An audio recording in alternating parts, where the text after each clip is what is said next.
Okay.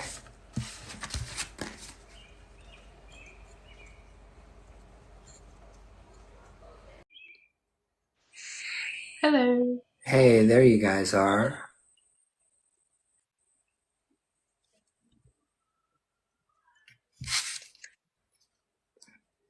Ugh, I can't deal with this humidity. Is it humid? There you are, Rita. Good to Like see you. Good seeing 95% you too. humidity. It's my birthday today. Happy Happy birthday. Oh my birthday. God. Yeah, that's why I have the makeup on. I was like, well, might as well look cute for myself. Yeah.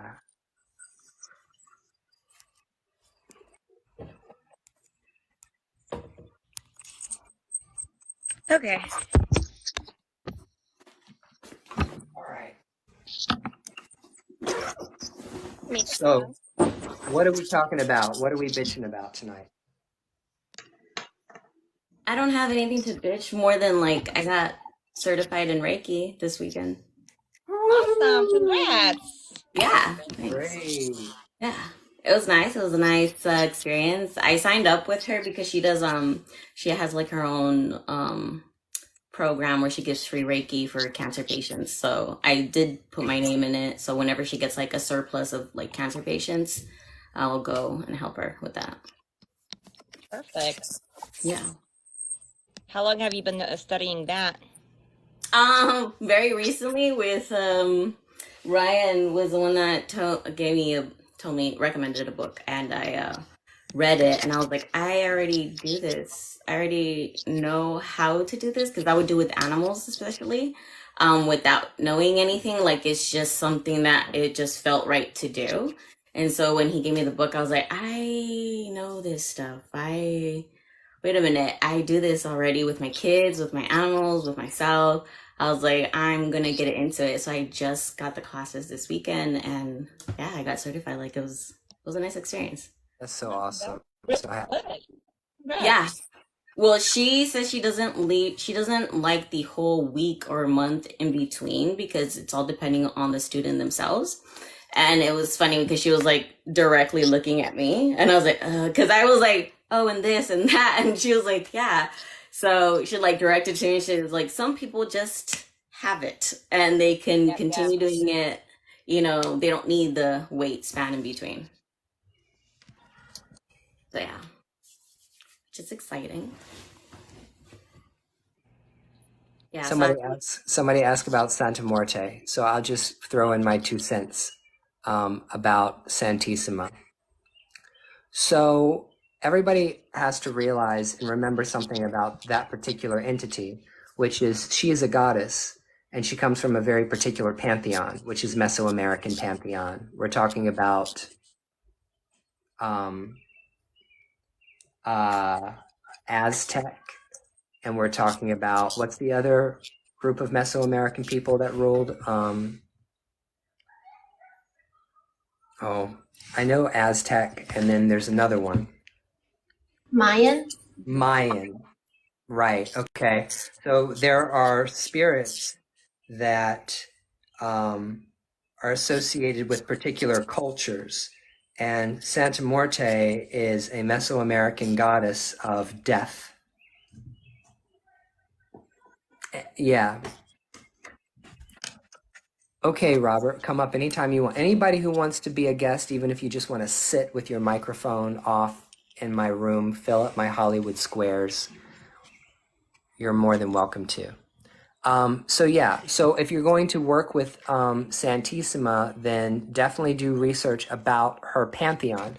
So it's very important to educate yourself as much as you possibly can about the entities that you want to interact with, because, like I said before,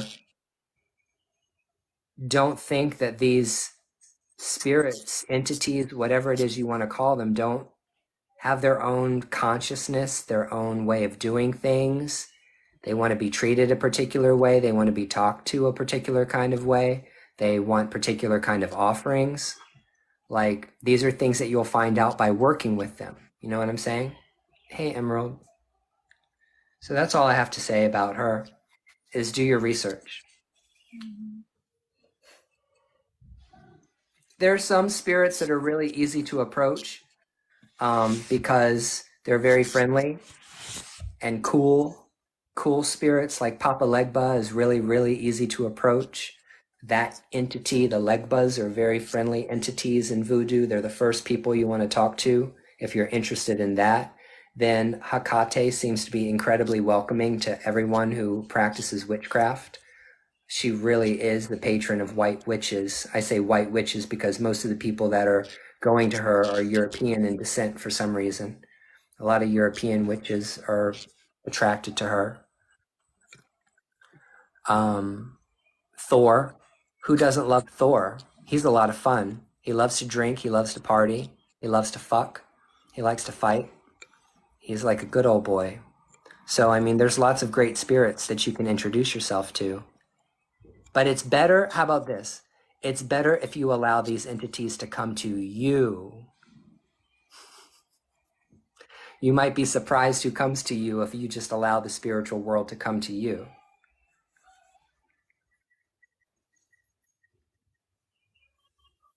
All right, topics. What are we going to talk about tonight? Somebody, what are we going to fuck around with? No, I love what you said though. Let's continue on that discussion, because I get that question a lot, quite often, and I'm constantly telling people, like, stressing, like, stop going, like, is there a deity reaching out to me? How do I get with a deity? How do I reach out to a deity? How do I work with a deity? Like, wait till it's your time. Like, why should people, if from your perspective, why should people not go and petition a deity? From my perspective, because deities are dangerous.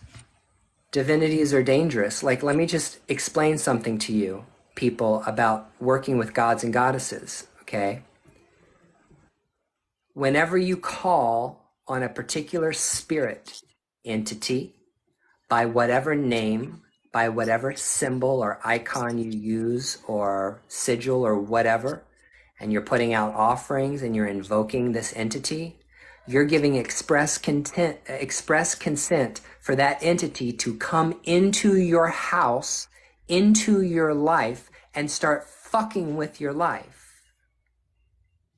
You're making a pact with the spirit. There are initiations that people go through in order to make pacts with spirits, like Orisha and Loa and stuff like that. But then a lot of these entities that people approach that are pagans, neo-pagans, or witches, or spiritualists, or whatever, there isn't a priesthood. A lot of these entities, they've been around for a really, really long time, and there isn't anyone who is an official priesthood of, like, Santa Muerte. There's not any official priesthood of Hecate. Nobody owns these entities. Nobody owns these spirits. They do what they want.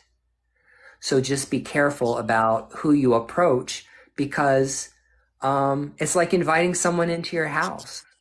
You don't just open your fucking door and ask anybody to show up. I heard somebody say, oh, I just ask anybody to show up who's going to show up. Like they're practicing witchcraft and they're, drawing sigils, and they're just saying, hey, anybody who wants to show up, come into my house. Let's have a party. What the hell? And What's I mean, wrong with you? the opposite applies too. Like, people will just randomly be like, yo, Artemis, hey, Apollo, like, come here. Like, if you're calling on them out of their busy day, you better have a reason why you're calling them. Like, if anything, it's like calling an acquaintance to come over and meet at your house and then having no refreshments or beverages for them, right? Like, you just sit them on the couch and stare at them. Like, that's weird. So, like, if you're going to call on them, you should have something that, they're a guest. You should have something that they like. And you should have a reason for calling on them, not just to see if they'll show up. But that's a little bit more some like... where they just show up and say their name, and I have no clue who they are until I look at them. Like, one was Chinor. Chinor. I don't even know what Chinor is, but when I looked it up, it's a demon. And I was like, oh, it's a wish granting demon. And I was like, cool. Never heard of you. And one day it was just like Chinor. I was like, what's going on? And so I like looked it up, and it's a wish granting demon. I was like, okay, cool. Like, you popped in. All right, cool. Nice.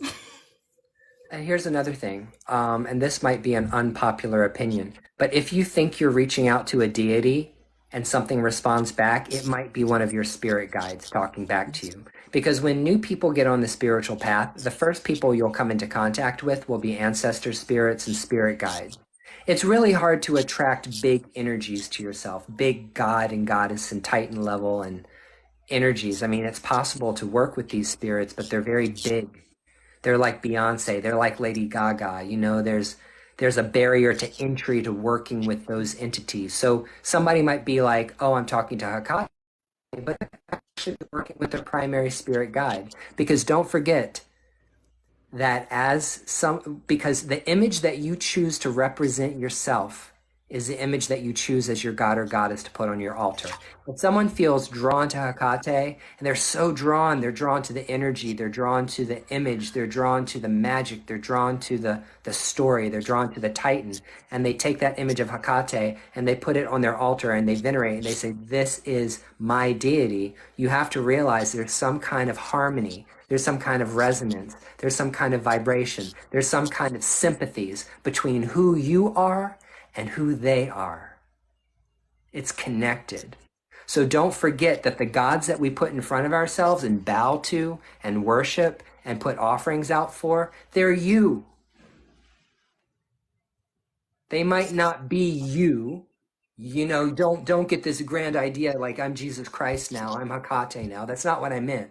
What I'm saying is that you feel connected with these entities because there's something about them that resonates with you. There's a reason why you call on them. I completely like agree with that because I have a deity that I've been working with for the past like 3 or 4 months, and I'm not going to say their name, but before I realized that they were still there, because they had reached out to me about a year ago, and I was like, come back, I'm not ready. So until I realized that they were still there, up to that point, like the first few months this year, it just happens to be this year, from like January to like March or so, I literally started noticing like changes in my personality, like my demeanor. Like I was becoming like more aggressive, more assertive, and I'm already aggressive and assertive. So I was like, shit, this is like on crack. You know what I mean? And like they were just like this kind of like I take no bullshit energy. And then sure enough, like I was talking, I think to Bells, and they're like, is this like, you know, are they still around? Like, is this them? Like, because I feel like they're getting, you know, whatever. And she was like, yeah, because they're like right in front of my face right now. And I was like, okay, so it makes sense because that's very much their personality. And now she won't leave me alone. Every time, like, I translate something for you, she's like, so, you thought about my offer? And I'm like, if I tell you yes, you're never going to leave. So not right now. Another thing that people have to, this is the other thing, like, this is something that you don't learn if you just study Wicca or you study white witchcraft. You need to study indigenous spirituality and African spirituality and Hindu spirituality and Indian spirituality to get the full depth and understanding of spiritism and how entities work. Because there are a lot of gods and goddesses that are the same god or goddess across cultures. They're being called by different names. Okay? There are certain gods and goddesses that are worshipped around the globe, but they are called on and worshipped by different names. Buru Buye, Bushishe. Hey, what's up, El Diablo? So you just have to remember that these entities are really, really old. They've been around for a really long time. And nobody owns them. Nobody owns them. They can do what they want. You can't tell these entities what to do. If I'm wrong, I'm wrong. But what I have found out from my experience with working with spirits and coming into contact with big energies is that you can't tell these things what to do. And when I say these things, I'm not trying to be rude because they're like not people. There are entities that we're interacting with that are not people. And I'm not going to make this about Ifa, but I'm going to use it because it's what I practice, okay?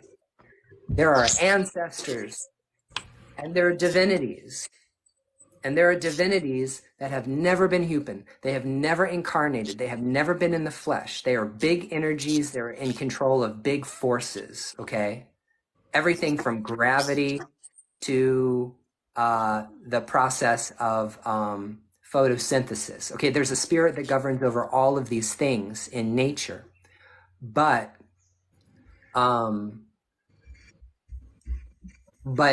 there are entities that are not human and they don't understand what it's like to be human. Rita, if you're not going to talk, put yourself on mute. Or put yourself on mute if you're not going to talk, Rita, because I think I'm getting feedback from you. Oh, sorry. No, you're good.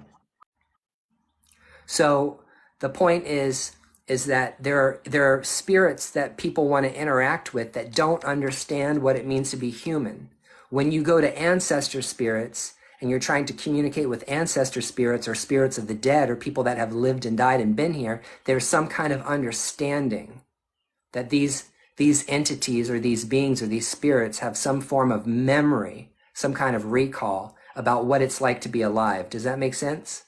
But if you go after trying to call on an entity that doesn't know what it's like to be human, probably that entity is not going to react in the same way a spirit of the dead is.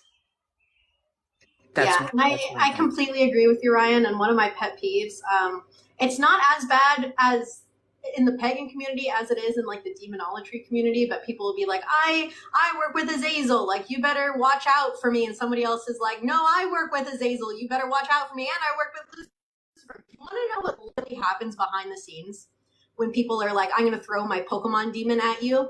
They meet, they discuss. There is literally a negotiation for, okay, as long as this one doesn't die, they're good. And then they will sit back and sip tea in the astral while people throw at each other. And like they just, it's up to them. Like if they don't want to go after that person, they're just like, nah, hey, have fun, bye. Well, you can't tell them what to do. Right. And so for me, it's the same thing with the Loa. It's the same thing with the Loa. It's the same thing with, they all know each other, okay? They're all connected with one another. They all know each other. They all interact with one another. They come from the same place. If they're coming from the same place, they know one another. And so there is this thing where like, I've heard people trying to curse other people with other people's Loa. That doesn't always work. That doesn't always work because in voodoo, we also have a philosophy that the spirits are here to maintain order and balance and harmony. And if balance and harmony means knocking somebody off to bring balance and harmony back to the community, then that's something that can happen.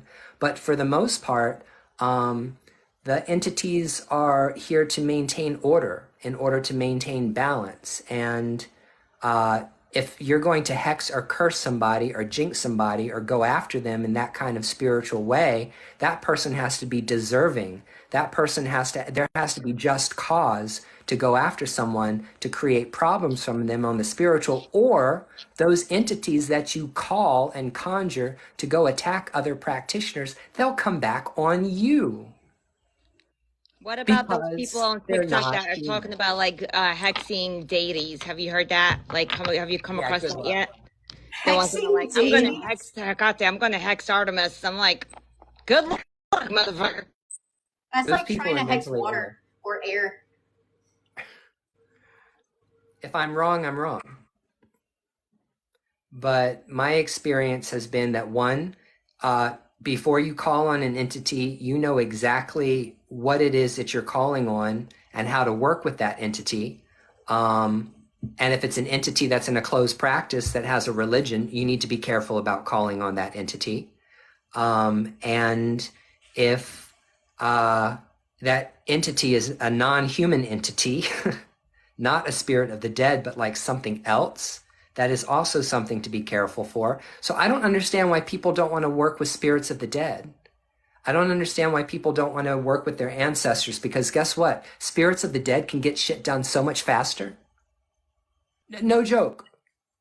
People say I don't do spell work. It's not something that I do. I don't enjoy doing spell work for people, but I do. And when I do, that shit happens like that. And why does it happen like that? I work with spirits of the dead. And spirits of the dead work really, really, really fast. Yes, they do.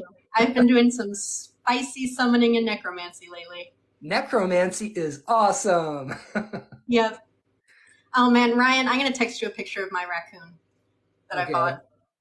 he's a dead raccoon, but I'll text it to you. Oh, I love dead animals.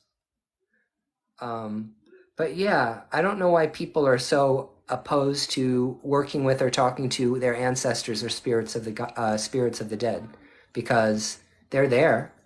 They're all over the place. You're coming into contact with them all the time. Henry, did you name this thing Henry? Its name is Henry. Yes, he has a ukulele. Able to turn your camera on right now, Bells? I am in the bath, Magda. Oh, girl, song. Get your.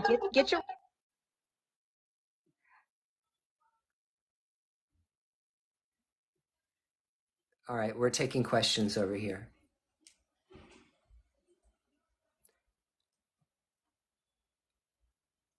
Henry does have a fan club, and Bells is writing him a song. She sings and plays the ukulele. She's literally writing him a song, a theme song.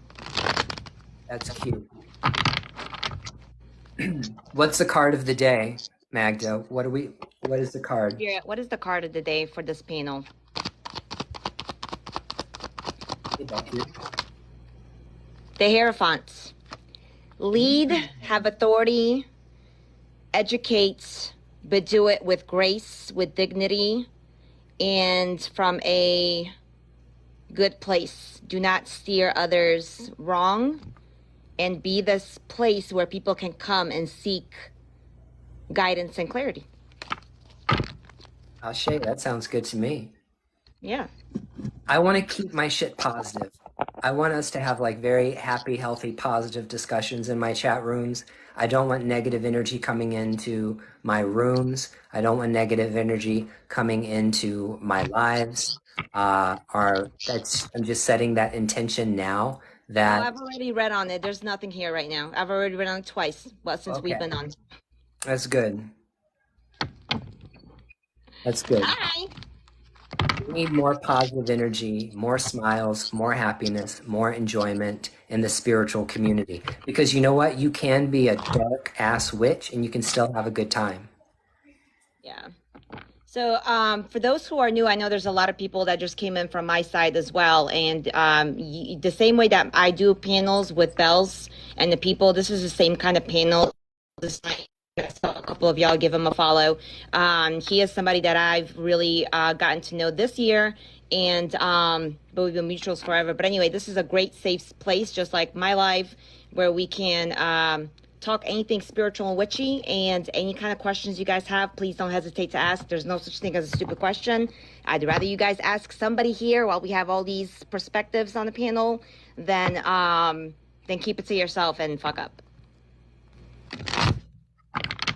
If you have questions, any questions, start dropping them now and we'll start hitting them one at a time. Yeah.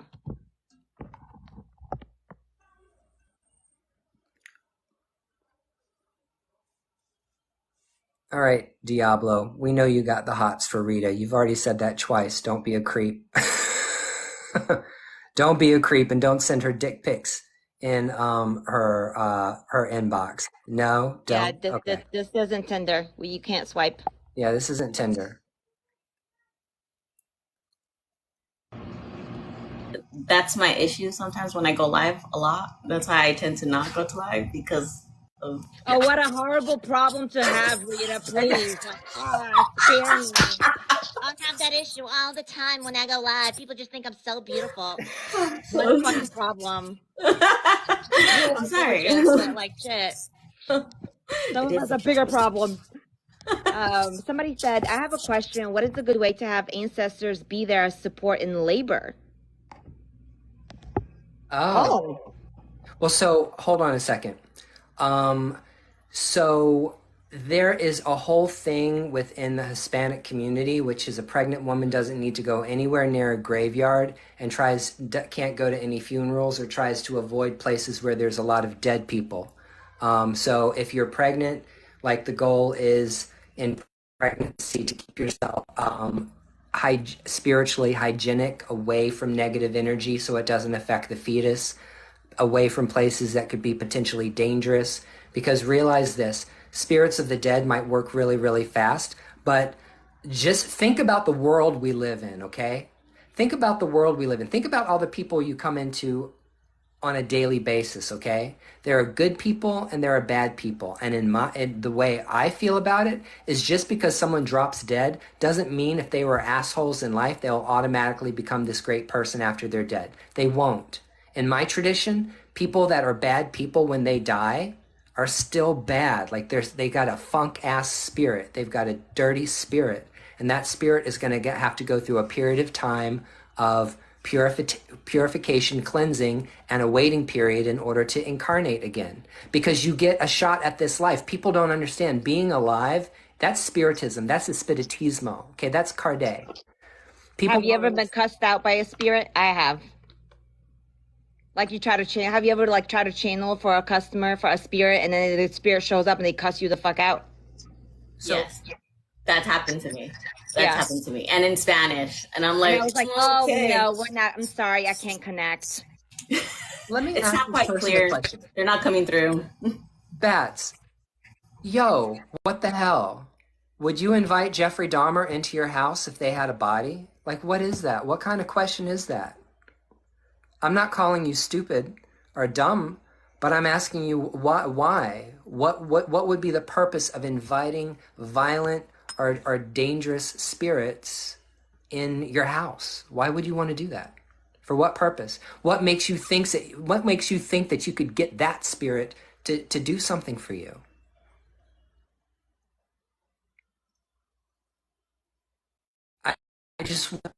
This isn't the only person I've seen this. I've seen other people, like angry women who have problems with men, say they're going to conjure the soul of that. Who is that woman? The serial killer that went out and killed everybody? The female? She was a sex worker and then she started like killing all these men and she's like become an icon for like feminists now. I don't understand why feminists have gone to serial killers as, for some reason, icons. Yeah, Warnos, right. Why are you gonna start conjuring serial killers? Why? Why would you do that?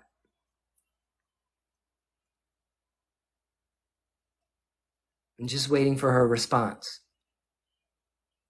Like because people do that in voodoo and people do that in Palo Mayombe and they do that in other traditions, in other necromantic traditions, they will call on spirits that are really, really, really dark, but you don't understand how dangerous those entities are.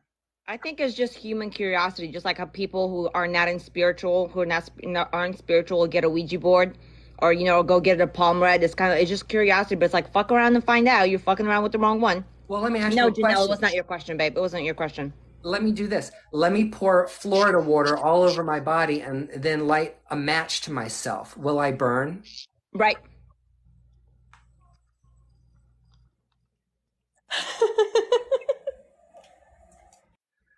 Well, you said serial killers in parentheses, so that's why I'm wondering. Are you saying that your grandfather killed your grandmother or somebody? That you have a killer in your family? There's a lot of people that everybody has killers in their family. Believe it or not, everybody, you have somebody in your family that did some fuck shit. Every single person has bad family, okay? Because they're your family. You're connected to them by blood. You don't get it. Everybody has pedophiles and rapists and murderers and serial killers and all of that stuff. Anything that's negative, bad, you have one of those people in your family line. You probably have a lot of them because it's taken millions and millions of people for you to be here. Whoever it is that you are, okay, this is linked to every single person who ever came before you. So you wonder where your dreams come from. A lot of your dreams are ancestral because they live in you. They are in your body. You contain the software, okay? Think about your DNA. The DNA that you inherit from your parents is being the software, and your body is the hardware. If you want to think about it as computer, you inherit the programming of your ancestors.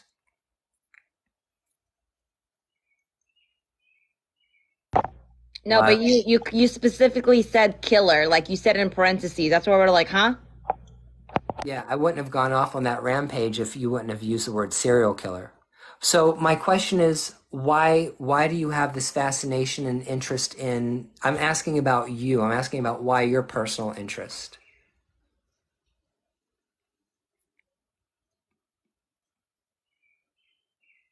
I wonder about people who want to like go down dark paths and want to conjure these kinds of things, like even in demonology and demon stuff. I don't necessarily get it. I'm not going to condemn anybody that does, and it has nothing to do with whether or not somebody's really, really angry at their ex or they're angry at their rapist. And so they're going to go try to conjure the spirit of Warnos or whatever so that she'll go kill them. For I understand why people do those things. People have mental and behavioral health problems that will make them do all kinds of stuff. But my question is why?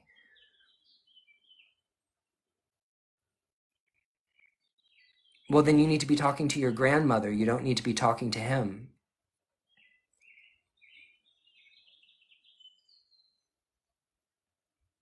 Look, I'm going to help you out. I'm going to give you a book recommendation. Everybody needs to buy this book. Hold on. Let me get it. Hold on. Hold on. Because guess what? The answer that you want is in this book. This book is called Ancestral Medicine. Ancestral Medicine by Daniel Four. You need to get this book. This is the only book you ever need about ancestor work, okay? This book has specific paragraphs that talk specifically about dealing with uncomfortable and difficult ancestral spirits. It has chapters about working with spirits of the dead that are dangerous or spirits of the dead that are unsettled. And in my tradition, we would call these particular spirits not elevated. That would be, that's for real, but also spirits that are,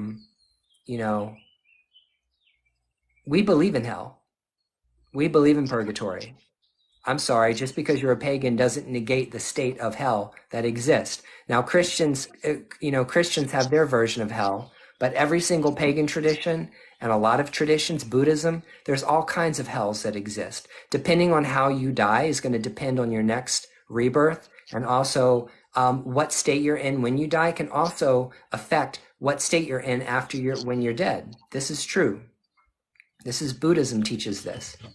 You said to understand his motivation. Like, I'm not trying to give you a hard time, bats and spiders, but I'm going to tell you like I would tell one of my students if they came to me and said this, okay? Some things are just better left alone.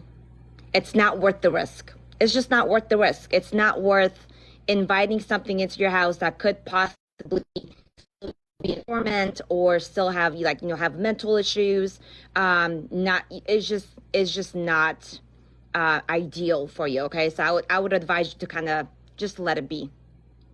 Yeah, and you're right, Logan. Not all of the demons, are bad, because people also don't realize that angels can do just as much fuck shit as demons can. Angels are much less human in their I was gonna say that exactly. Like, angels are a lot more harder to work with than demons are. And I'm saying this because that's usually what I have around me a lot. I just have a lot of winged celestials around me. But it's because I tend to kind of have that same mentality at times, and I have to remind myself, no, we are humans, we have feelings. I was like, well, I need to stop this, because I am on the neurodivergent side. So sometimes it is most on those spicy. Yeah, and I'm like, people, you don't want to work with angels. Trust me, they're really Raphael, your life will be so hard.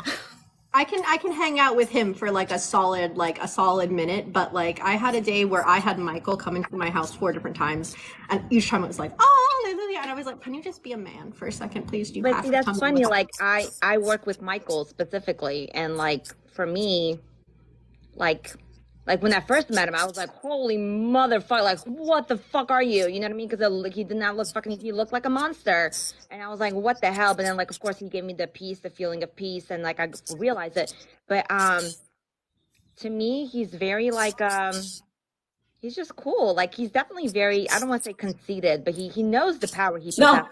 No, he is. He is conceited. He is conceited. He is. I'm not gonna say conceited. He's like me. He's very self-aware of what he brings to the table. Okay? He's very aware of what you need to do for what he can do for you. Hmm. right? He doesn't question that. Yeah. So maybe because I have that personality, I can respect somebody like that. But like, okay, you and I both know that we got the shit going on. I don't know. He doesn't bother me. I enjoy him around. Yeah, he is pretty intense. He's always around my daughter, so she has that like strong, firm type of attitude, and she's like, I feel like I connect with him. I don't know why. We just like vibe. I was like, I mean, he is kind of the angel of war, so I get it. I was like, I get it when I talk to her, but yeah, he's always with her. I feel like Angel Gabriel is the one that's always with me.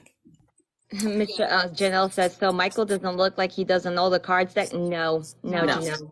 And no. all the Christian depictions, portraits. No, baby. There's a He reason it literally says looks do like a not be one-eyed afraid monster. in the Bible. There's a He looks reason. like They're to like, me don't be when he presented afraid. himself to me, he was like the giant. He looked like he was a giant, and he looked like a mix between the Hulk and the one-eyed monster,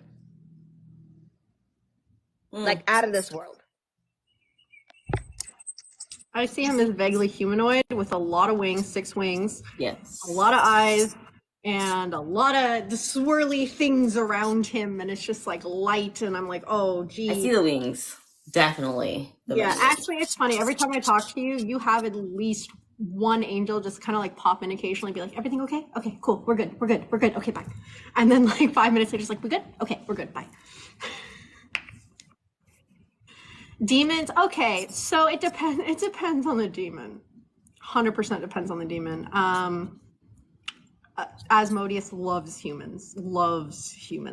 Azazel also really likes humans. Andres, on the other hand, very little patience for humans that he does not choose. He's just like, if you're not listening to me, I don't know why you're wasting my time. Like, there's a little bit of like a, why aren't you listening to me? Like, please respect me, air. Yeah, there's 72 plus of them. They all have different personalities, just like humans have different personalities. Yeah, I didn't even know about Chinor until one day. I was, that's weird. That would not be a name of anything. No, it was.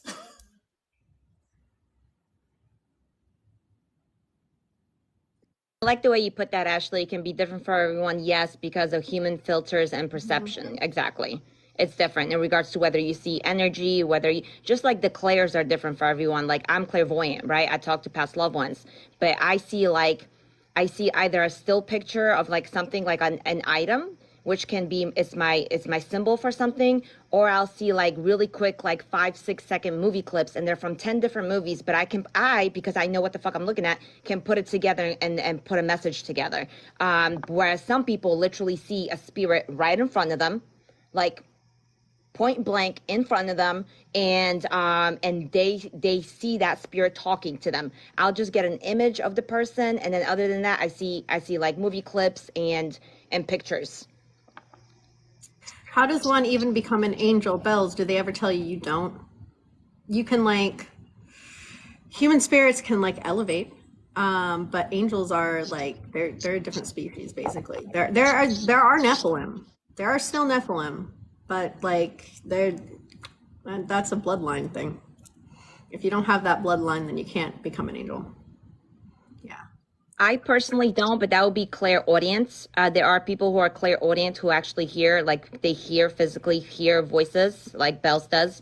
I don't. I see imagery. So even when I say, oh, I hear something, like you guys will see me on live a lot of times, being like, okay, what I'm hearing is just a figure.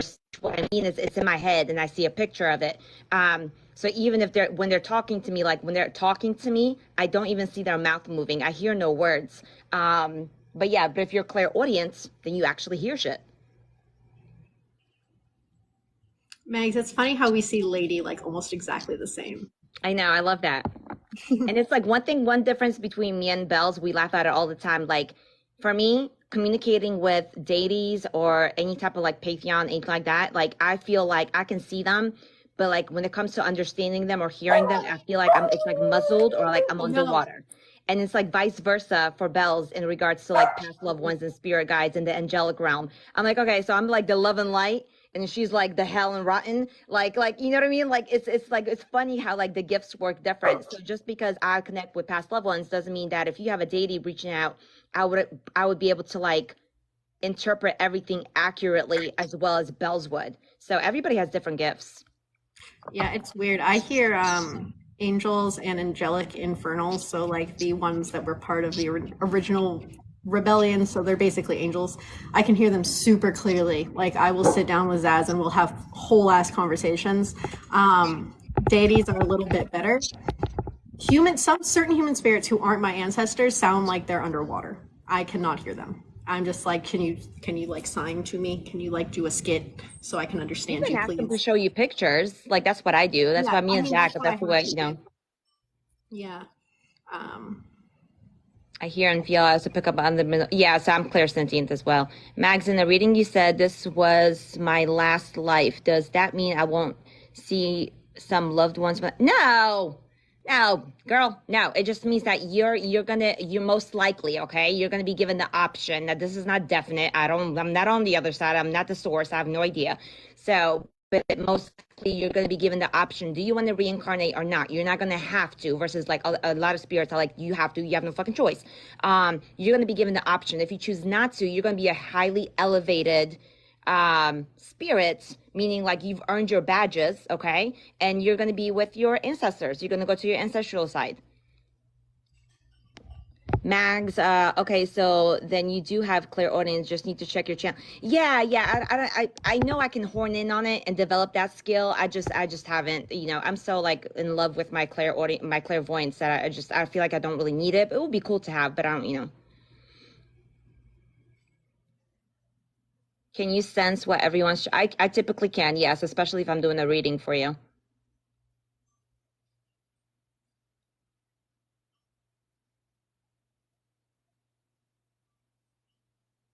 Yeah.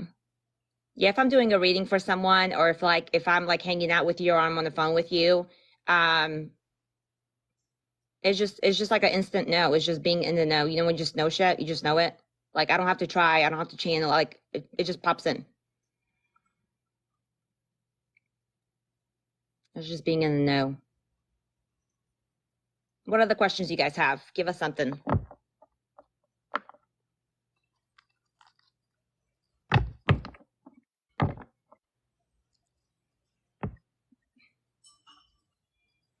Yeah, Sierra, what's going on? Go ahead and give it to me now. This is fine. We're waiting for Ryan to come back, so you can go ahead and give it to me now. Now, what's the update?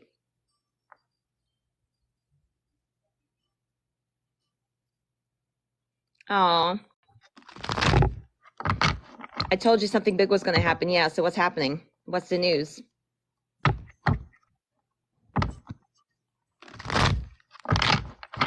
Wild rabbits? I don't know. Any deities that you can think of?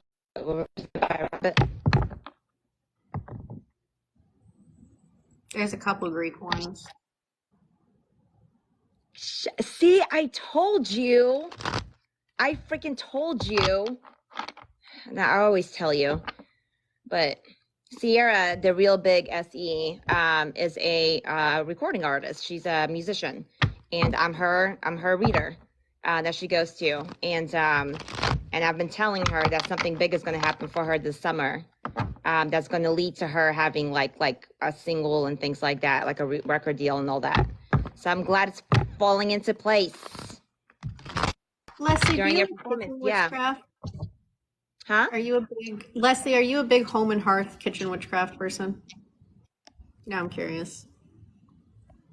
Who? Oh, Leslie. Awesome, Sierra. I love that for you. Keep me posted. Okay. About that. I had to have a bowl of cereal. I was dying. I was live for 3 hours. I had to eat some food. She said herbs and simmer pots. I don't do simmer pots, so I don't know. Bells? Oh. Yeah. I commented so she knows how to spell it.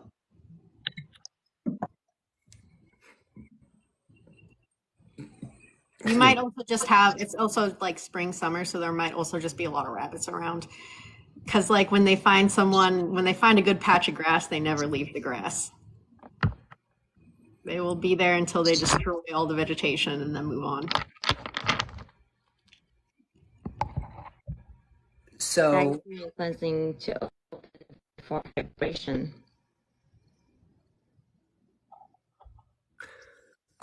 so this is a very good question. Can I say it? Can I answer that about the cleansing and stuff? Fasting is good for the soul. Doing a fast every now and then has always been traditionally considered to be good for cleansing. That's like doing a 24-hour fast or a 48-hour fast where you consume very low calories or you only drink liquids, water with lemon in it, herbal teas, maybe a little bit of coffee, maybe some fruit, things like that. Fasting is a great way of cleansing the spirit. That's one thing, because it just makes you less heavy. Because when you eat, I mean, you've got all this crap in your intestines. You got all this crap in your stomach, you know? So that makes you feel heavier. So eating lighter is good. The other thing is, spiritually, people have to understand there's a very real physical component to witchcraft and magic and spiritualism or spiritism. These are very real entities that affect you in the physical world. They affect you in the physical world because they share our phenomena, our experience. Like space, hey Tootsie, space just isn't space. There's a lot of things that exist in space, and spirits live in space. And that's why spirits can connect themselves to you. So like my biggest problem with people, see, I'm a half an hour behind. My biggest problem with people who want to conjure up entities that are dangerous or badass, or you know what they consider to be badass, is that if you conjure these spirits and you do it properly, if you don't know how to work with spirits, they can attach themselves to you and then they can start draining you. This is like a vampiric kind of energy or sucking off of your energy, so that you start feeling sluggish. Maybe you start feeling confused. Maybe you start like getting malnutrition because your body is not able to absorb the food that you're eating. You know, maybe you start feeling like you need to drink more alcohol because whatever it is that's attached to you and literally feeding off of you like a leech, like that's what a spirit attachment is. A spirit attachment is literally a spirit that has clung to you and is a parasitic spirit that is continuing to live and feed off of your energy. So whenever you call negative entities to you, and even certain demons and stuff like that do that kind of work, they will attach themselves to you, and you might not even notice it, but eventually what you'll find out is they'll start making you sick, or they'll start making you gain weight, or they'll even make you look like you're aging at a very rapid pace. Have you ever seen somebody who looks older and they look like 10 years older than what they actually are? Those are entities that are eating off of that person and sucking off that person and eating that person up and destroying that person's energy. So you might not hear a bump in the night. Real talk. You might not hear a bump in the night. You might not see anything physically. You might not hear anything physically, but they can still eat you. So that's why you want to be careful. That's why we take a lot of spiritual baths, to clean ourselves off frequently with the essential oils and the herbs and the milk and all of that stuff. You need to see if you have a demon. I don't know. Maybe.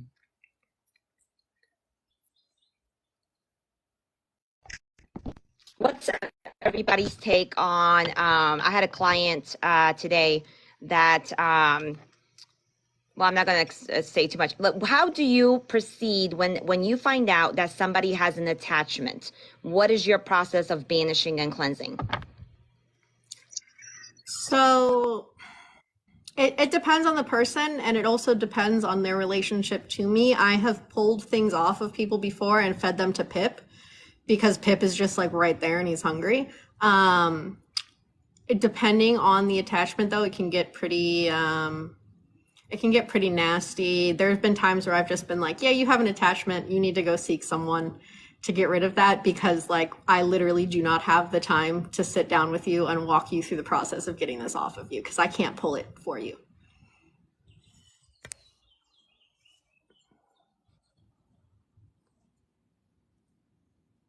Ryan, do you do that service, Me? offer Is that it my service for turn to anyone? speak? Okay, yeah.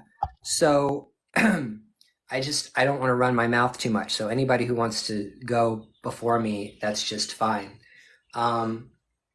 So if it comes out that someone has a spiritual attachment, you got to figure out where the spiritual attachment came from, right? Because like you can't use the same medicine on every single spirit. Some spirits are immune to certain kind of medicines. Does that make sense? Like if somebody has a viral infection, you wouldn't give them an antibacterial.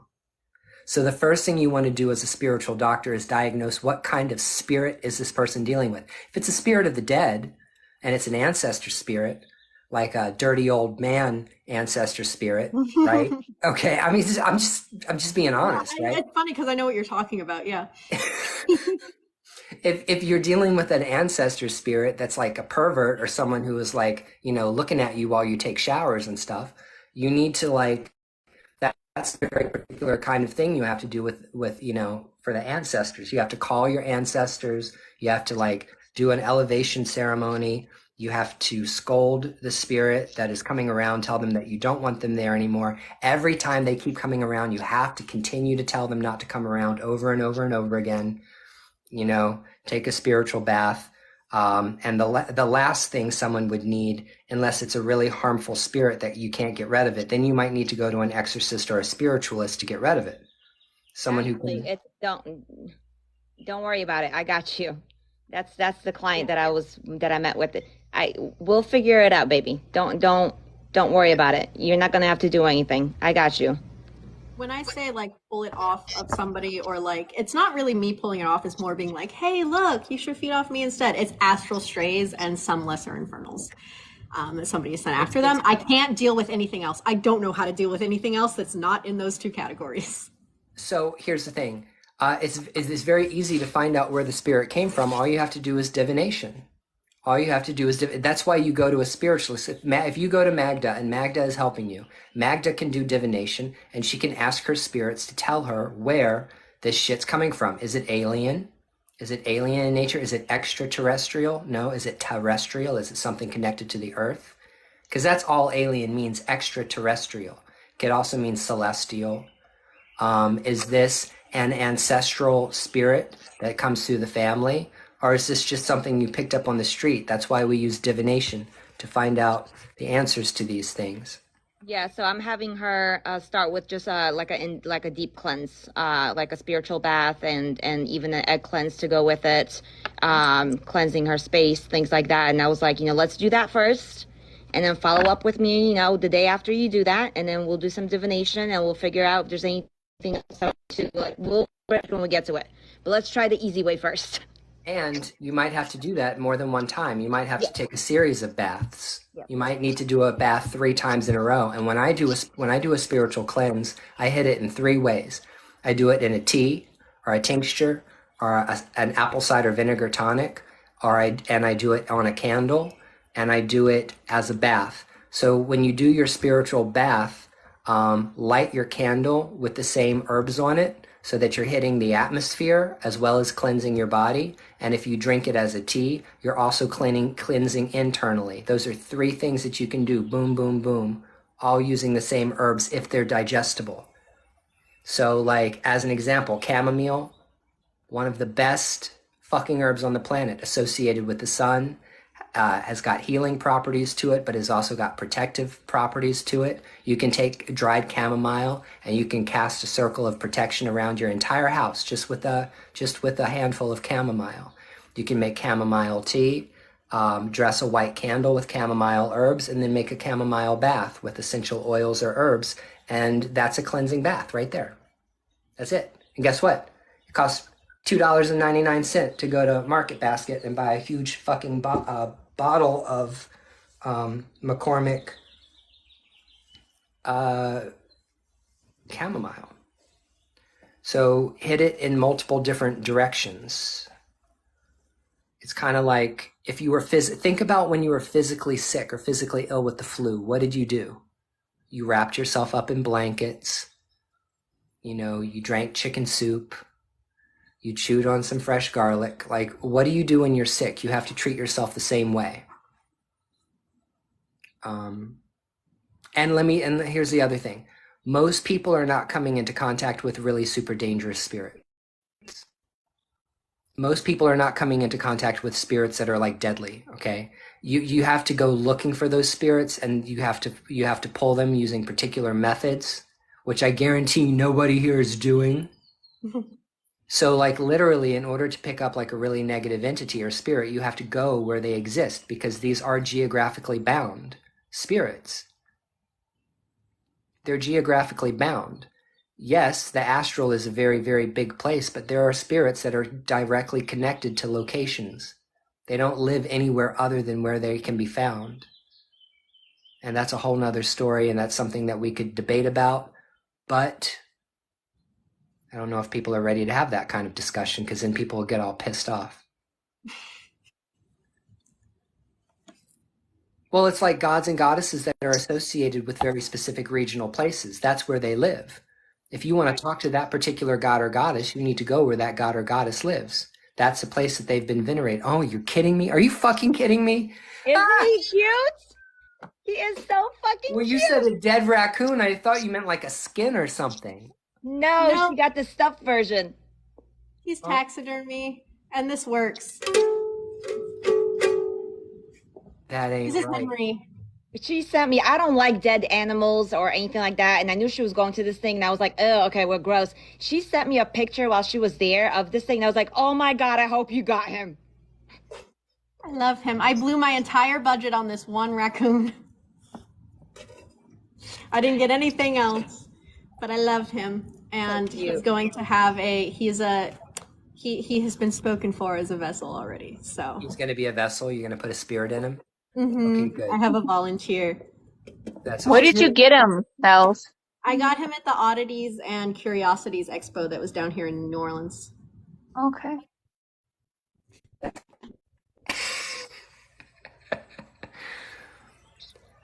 I have different feelings about it.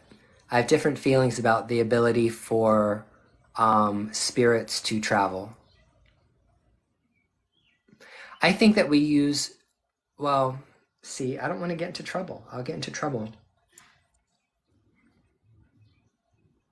It just depends on how much trouble I want to get myself into and how many people I Yeah, want to. let's not. Remember at the beginning of the live, we want a positive live, good energy, Yes. high vibrations. Let's not. It's just okay. Let's end that conversation. Yeah. Yeah, it is But what it is. most people have to like go looking for really, really negative and dangerous spirits in order to pick them up. That's all. Yeah. You're not just going to find it at your local park or your local woods. All the trouble, yes.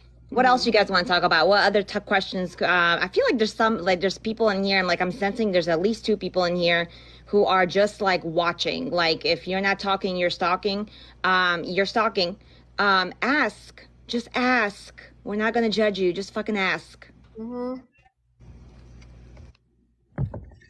And just for shits and giggles, I want everybody, if there's 45 people in this room, give us your big 3, your sun sign, moon sign, and rising sign. I used to do that in my lives, and I love doing it. On your mark, get set, go. What's your big 3? Now watch the comments blow up. Furious typing.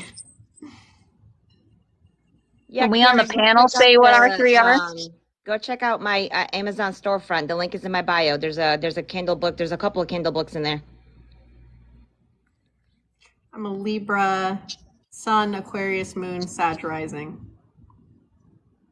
I am a Capricorn Sun, Taurus Moon, and I think I'm a Pisces rising. I'm a I Gemini saw Cancer, sun, Cancer. an Aries moon, and a Libra rising. So with the Capricorn and Taurus, I'm stubborn. So just But I'm a according to Cancer Vedic rising. astrology, I'm a Libra. I'm a Cancer rising, Gemini I'm- sun, and Taurus moon. Virgo sun, Cancer moon, Virgo rising. I am a Virgo rising. I got a lot of Virgo energy over here. And my moon sign is also in Virgo, and my sun sign is in Cancer. And surprisingly enough, it's the same in tropical and Vedic. So I'm absolutely tied to those signs. There's no getting out of it. I don't see you There's as a no Cancer going though. That's under what it. surprises me. I don't see you as, that much as a Virgo either. That's You don't weird. see me as a Virgo? No, if I had to, I see you as a Virgo. I would say I'm What do you picking think up about either that? Pisces or Aquarius for you, one or the other.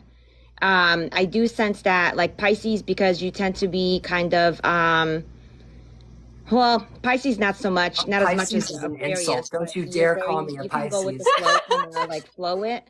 But Aquarius, because you are very set in the things that you believe and that you know, and it's very hard to like, not that you're not open to somebody changing your mind, but it's very hard to like here, Ryan, I have the facts, and you're like, yeah, but have you read these facts? Like, oh God, never mind.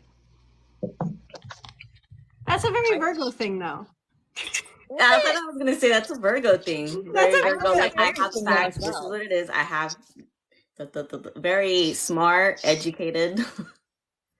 Yeah. I Ryan, think if you and I Ryan had is the plans, best. right, and we were like supposed to go out, and then I called you like 5 minutes before, and I said, hey, change of plans, we're not going there anymore, we're going to do this, something completely different, what would your reaction be? I would go with the flow. I could go with that flow. See, and I that's could go not a with that Virgo flow thing. because it's you. Virgos are like, I'm not going. Never mind. Forget. I'm not. Can't Yeah, but cancel see, the whole first you thing. would actually have to get me to leave my house. Yeah. What I'm saying, like Virgos don't like change of plans. They don't like. They don't like spontaneity. They need to have a plan. They need to have direction. They need to know what's going to happen, That's etc. true. That's true, and I'm very much like that. I'm a homebody. I like being at my house. I don't want to leave my house unless I have to go to the grocery store. If I do go out, I want to know where we're going. When I go to a restaurant, I want to eat the same meal every time I go. If I find a Sorry. restaurant I like, I will eat the same fucking meal every single time I go because I know that I can count on that meal always being like that. I know it sounds crazy. Like now that you explain You that, would now I think can so. see you're Virgo because I have 2 kids that are Virgos, and I've had friends, multiple friends that are Virgos. And to this day, I have Virgos in my friendship circles, but my kids especially. Like I know the characteristics of Virgos. I have a sensitive, kind, big-hearted Virgo, and I have a mini me, bitch take no shit from no one Virgo. So I have both extremes. And I know like they're so similar in so many ways. So I know the stereotypical characteristics. But now that you explain it, then yeah, then you sound like a typical Virgo. Robert is right. You guys have to come to me. I am not coming to see you. As much as I love you, I'm not going anywhere. Not unless I absolutely have to go somewhere. Do I go somewhere? And You're not coming to Hexfest? I always sit with my back to the wall. It's being a sex worker for 16 years. I don't turn my back on anybody in a room ever, ever. And when I sleep with my face facing the door to my Ryan, you bedroom. should go to Hexfest. A bunch of us are planning on going to visiting. Absolutely not. It's gonna stay with me. When We're going is to it? Hexfest. It's in August. It's August 11th through the 13th in New Orleans. Me and Robert are going. Yeah, Robert said he wants to go too. Robert's going too. It's a weekend thing. Come on, Ryan. Come on, Ryan. It's like a I just want to Last time say, I was in New Orleans, I was literally drunk from the moment I got off the plane until I got back home in Massachusetts. Last time I went, I was a raging alcoholic, so I can't drink. Obviously, I can't drink while I'm there, or drink at all, period. But the last time I was in New Orleans, it was like a blur. It was like Alice in Wonderland for me for like 5 whole days. Robert said you can snuggle. Aww. I wanted to say I'm similar to Ryan when I go to restaurants. Like I have like maybe like 3 or 2 meals that I'll eat off their menu, and when they change their menu, it freaks me out because I'm like, where is my dish? Please still have my dish. Oh my God, y'all need to be more okay. That means that I have an opportunity to try something completely different. Like, But I'm scared. But I'm scared because like, what if I That's don't the like worst- it? No. I've always got to challenge myself every time I go to a restaurant that I've been to 1 or 2 or 3 I don't times know. before. I've always got to be like, right, this time I'm going to get something different. And it never happens. So the problem with me is that I don't even like going to Walmart when people are there. Like I go to Walmart like at midnight when nobody's there, and like I'll go to like the matinee movie at 11 a.m. to go see a movie because I don't want to be in the movie theater with people. I do not want to be around a bunch of witch bitches. Fuck these witches. I absolutely do not want to be standing in a room with all these witch cunts that I can't stand on TikTok because they're all going to be there. Could you see their face if I walked in? God. You just have to wear that mask, Ryan. Just wear that mask. They would not That be would be happy. hilarious, though. I would love to see their faces, actually. I would love to see their faces, actually, especially if it's somebody that tried to put you in your place and it's actually really in real life scared of you. Like they would like pee their pants if they saw you. I would love to see that. You don't understand. I'm trying to get my anger management issues under control, and I cannot guarantee that I wouldn't be violent if I saw somebody there that I really, would really make didn't sure like. that you have a good time, that you're safe, that we keep it light-hearted and all that shit. Me and Bells we got your back. I'd like to see those fountain of motherfuckers come up and positivity. say that shit to my face in New Orleans. Say it to my face, bitch. Say it to my face. Just kidding. New Orleans is really, really nice, though. And it's in the middle of bumfuck nowhere. Like, you know, back when Katrina happened and they couldn't get any of the supplies and they couldn't get the rescue services and they just couldn't get to those people, we ask ourselves, like, why? Why can't they get there? Like, I mean, God, you know, you're the military. Why can't you get to... It's really in the middle of nowhere. New Orleans is really... Mm-hmm. The entire metro area, like we're disconnected by like a 20-minute drive over Lake Pontchartrain, like that Causeway Bridge, because that's the North Shore. That's a solid hour away from where I am, and then we just have like the metro area and some smaller towns. Oh, Bells, I've been to New Orleans twice. It's when I went on a cruise, so we drove from Minnesota down to New Orleans. And there was this bridge, and I felt like we were on this bridge forever. I think you know what? Like straight, bridge. and then it was just water on both sides. Yeah. That's the Causeway. That's over Lake Pontchartrain. But Lake Pontchartrain is basically a small ocean. Okay, because I'm like this. It just keeps going and going. Like, when are we going to get to our hotel? It says we're almost there.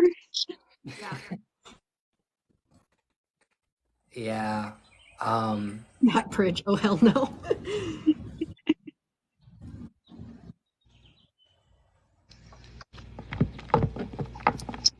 You should go, Ryan. You should go. Yeah, okay. Have a good time. Don't say no. At least say you'll think about it and then let us know by like mid next week. Just ponder, just simmer on it. Yeah, the answer will still be no. You can say hi to Christian Day for me, though. Robert said he'll pay for your ticket. Don't even tempt me, Robert. Stop. I was going to say, somebody buy me a ticket. I'll think about it. No. He read your mind, Ryan. He read it. God. It's right in the heart of the French Quarter. You can go see the folks down at Crescent City Conjure. Starling. Well, Let him simmer on it. He has to talk to his ancestors. He has to talk to his guides. Let him simmer on it. Yeah, I can't go without talking to the spirit world first. All of the spirits and all of the humans are going to be. Meanwhile, me over here, Bells told me about it. I said, I'm coming. When is it? I will be there, Bells. I've still got the guest room set up with that bed that was never I slept know in. you told me, you're like, okay, I guess I'm not going to put the bed away. I'm like, nope, I'm coming. Are you going to go, Magda? For real? Are you going to go? Yeah, I'm booking my flight. I told her give me till the end of this week to get my finances because my mortgage is due this week. So I have to get that out of the way. But after that, like the rest of the month, whatever money I earn is my pocket money. So I'm like, just give me till the end of the week to get bills taken care of, and then everything, and then I'm booking my shit. Yes, for real, 100%. I'm going. Yeah, I already bought her. I will not be here. There's some really good panels. There's some really good ATR panels. Oh, I know. I know the people that will be showing up there. Come on, Ashley. Let's go. What's up? Ashley, let's go. Road trip. I think what we're going to do is obviously like I'm staying at Belle's, but she can't fit everybody in their house. So like, like if you and Robert go, like if Robert's coming, so if you go, like you and Robert should like, get a hotel room together, something like that, like save money that way. But like I think what we're going to do is we're going to like meet up at like a bar or like not a bar, but like, like go get dinner or something like that, and meet everybody there type of thing on Friday and then do our thing. There's like an opening ceremony on Friday. There's a dinner that since we got the weekend pass, Megs, the dinner thing is included in the weekend pass that we got. Oh, okay, gotcha. But like, yeah, earlier Friday, because you're getting in pretty early. I live close to the quarter, so we can just Uber down there, and take the trolley back. But otherwise, I would stay in the quarter or in the Lower Irish Channel. We got a scammer. I know, I'm blocking them right now.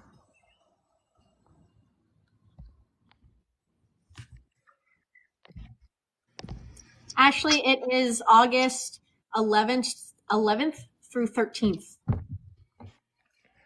It's gonna be hot as hell. It is going to be incredibly toasty, yes. All right, I'll think about it. Bells, how do you deal with the heat down there in New Orleans? Like, I'm just a lizard. I'm a lizard person. Okay. Tell them about like what the pastor fest that they were having when you went to the thing, what you were wearing, and then like all the pastors.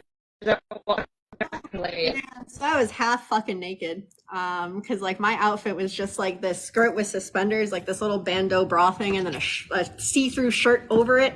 And I was with my boyfriend, and he was just wearing like black slacks and like a white shirt, and we're walking down, and it's like. And she had a big witch hat on. I had like a big witch hat. This hat on. This hat.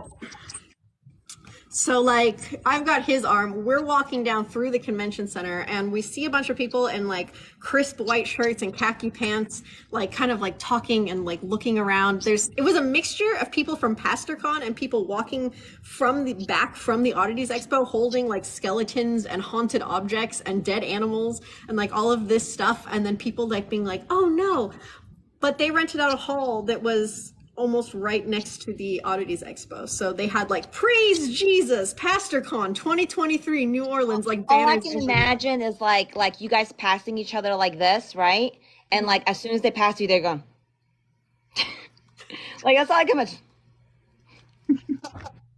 So pastors don't, Protestants don't do this. I know. I was just being like stereotypical. But they were literally like there was some poking serious fun. like bombastic side eyes from them, and I'm just like, Yeah. Well, I mean, Warren was dressed like he could go to PastorCon, so. I don't know if they would even let me in. I've been banned from attending entire conventions before. That's a cool flex, actually. Like, I I'm actually- intrigued. Like, do I want to know what you did, Ryan?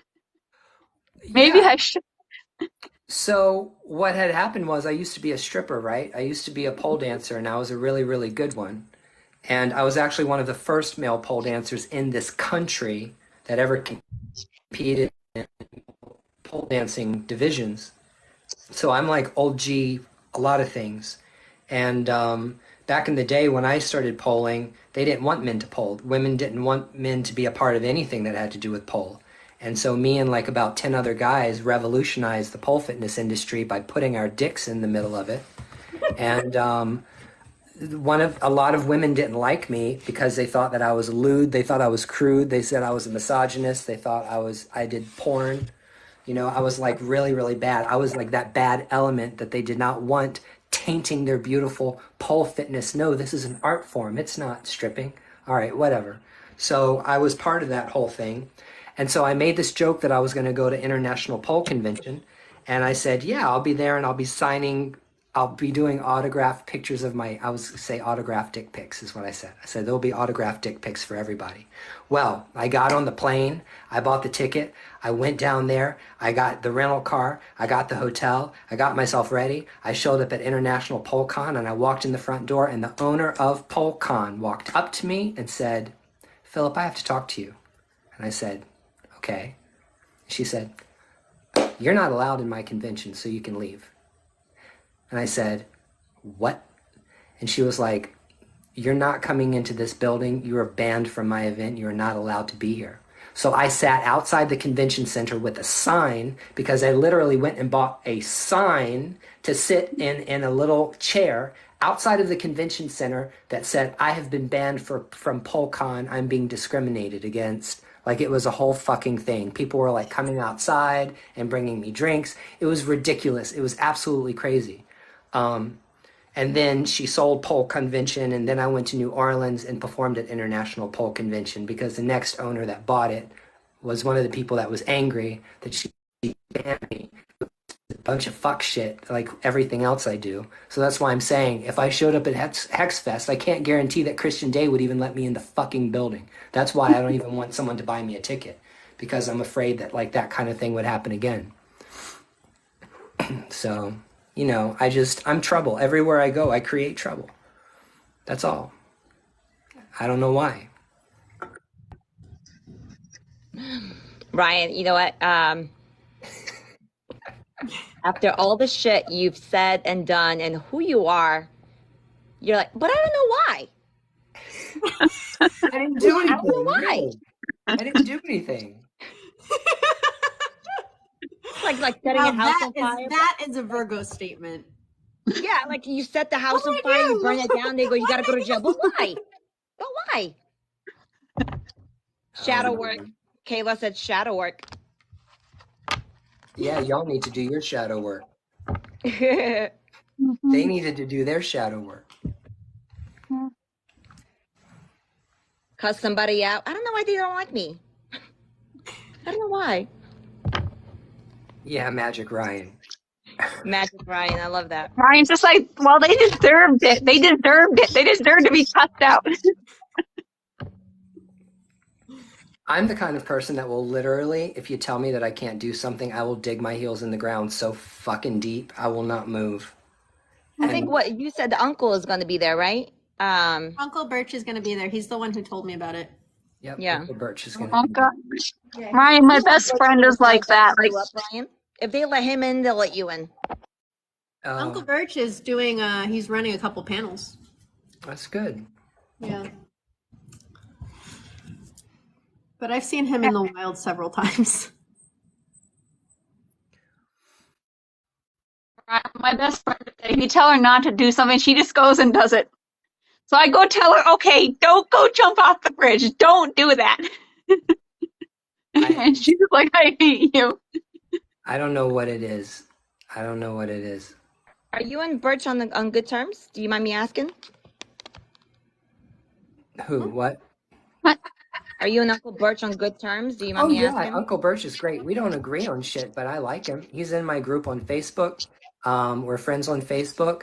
I support what he does. Some of the shit he says I don't agree with, but I can say that to someone's face and still be friends with them. Right, and that's what me being an adult is. Like, being an adult is being able to say, yeah, I like you, but I don't agree with everything you say. That's all. Right. There's no shade. We just, if we have two different opinions about something, especially when it comes to religious or spiritual, it's subjective. It's just our opinions. It's just my opinion. My opinion doesn't mean anything. It only means something to me and the people that will listen to me. But everybody has their own opinion about everything. So I love debates.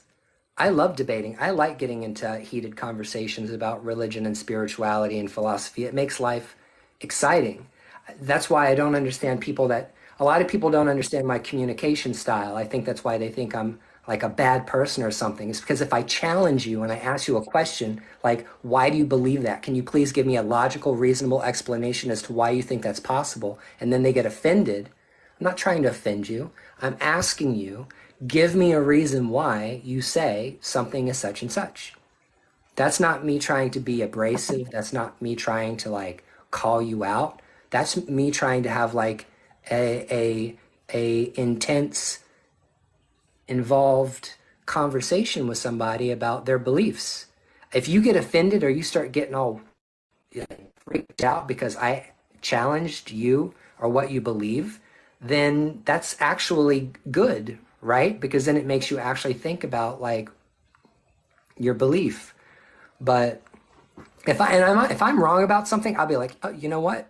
You're fucking right about that, and I was wrong. I officially changed my stance on that because you're 100% correct about that. You know, it's not like I can't change my mind, but I tend to be just. I like to ask questions, and um, people don't like being asked questions, especially when it comes to politics and religion. Nobody wants to talk about politics and religion. People especially don't want to be challenged when it comes to their beliefs. I see. I don't understand that. Like me, like I get off on that. Like, please ask me questions. Please challenge me. Please allow me to talk why I believe.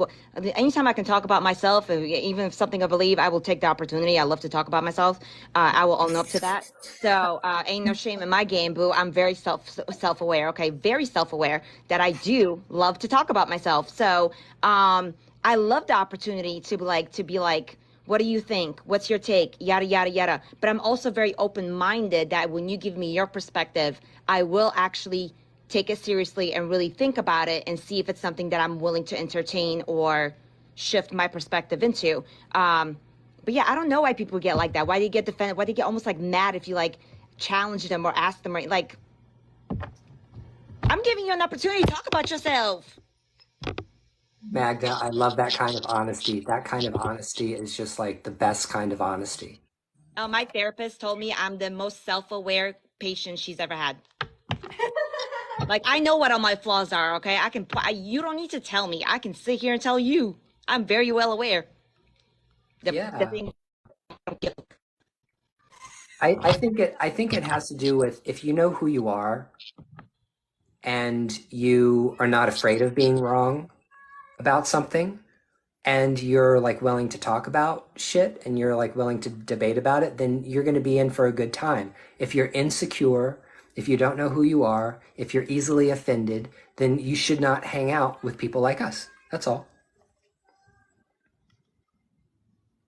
And yeah, I'll talk about myself all day long, but I try to shut up because I don't, I don't want to look like too self-absorbed.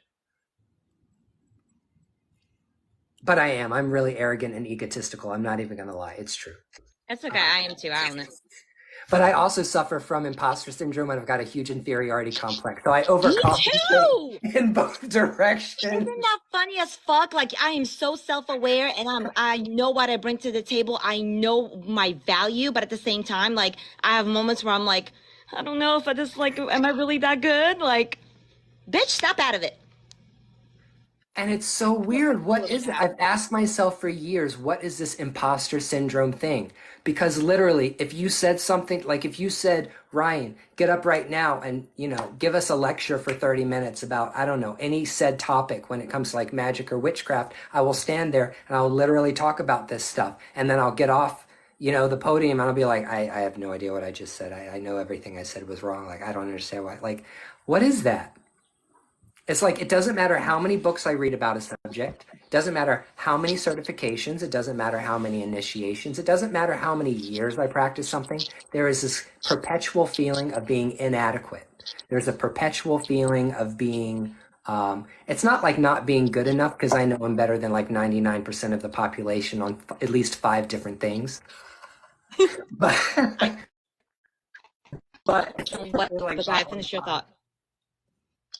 But I don't know what the fuck that is. Where does that come from? It's really annoying. From our upbringing and lack of validation, lack of celebration, lack of being like, oh my God, you did it. Let's throw you a fucking party. Let's make a big, I'm going to call everybody in the family and let them know. We didn't have that, Ryan. We had, okay, you fucking did it great. Like, I have better shit to worry about. You know what I mean? We need to go pay the bills. Like, that's where, yeah, okay, Magda, wonderful. Whoop-de-doo. Okay, next. I have 3 college degrees. My parents every single time ask, do we have to come to the graduation? You know what I mean? So because of that, even though we are proud of ourselves and we're overachievers and we achieve shit and we have a lot to show for it, occasionally we get back into that mentality of a child where we are looking for someone to say, hey, you're doing a good job. Yeah, I fluctuate between being like, yep, I'm here and I know my shit, and I can help you and blah blah blah. And then the other end of the spectrum is like me being like, I am sorry that I exist.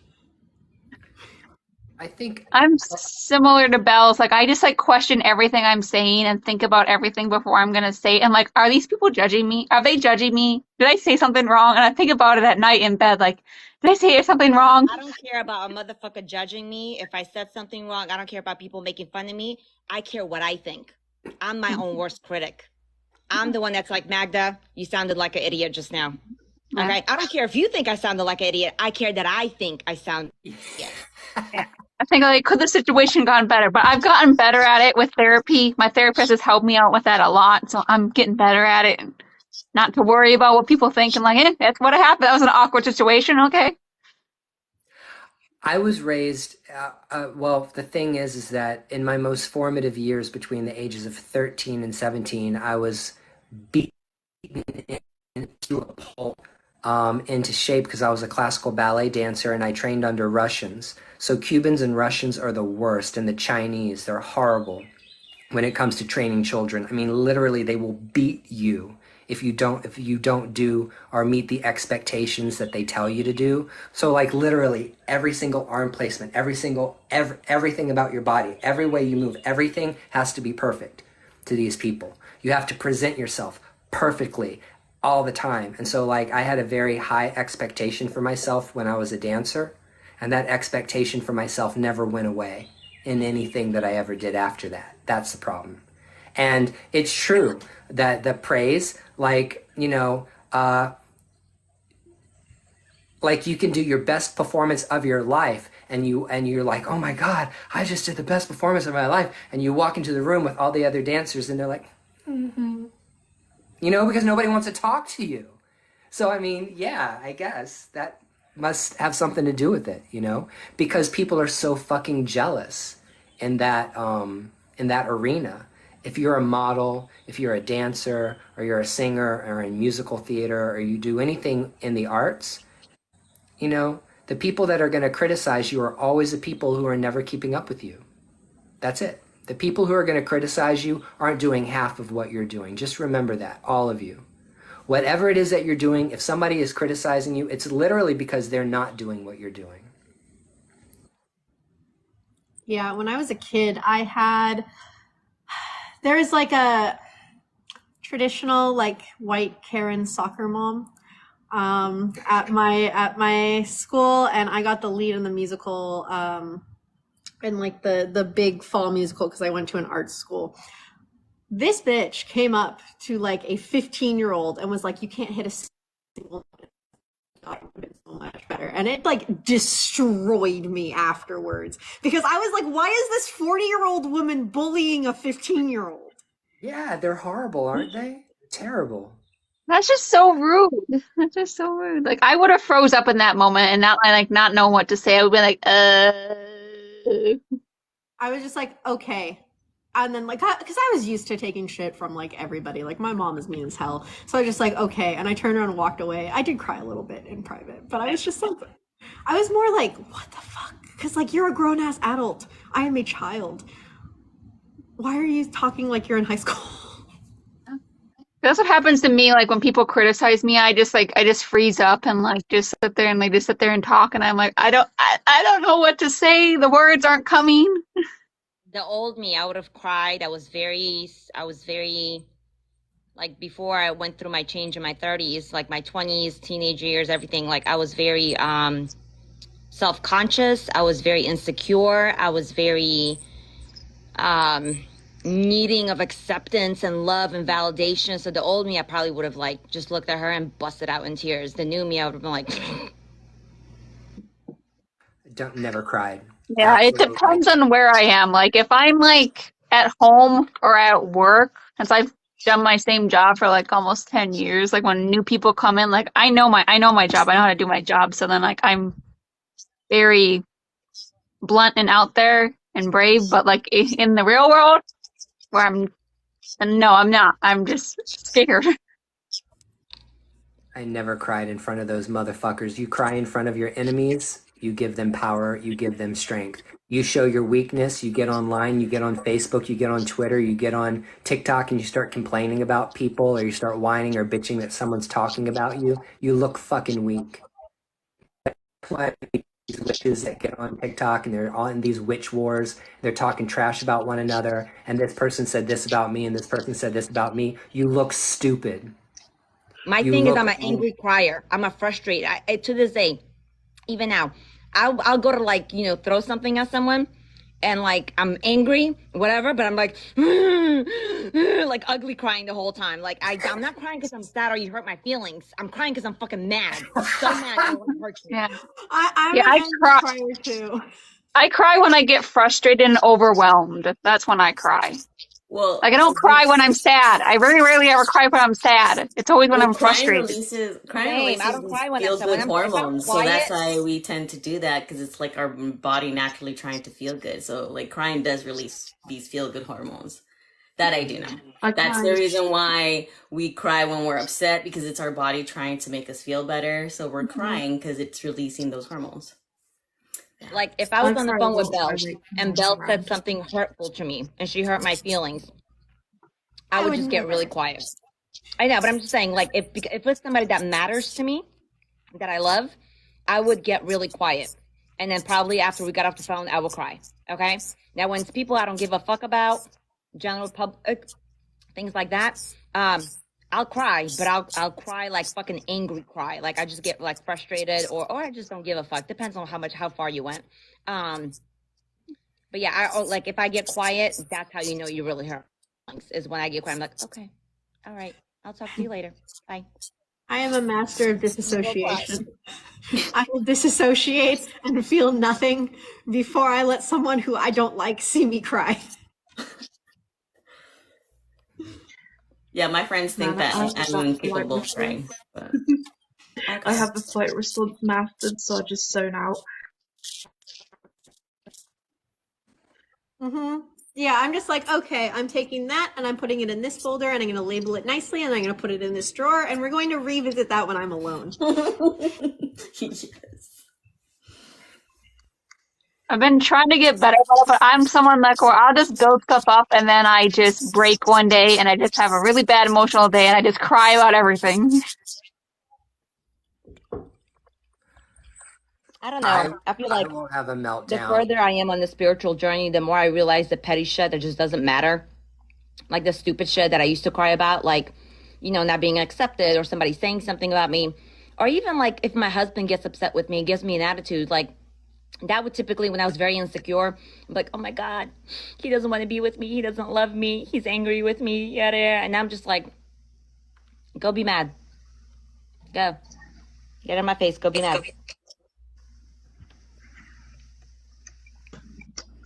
When I was 14 years old and I was at the Kirov and they had taken all the boys from the lower levels and the higher levels and put them into one classroom because we were getting ready to go out on tour. And they put the younger boys, the shorter boys on the front of the line. And then there was like a couple of rows of older boys in the classroom that were standing there. We're all doing these exercises. And we were getting ready to start the exercise. And my teacher, he was really rough. He was really, really mean. He called us motherfuckers. You know, I mean, we're like 13, 14, 15-year-old boys. He was like, you motherfuckers. Like, he was really mean. Like, he would slap people around or grab their leg and crank it and all kinds of shit. And he was just in a really foul mood that day. And he was teaching like all of the boys at the school. Because there was like about 60 kids that would go. And about 25 of them were boys and the rest were girls of varying levels. So there's like 25 boys standing in the and I was on the front line and everybody was preparing to actually do the exercise. So I was standing there and I was looking at myself in the mirror. I had a bad day. I had a shitty family. I had to deal with them. I had to go to school. So I was standing there. I was looking at myself in the mirror. But see, if you understand ballet, there's something called épaulement, which is you have to turn your head a certain way. Like there's always a way you're supposed to turn your head when you're doing any particular movement, right? But I didn't. I had my head, I was just looking at myself in the mirror for whatever reason. Out of the corner of my eye, from the other side of the room, I saw my dance teacher start to charge like a bull across the room in my direction, coming in my direction. And when he started doing that, literally every boy in the room from age 21 down to like 14, like just flinched, just like stopped. Like it was like freeze, hold. And he got in my face, and without even saying anything, he took his hand and he hit me as hard as he could with an open palm across my face, so hard that not only did my teeth rattle, but I heard my neck snap when it moved. And he was like, get into position, or he was like, fix your head or something. I don't even remember because my ears were like ringing, you know, from I was seeing stars. That's how hard this guy hit me in the classroom. And he hit me, and the pianist, because we had a live pianist that played live piano in every single class, she yelled out, Vladimir! Like, she never spoke. And so then he turned around and walked away and sat down. And after he hit me, I looked in the direction I was supposed to look, and I stood there. I didn't fucking move. I didn't cry. I didn't do anything. I just stood there. So they started the music, and with a huge fucking handprint across my face, I did the fucking dance. And then when that class was over, I left and I went outside. All the boys were coming up to me and they're like, man, you can fucking sue this guy. You can close this place. You can bring this place down. All these people saw he physically attacked you. He assaulted you. I'm like, yeah, whatever. It's not a thing. And it was like, from that moment on, I ruled that fucking place. I was the king of the Curragh for all 3 years that I was there because I didn't take no shit. So that's where I come from. If you wonder where I get this attitude from, I've been dealing with this shit since I was 14 years old, since I was 13 years old. But yeah, that was some really, really wicked, hardcore, get into shape. You think you have to go to karate to be treated like that. No, you can get treated like that if you go to ballet. I was in karate and I was treated like that. Yeah, seriously, yeah. But in karate, you're expected to be slapped around, right? You're not necessarily Yeah, no, when get it's like a slapped around in 50-year-old man ballet. slapping around like a 10-year-old girl, though, that's a little unfair. Yeah. But yeah, so the thing is like I never let people see me cry. I think that's maybe where a lot of like that anger management stuff comes in, because like I used to get angry and then I would be like, I would just stuff it all down. I just put it all down because I didn't want people to see that I was angry. But guess what? That shit comes out eventually. It's really, really good too when it comes out. And no, it is insane, right? But that was a positive story. Like, that's a happy story. I'm like proud of myself that I got through that. Like, that wasn't like a story for you to feel sorry for me. That was like an empowerment story. Like, I took that negative story and I made it empowering by saying, look how strong I was to be able to endure that. Do you know what I'm saying? Ryan, I fucking love you. You do the same thing that like my boyfriend does, where it's just like, he told me the story. He was like, yeah, like my mom got really mad at me one day after school and she like whipped me with the TV antenna, and the part about it is she broke the TV antenna, so then I had to fix it and like physically hold it so I could watch TV after school because it was the only thing that I could do. And we were both cracking up. Like, he was laughing, I was laughing. He tells that story way better, and he was like, yeah, so I told that to a girl I went on a date with once, and she just stared at me in silent horror. Yeah. And I was like, yeah, but like, it's pretty funny. It is what it is. It is what it is.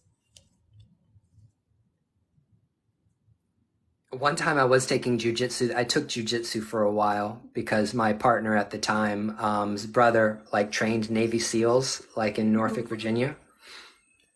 And I went to his judo, or I went to his dojo, and he was having a guest master teacher who was like a quadruple 50-11 black belt, whatever. And he said to me, this guy was standing there and he was like, hit me. And I was like, yeah. And he was like, no, really, come on, try to hit me. And I'm like, I know I can't hit you like nothing. I just can't. And then he went like this. He reached out and he pinched my skin up by my chest, like right up here. He grabbed my chest. He twisted and picked me up I was like on my toes, and he was holding me off the ground by my skin, with the chest on my skin. I mean, the skin on my chest.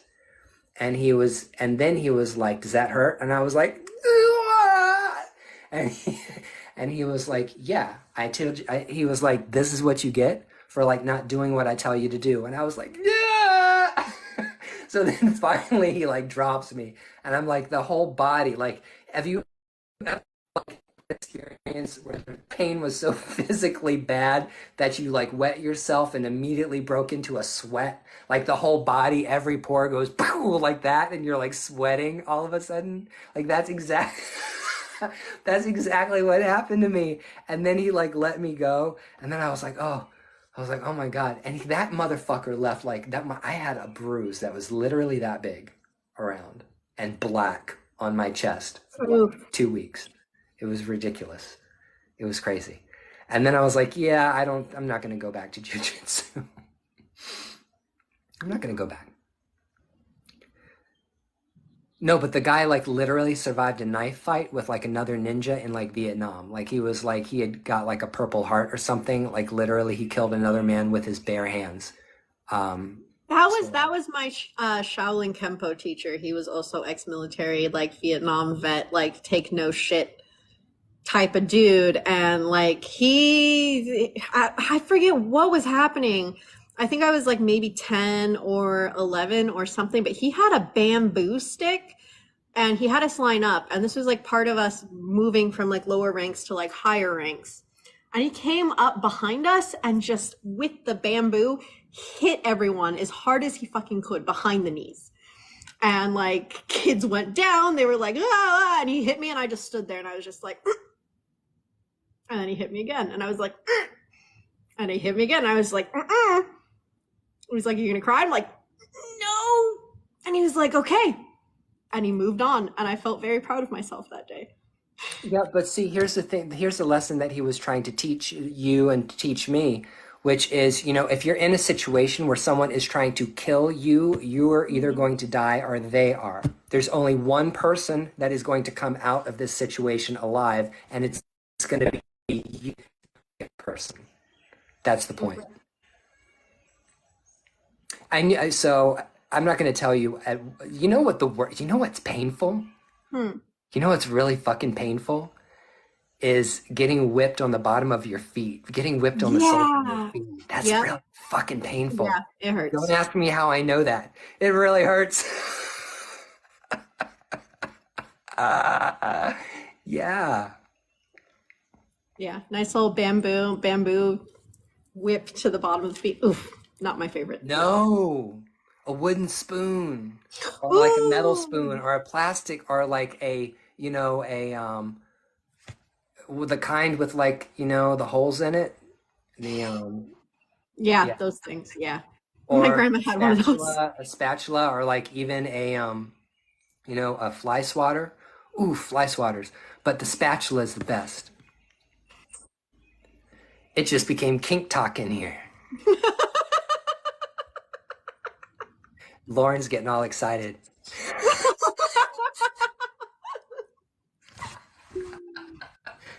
She's like, spank what? Sorry, I know, that was really bad. Someone said try cheese grater.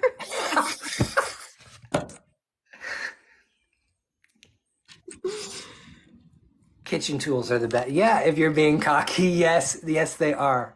Yes.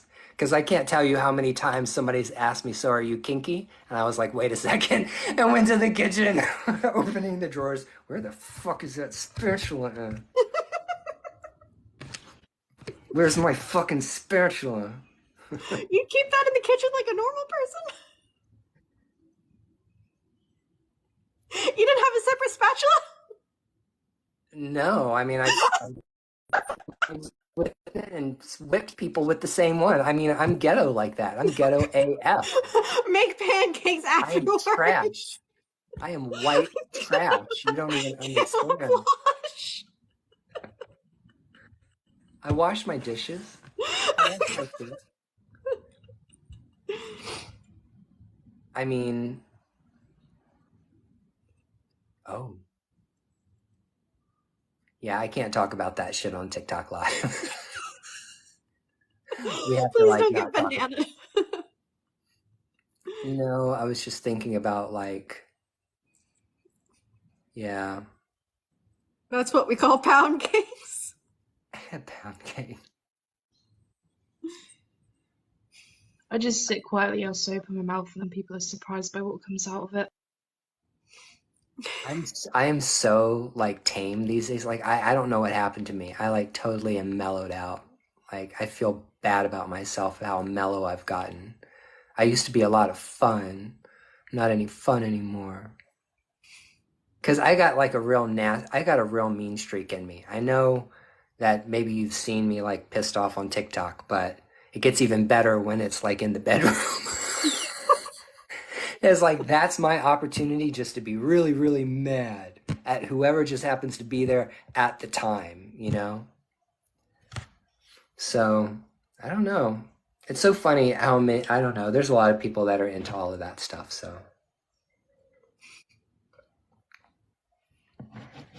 So can we get back on spiritual talk? Oh, I No, thought y'all that was done? spiritual. That was Tantra. Y'all We were kids talking done? about the Y'all kids Tantra. done? Meg's just like, please, can we stop Talking about talking about spatulas and shit. I'm over here checking my bank account, thinking about money. Y'all talking about spatulas and shit. All right, questions about anything magical. You're You right, can Frida. listen, It that's can be a very spiritual spiritual. experience. It can be a spiritual experience. It can. Can jasmine be cleansing? Ooh. I wouldn't use jasmine for like smoke cleaning or burning. I wouldn't burn jasmine. I put it in a spiritual bath. Yeah, that's what I was gonna say. Like jasmine to me is too like to me, I think of like flowers and spring and like joy and happiness and things like that. Like very like crispy, not like motherfucker, I'm gonna cleanse you. I don't know, what does Witchfoot say? She's the master herbalist. I have her book over there. I would look it up. Oh, I have it right here. I can check. Yeah, find out what Jennifer says jasmine is. Oh, excuse me, I'm so sorry. Yeah. Yeah.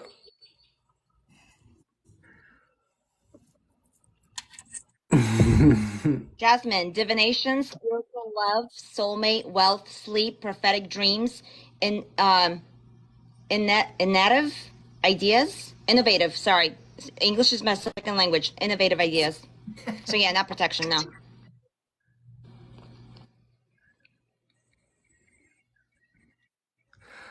Tips for Tips on helping. helping Yeah. get an apartment. I've done all the physical work already. Wrote up in a question mark. I'm trying not to answer all the questions, so I'm being quiet after I No, go read ahead. it. Go ahead. You can manifest it, right? Like write down, petition it, things but you can also do a road opener to like get anything that's blocking you from achieving it out of the way. Do you know exactly where you want to go? Is it a very specific place you're trying to get? Because I do have an answer for you, but it's a little. Do you know the exact apartment that you applied for?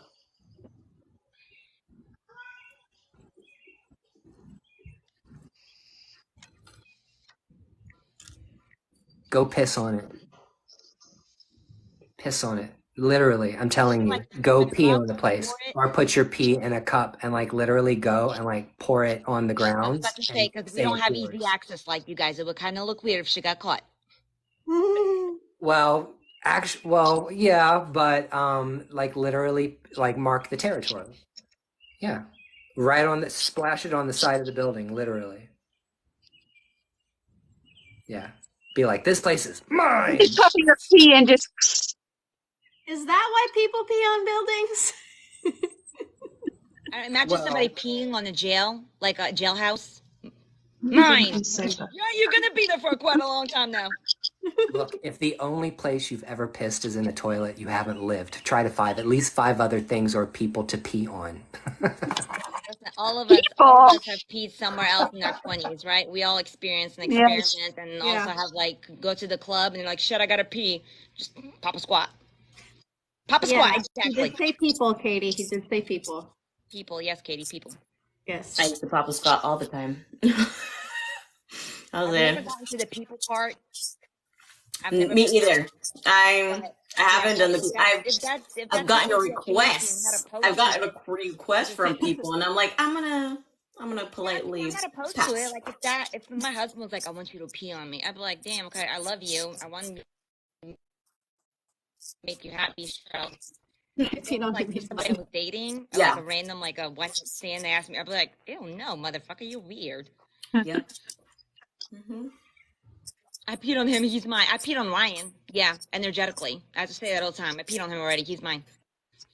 energetically. Energetically. Don't pop a squat on the beach, you get sandy. Just use the ocean. I've heard different things back and forth about jellyfish. Like you're supposed to go in salt water, you're supposed to pee on it, you're not supposed to pee on it. A jellyfish It's an old sting. wives' tale. Yeah, someone said it like a jellyfish thing.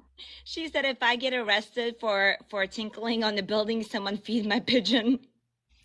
No, what you do is you get a dark cup. You know, you get like a coffee cup, and you pee in the coffee cup. And then, you know, if you want, you can like write a little intention, or you don't need anything except the pee. All you have to do is show up at the building and like wait till nobody's looking and pretend you're gonna like dump out your cup, your coffee cup or whatever, and just right up against the side of the building and on the floor. Yeah, and if someone was like, "What was that?" You're just like, "My tea went cold," and they're like, "Why does that smell like pee?" And you're just like, "That's what is it called? The really stinky tea." Tell them it's mugwort tea, because Yeah. mugwort smells like Mugwort shit. tea. Just say it's herbal tea. It's special herbal tea. It's Chinese natural remedy, something like that. Or if there are other herbs for ownership, then you can just put a little herbs in your seriously. PT.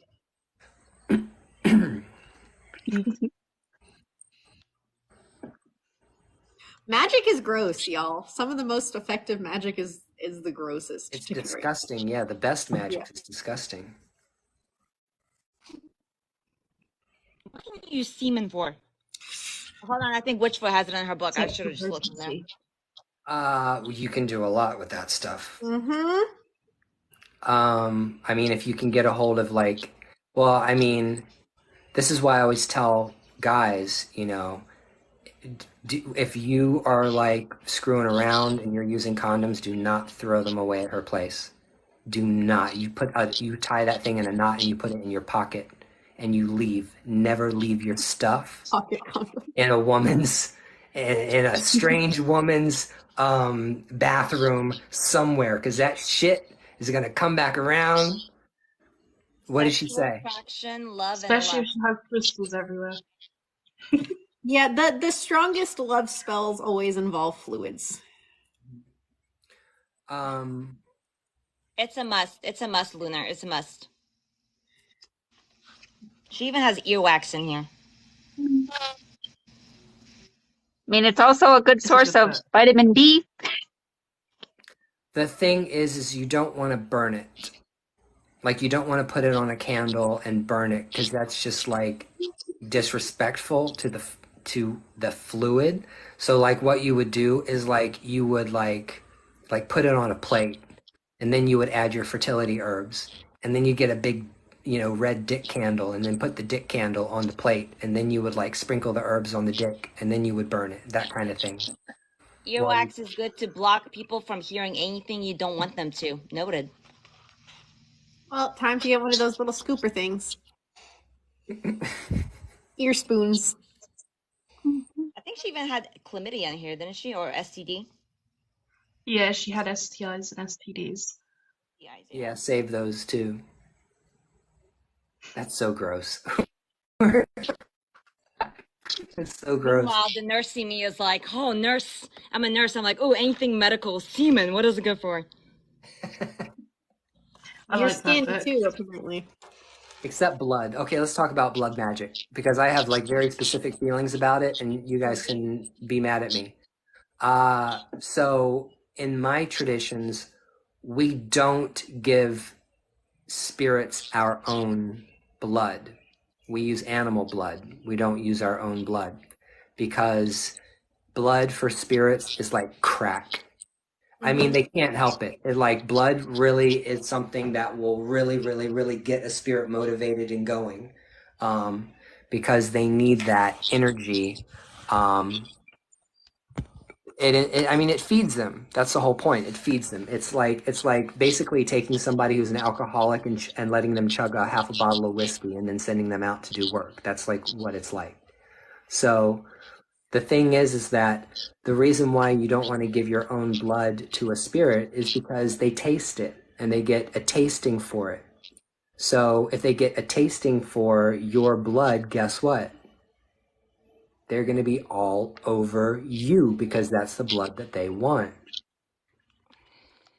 So I knew a girl that had invoked some Hellenistic deity, some female spirit, goddess or whatever, and she had put out her period blood for this particular entity as an offering.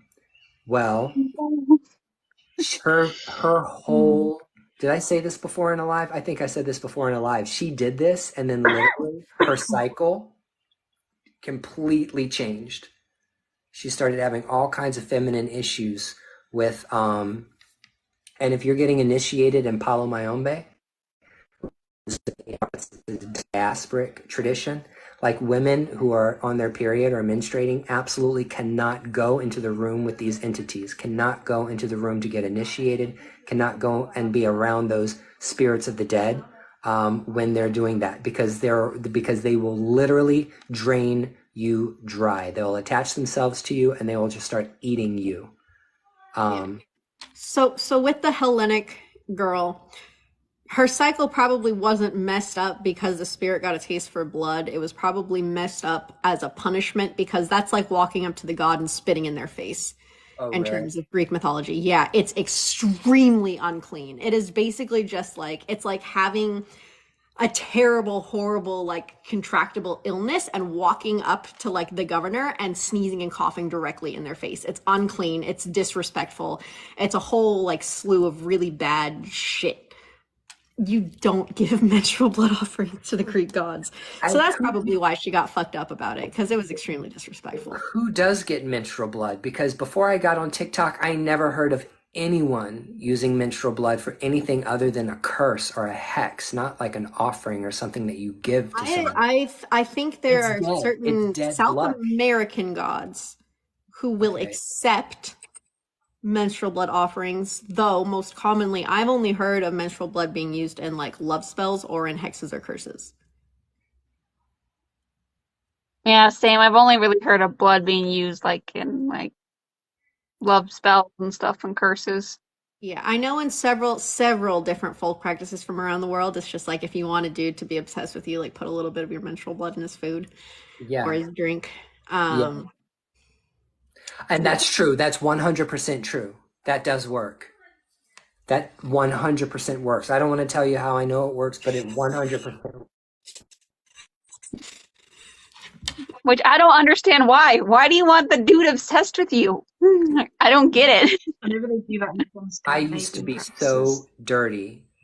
I used to be like, when I say dirty, I mean like I'm really fucking filthy. And there was this one time that I got up with this girl and I was like going down on her and she was like, no, you don't need to go down on me, whatever, blah, blah, blah. And I was like, I don't care. And so I like bit the tampon string with my teeth and I flicked it. I just went like this and it went flying across the room. And I proceeded to there was blood everywhere and then I literally looked like a fucking vampire. Like it was like American Horror Story. It was like Interview with a Vampire level. And let me tell you, I became obsessed with that person and sexually connected and tied to that person. And that shit, like that, whatever that was, that still exists. I'm not even gonna lie. whatever kind of sex cord I created with her by, drinking that stuff, I 100% tell you it works. That doesn't surprise me Don't for do some it. reason. The guy will like continue to follow you and follow you and follow you. You'll never get rid of him. So that's why you don't want to do stuff with men like that. I don't know why women want to do stuff like that, because men are fucking crazy. So you're gonna like feed him your period No, blood. That's great. Then he's like gonna stalk you. You're gonna want him to go away, and he'll never go away. my husband, for the first year that we were together, or maybe like just the first 6 months, I'm probably over exaggerating, probably like the first 6 months, told me, like, he asked me very, like in the very beginning, please don't cook anything with tomato sauce.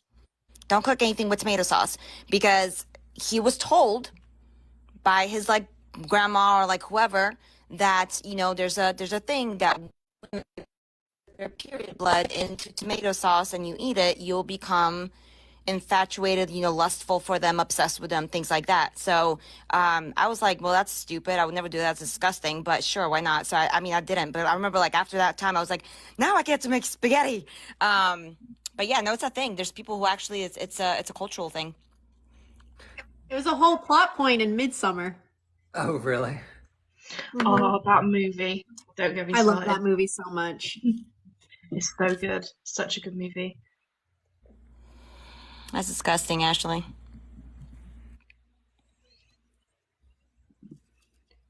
We somehow keep talking sexual shit. Like we somehow always That's paddle because I'm backwards. incredible. You don't even understand how sexual I am in real life. Like if you So are you don't that want me horny, in New Ryan? Orleans, Because because if you're I show up horny, in you're New feeding us your Orleans, horny energy. I am so fucking horny all the time. Like you don't even understand. Like if I showed up in New Orleans, you would be like, "Who are you?" Like, do you need to like go hump a tree or something? Like you don't even understand how I am in real life. I keep myself so under control on this app. Like, do you even know who I am? Like, come on. Like I have to control myself on this app, and I hate it. I hate the censorship. God.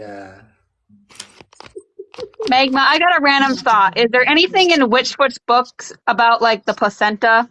Yes. Yes. I think it Yes. is, yeah. Thank you, Magda. I appreciate it. Thanks, Magda. Thank you. Now I'm talking I to Belle. She's appreciate like, it. yes. Oh, I'm sorry. I was like, I just heard, is there anything in Witchfoot's, because I was spacing out about the placenta, and I was like, yes. Well, I knew that Magma had the book. I didn't know you had the book right next to you too, Bells. I didn't hear the I think Magda I part. I'm have. sorry. I'll just be No, it's mini okay. Go ahead, baby. I think that Women eat them. child What's that? protection, recover from sickness, reverse weakness, provide resources to those without placenta, human or animal.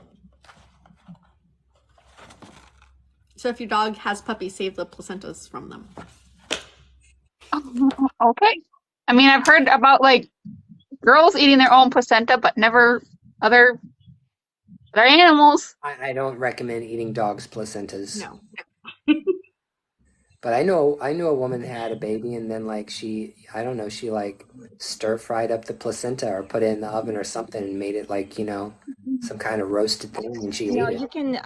you can, it's actually a very thing. nutritious. Like you not put it in the oven, but yeah, you dehydrate it and then you turn it into a powder and you buy those little capsules, like they look like they're pill Like little capsules that you pills. can take apart and you put it in there and you take it like once a day as a vitamin. It's actually really beneficial for women, yes. And you have to do it like within like a day or two or something. No. After Yeah, the if there is placenta. like you need to like dehydrate it like Pills and- ASAP. I believe Kim Kardashian did that. The whole dehydration with the pills. I believe Kim Kardashian did that, and I think they gave her like 2 bottles of it. So there's companies that do that, where they'll take the placenta for you, they'll do the dehydration, and they'll put it in the capsules for you.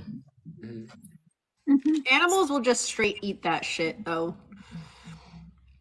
When So you they said just intrinsically know. when you said they dehydrated, I thought you'd be sitting there like chewing on it like beef jerky, like like it was like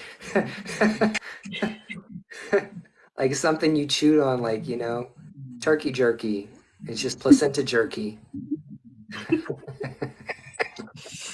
Ooh.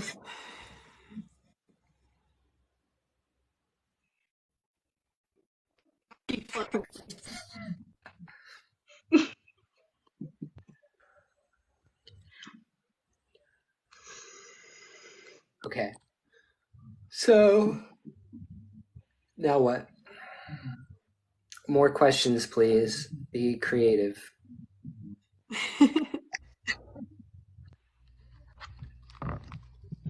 42 people in here. Someone needs to have a question. You know, I always have about 40 people, usually. Most of the time, there's about like 35 to 40 people. And they just like hanging out. They're like the people that like to listen. See, when I said put in your rising sign and all of that, they all responded. They're there. They're just hanging out, like doing their laundry and shit. See, like Holly. Yeah, there they are. See, They're like a just person. listening. Have you ever Okay. had a spirit hate a scented candle you offered them?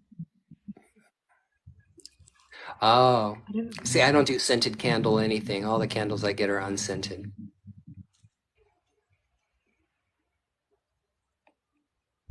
I've had a deity, like I've had deities, like I've gotten scented candle and like I got the right color that they like, but I would light it and they'll be like, this shit like stinks, and I would have to like take it down and get a new candle.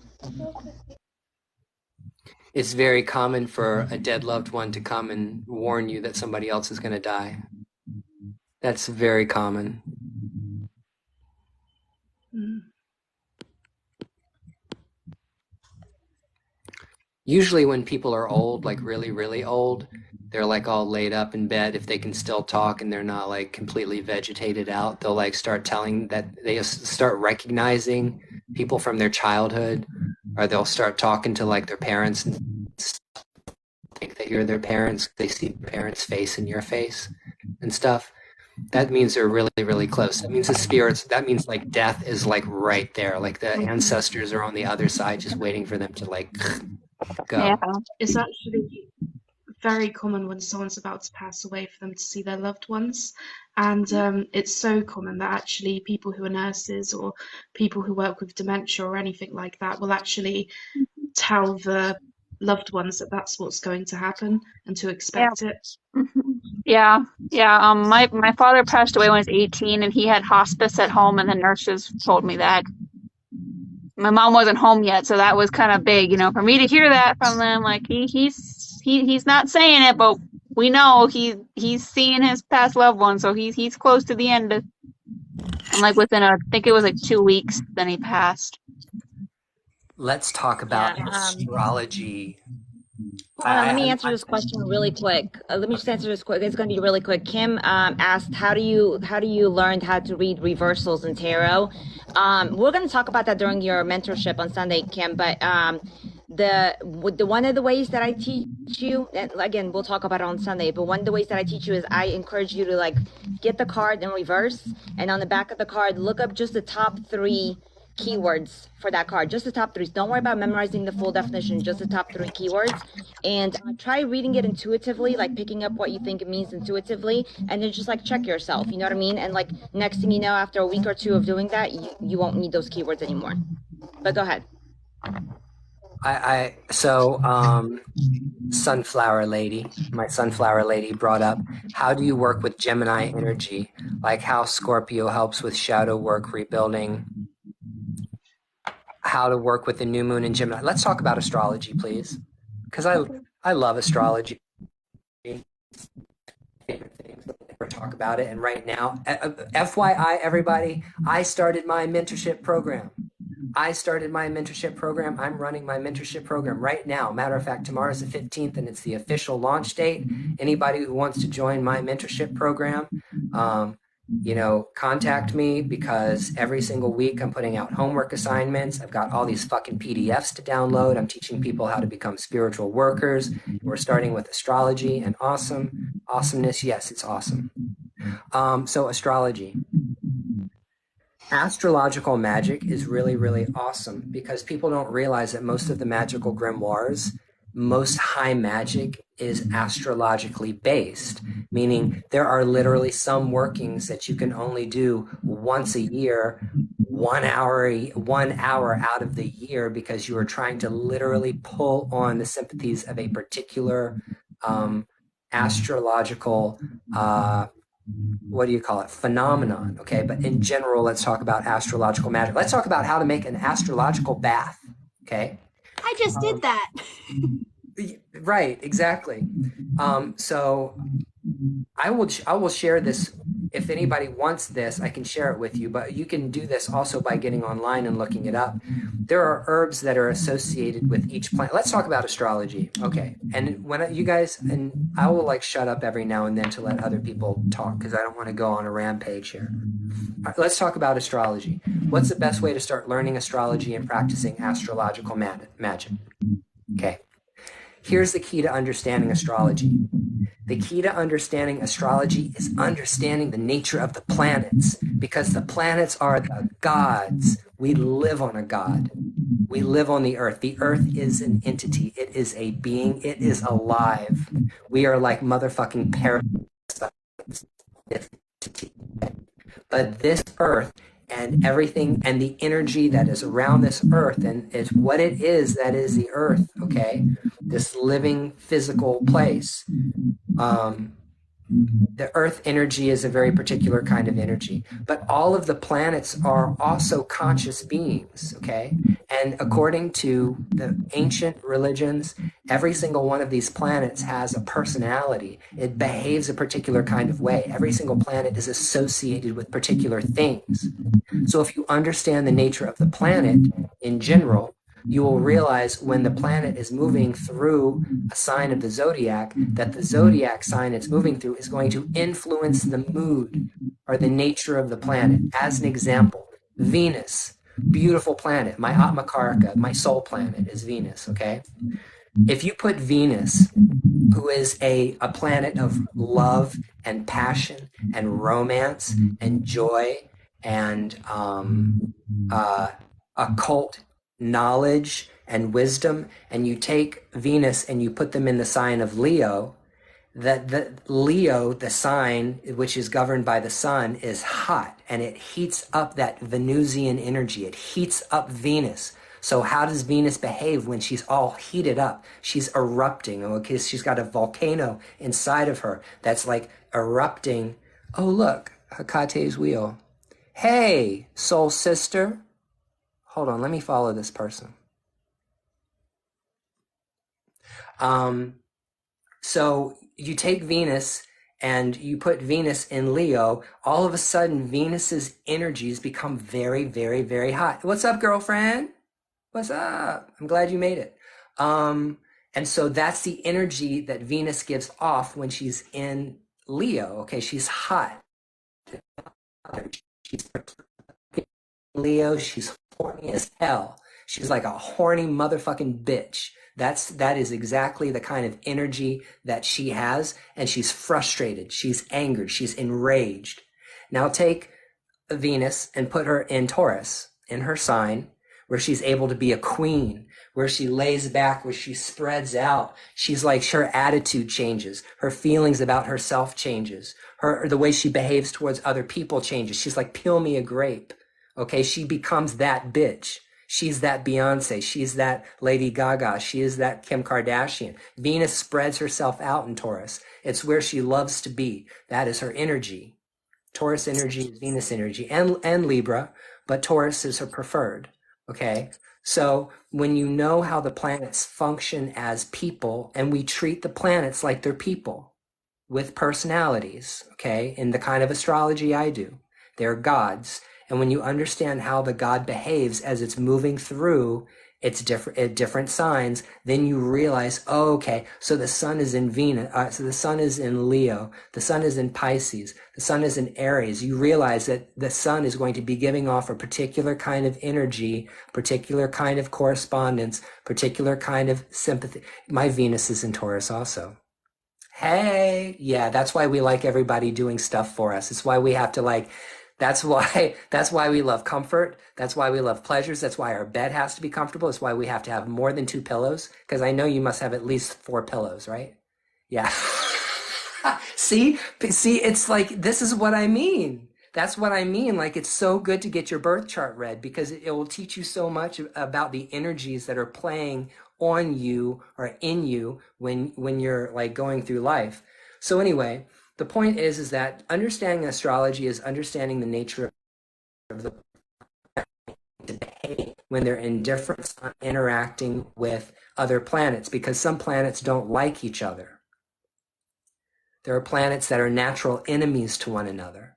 So there are also planets that are considered hostile and hot, and planets that are considered cool and accommodating. So understanding this ancient science, this ancient astrology, this ancient science about the nature of the planets helps you understand how to work with the planets. So Saturn, if I wanted to make a Saturn bath, what would I do?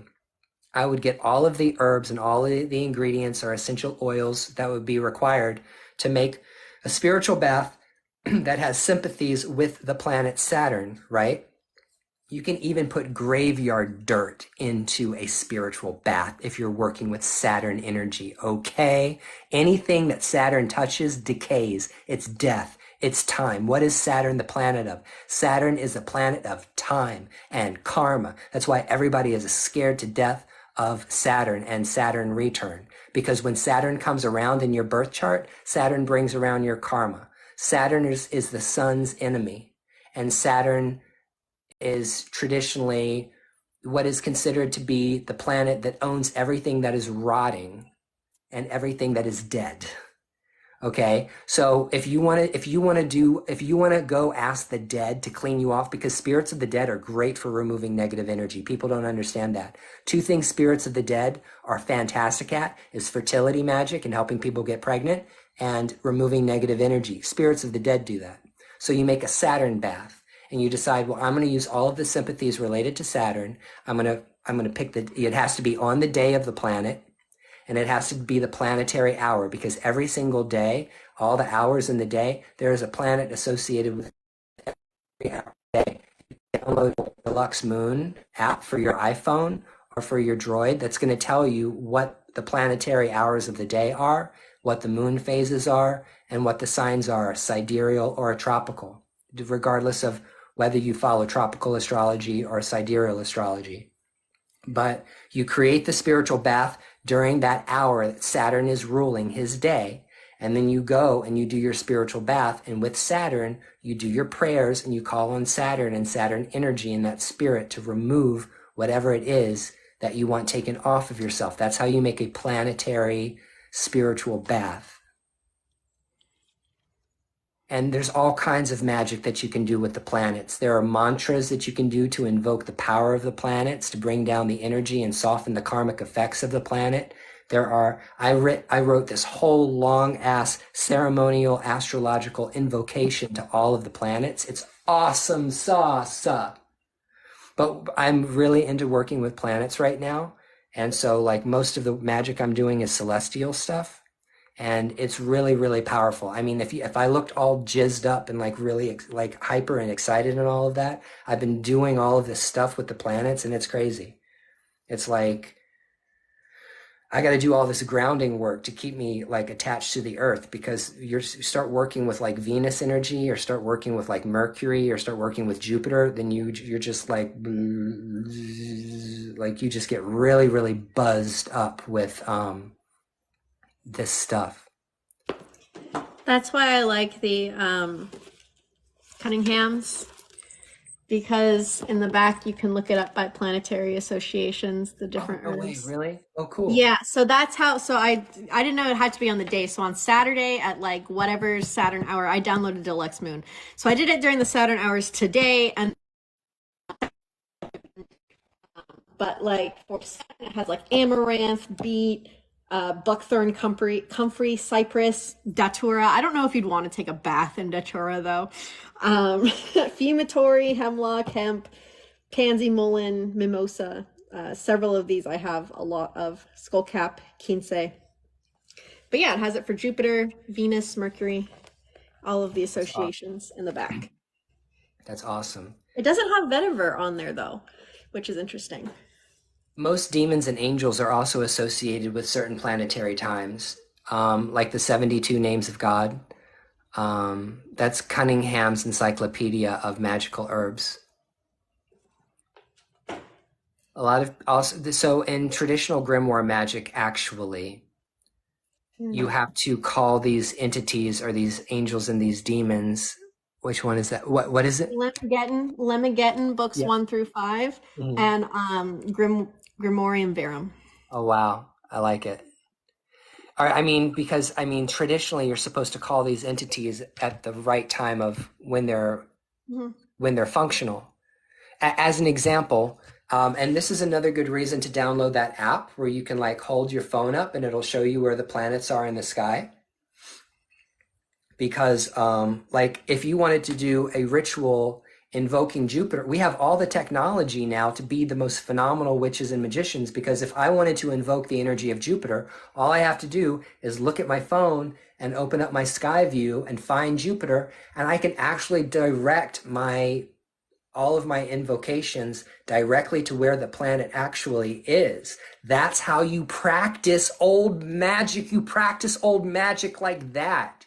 Because people literally would find the planet and invoke it from the earth. That is visible in the sky, and you can see it and you can pull on its energies. That's when you're practicing real magic. It's like if you want to practice elemental magic, you have to go into nature. If you want to work with wood energy, you have to go into the forest. If you want to get mountain energy, you have to go to the mountain. If you want to work with river spirits, you need to go down to the river. That's how magic used to work. It was like literally connected to the earth. And now everybody practices magic in their apartment. You know, like you're in Brooklyn somewhere, and you're like sitting in this small, tiny little shoebox apartment with like 1 million people around you, and you're trying to call down planetary energies, and you're doing it, and you don't even know where it is in the sky. I'm sorry, like people get mad at me for saying this, but there are directions that are associated with the planets. There's 9 planets in Hindu astrology that are used, and I use the 3 outer planets too. But there are 9 planets and 8 special directions that you can invoke the planetary energies depending on which way you're facing, regardless of where the planets are in the sky. But so, like, if I was going to like invoke Magda, right? Why would I say an invocation to Magda with my back to her? Like that's the whole point. That's why we do that. Because these energies are real. They're not made up. They're not just in your head. Unfortunately, it's not just all in your mind. Everything is in your mind, but not everything just works because you think it does. There's actually a way to practice magic that's successful and a way to practice magic that is not successful. And personally, I'm not too invested in knowing how to practice magic correctly. Because it doesn't benefit me for somebody else to know how to practice sorcery, celestial sorcery. I'm sitting here messing with my life purpose cards. Okay, I'm just like reading on myself, and something just says, read on Ryan. And I was like, what's Ryan's life's purpose? And I got study. Okay, it's a study, reading, research, education, help you gain confidence and clarity about your career. And I got spiritual teacher. Spiritual teacher, you heal with your classes, sessions, and seminars. Yay. That's awesome. That sounds right. That sounds right. So I'm going to give her, I published a second book, and I'm just going to show it to you real quick. I'm going to go ahead and plug myself. I never plug myself in what I do, so I'm plugging myself. Mel, you got oracle cards. Don't buy it though. So I published this book called the Vedic Astrology Guidebook. Okay, it's a $9 book. It's $9.99. In this Vedic astrology, it's called the Vedic Astrology Dice Guidebook. Do you know what astrology dice are? These are astrology dice. They're 3 die. You can buy these on Amazon, and they're 3 die. One has 12 signs, 12 planets, and 12 houses. This tells you nothing about where the stars are in the sky. It tells you nothing about your birth chart. But what you do, thank you so much, Crystal. It is good, right? Basically, all this is just my analysis, my birth chart analysis related stuff. But it tells you about traditionally what the 12 houses are, like what they are on your birth chart, like what they mean. It tells you about the energies of the signs. It tells you about the personalities of the planets, and then the combinations of planets and signs. So what you do with the astrology dice is you do whatever invocation that you're going to do. About books, there are not a lot of books about planetary magic. There really isn't. There's not a lot of books about all the planetary magic stuff is all embedded in like grimoire shit, which is really boring stuff to read. It's like written like in 1605, you know, like it's not even, it's like in old English. But you take the astrology dice and you throw them and it's going to land. And then you look at the planet, you look at the house, and you look at the sign. And okay, so you determine, well, the seventh house, what is the seventh house ruling? Well, the seventh house rules partnerships, sexual unions, important relationships. And you say, okay, so that's the area of my life that I need to work on or think about. And then you say, well, now that's Saturn in what? Capricorn. So then you can go, well, how does Saturn behave when Saturn is in Capricorn? And then you'll get like a general description about how that planet behaves in that particular sign. And that is the book that I wrote to use astrological dice. There's no other book written like that. I'm the first. But I'm going to do a second edition. And the second edition is going to add in the astrological bath stuff. And it's going to add in my grand invocation for all the planetary energies. And if you bought that book, like Crystal, if you bought that book, send me an email so I can send you the PDFs to add to the book. But planetary magic books, there was a book called Planetary Magic, but it was weird. Like it had all of this Thelema stuff in it, and I can't stand anything Thelema. Is just gag to me. I'm sorry if I offended any Thelemites out there. No, I'm not. Thelema's dumb. What cards did I get? Oh, I'm sorry. It was really funny. I laughed because your very first card was Oracle cards, and you use Oracle cards a lot with that. So it says Oracle cards, you are able to discern answers and guidance for yourself and others. You also got family. So I feel like you're meant to be a mother. With animals, you have a love for animals. So it's meant for you to work with animals, and energy healing. Yeah, sounds about right. Your natural energy healing abilities are an important part of your life's purpose. Interesting.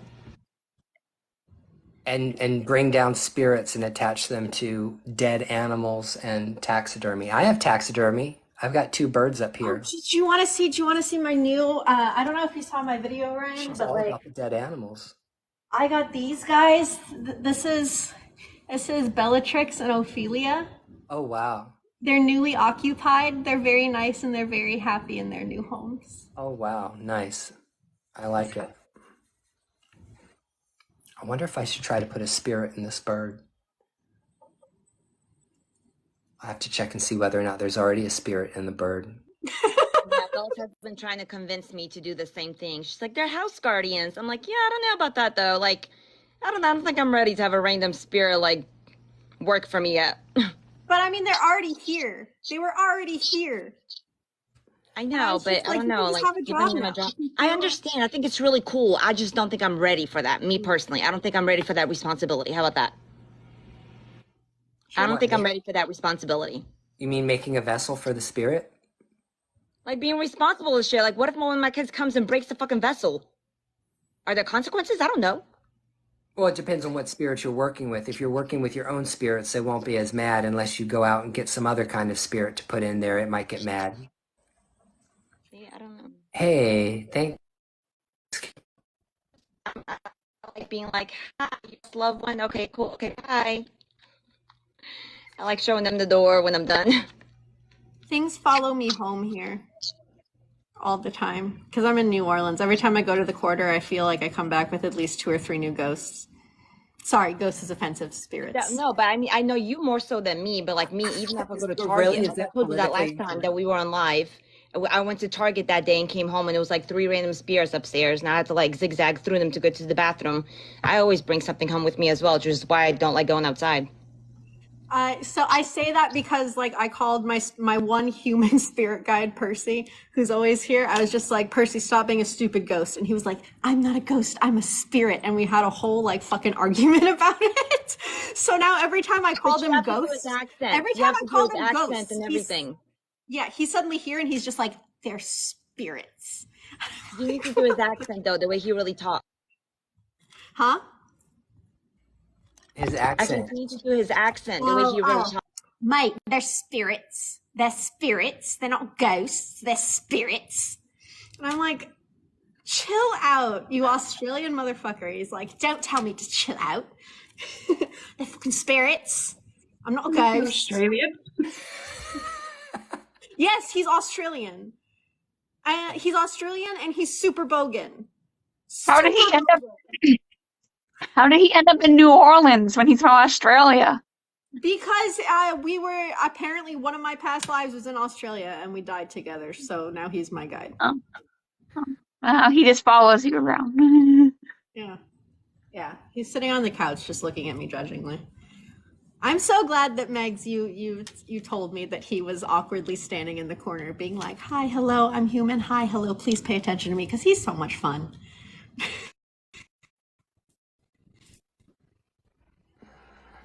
It's time for a gummy.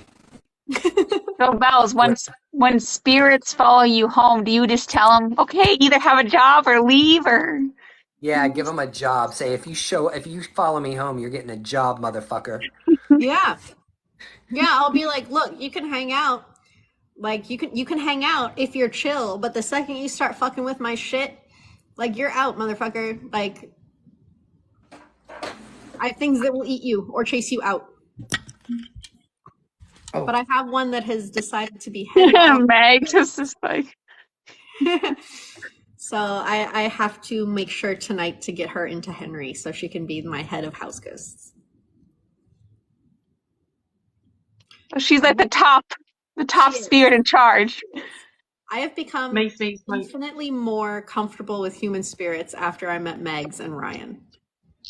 I think that's like, it's funny because she was very like, when you said for her to be like the main one, like she was very like taken aback, like, wait, me? Like, me? Like, that's a lot of responsibility. Like, you sure you want to give me that giant plate? Like, she showed me like a plate, like an like too much on the plate, like overflowing plate that she would have to carry, like being responsible for all this. And she was like, yeah, but I'll take it. Yeah, I tapped her a little bit when you were reading her. I was like, she's earthbound. Like, she's so, this is so crystal chart.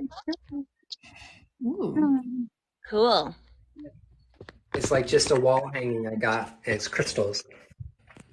And it's over top of my toilet because obviously I needed crystals over top of my toilet. That's all. It helps with constipation, I'm sure. Evil life all over my toilet.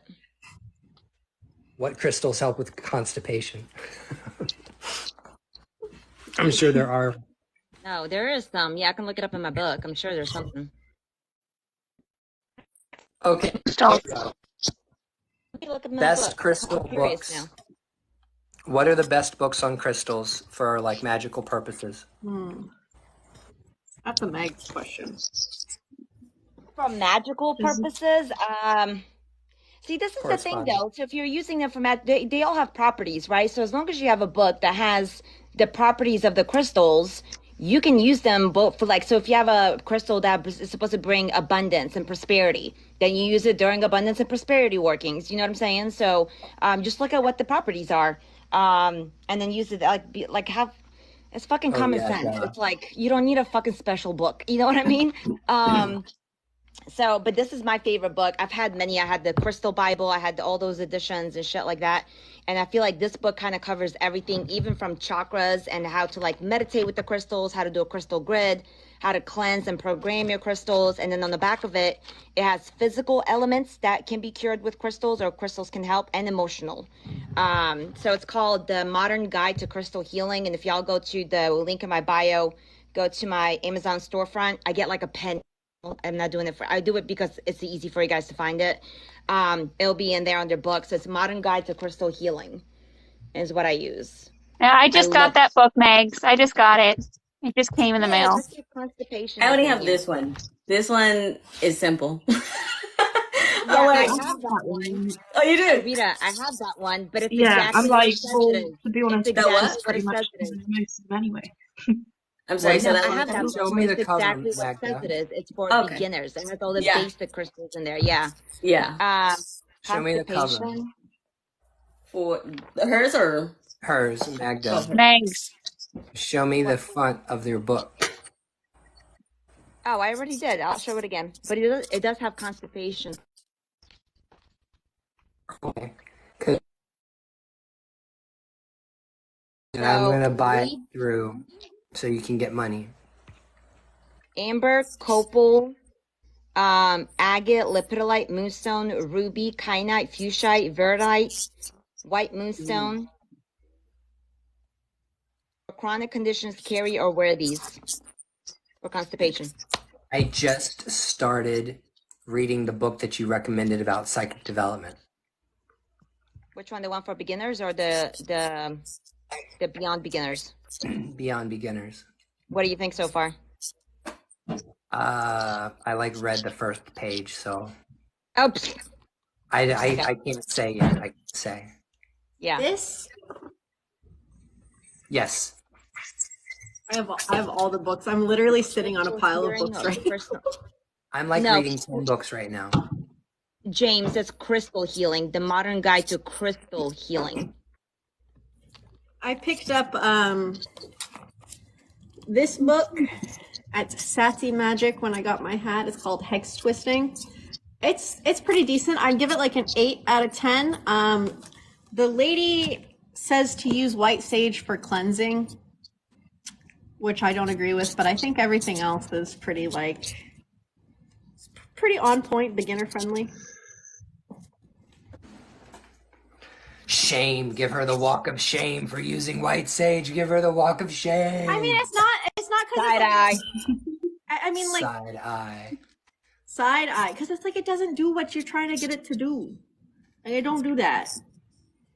Sandstone is really good for manifesting money in abundance, actually. Think of the sparkle. You know how it sparkles like gold sparkles? So it brings in money and manifestation of money in abundance.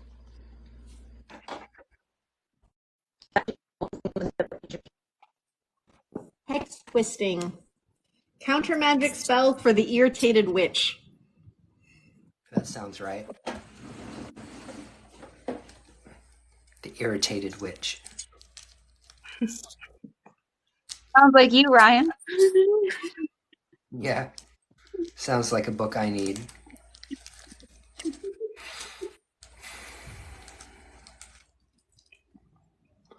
Yeah, there's absolutely no reason to walk up to somebody and be like, you can't do that. You can't do that because you know the thing is like attacking somebody for their spiritual practices is never going to go well for you. Their reaction is always going to be defensive. And it's always going to be like, who the fuck do you think you are, bitch, to like show up here and tell me what I can and cannot do when I read 11 books that told me I could use this. See what I mean about like culture and books? Like literally, if like white sage has been used in so many books for clearing space, so many books, and in hoodoo books. So there are, you know, white sage has been like associated with banishing for so long, for at least 20 or 30 years, that trying to get people to reverse themselves on that is difficult. But attacking somebody about what they use isn't very helpful. Mm-hmm. You know, I think the best thing to do is be like, you know what? Traditionally, white sage wasn't used to banish, it was used to invoke. And it was used to invoke a very particular group of spirits. Just so you know, that's usually associated with the closed practice. That's all you need to say. Yeah. And then if that person continues to do it, that's still none of your fucking business. It's like it's also easier because you can just use garden sage instead. You can just go down to the Dollar Tree or the supermarket and get some McCormick sage Yeah. and burn that. James, my favorite is eucalyptus. I love burning eucalyptus. Smoke cleansing eucalyptus is my favorite way to do it. Or rosemary bundle, but I always go for eucalyptus first. I just love the way it smells. Cedar. Cedar is It's good. a great, Yeah. yeah, cedar and eucalyptus. Yeah, both of those are good. But yeah, Yeah, I I've got recently started using cedar. I fell so into the trap of using the white sage. I'm like, oh, nope, nope, okay, we're gonna stop that now. white sage stinks. It does. So what books do I have right now? I've got The Toltec Secret by Sergio Magana, who I was told by one of my close friends and followers that it was the best book on dream work, like dreaming, lucid dreaming, or shamanic dreaming. The Toltec Secret. Psychic Development, the one that was just shown. This Ars Vercanis is good for advanced magical techniques. I've got Magical Calabash. I've got The Sacred Kabbalah by Manly P. Hall.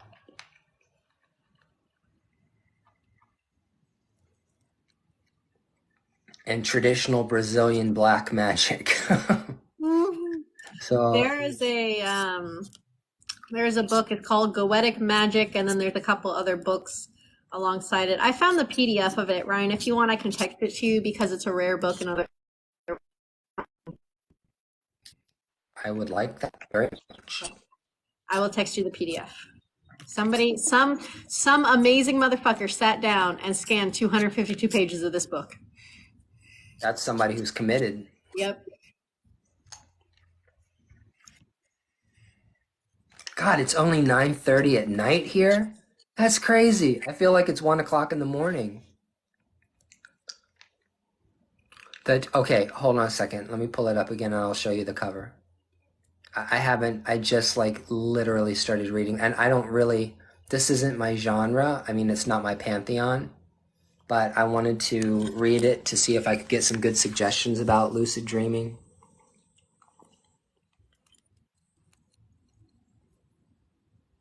Oops. That. The Toltec Secret Dreaming Practices of the Ancient Mexicans by Sergio Magana. I'm not even going to try to pronounce his last name because it's got like 20 consonants in it.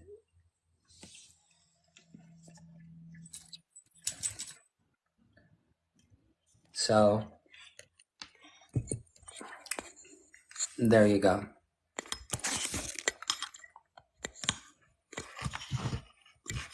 I want to talk about closed practices for a second. And don't everybody gag and roll your eyes on me, because my feelings about all of this have changed.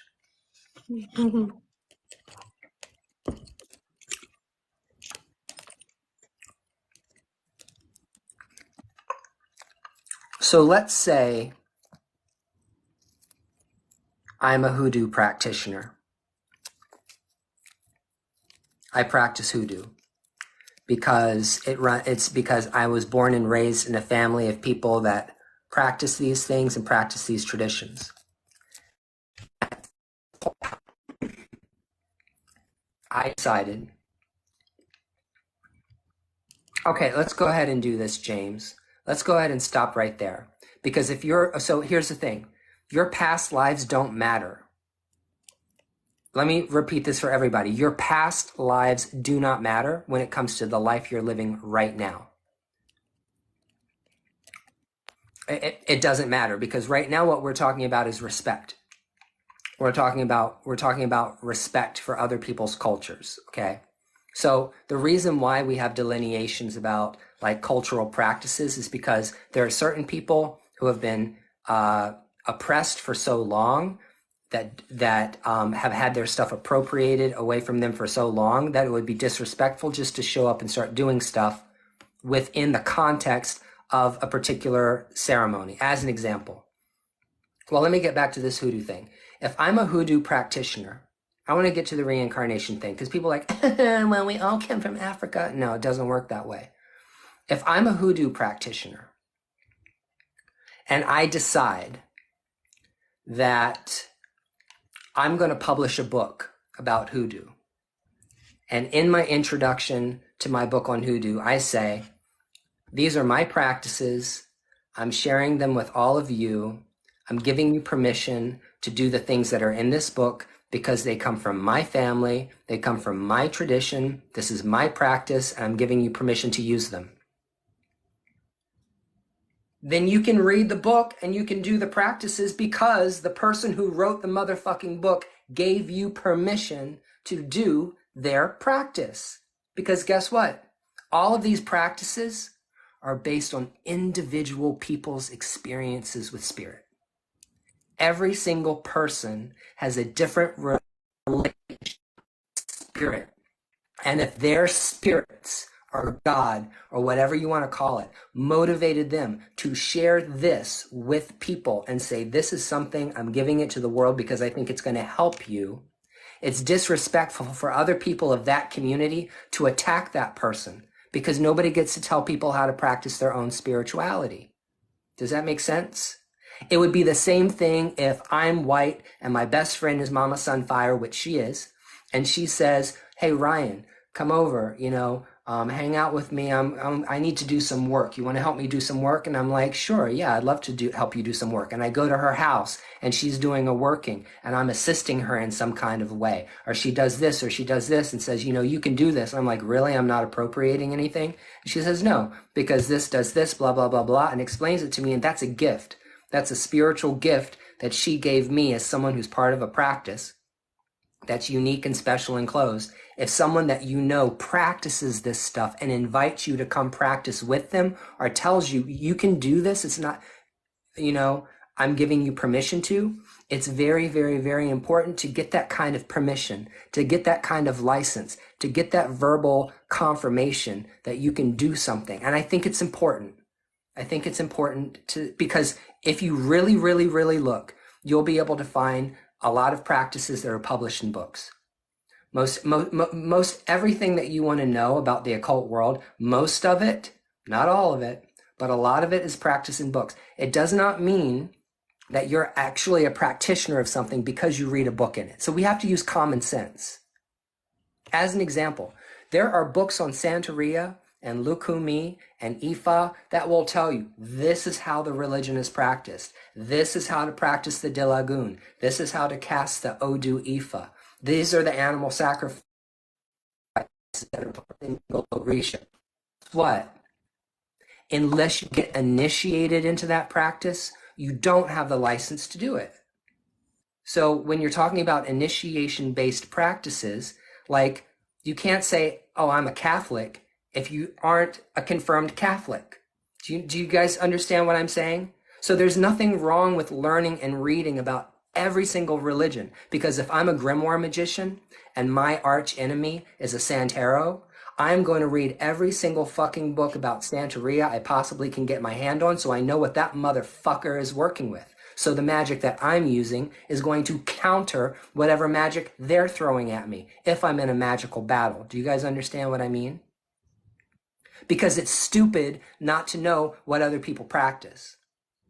You're ignorant if you're not willing to understand what are all these people practicing. What is this religion about? Why are the practices done a particular way? But as far as religions are concerned, you get a license to practice the magic when you become a member of the tradition. It's like being a Freemason. You get sworn in, okay? And then the thing about New Orleans voodoo is not Haitian voodoo. Mm-hmm. And Haitian voodoo is not Sanse. And Sanse is not Dominican 21 divisions. There are different branches of all of these traditions. So like New Orleans style voodoo is very different. New Orleans voodoo is like grimoire magic and Wicca and Norse paganism and hoodoo and some root work and some everything and the kitchen sink thrown into a pot. You know what I mean? And maybe some Native American stuff and all of that. So New Orleans voodoo is a very particular kind of voodoo. But what I'm trying to say is that one, everyone should be educated. So don't ever let anybody tell you not to read a book about a closed practice, because you need to know what people practice. You also need to realize that in order to practice certain forms of magic, you need a driver's license. Like you can't drive a motherfucking car in this country unless you go down to DMV or go to RMV and get a driver's license, where that if you get pulled over by the police, you show them that you have a driver's license, you have the right to drive, or else they'll arrest you, they'll take you to jail because you're driving without a license. Do you see what I'm saying? It's the same thing in spirituality when it comes to particular religions. But if there is somebody who has a personal practice and says, do this, it's on the person who creates that material to answer to the spirit world about the information they put out there. Because you have to hang out in the community and you have to meet people and you have to talk to them and you have to watch the way they roll and you have to develop a relationship and trust with that person and then work with that person. But and then the whole thing about, yes, we've been reincarnated many, many, many times.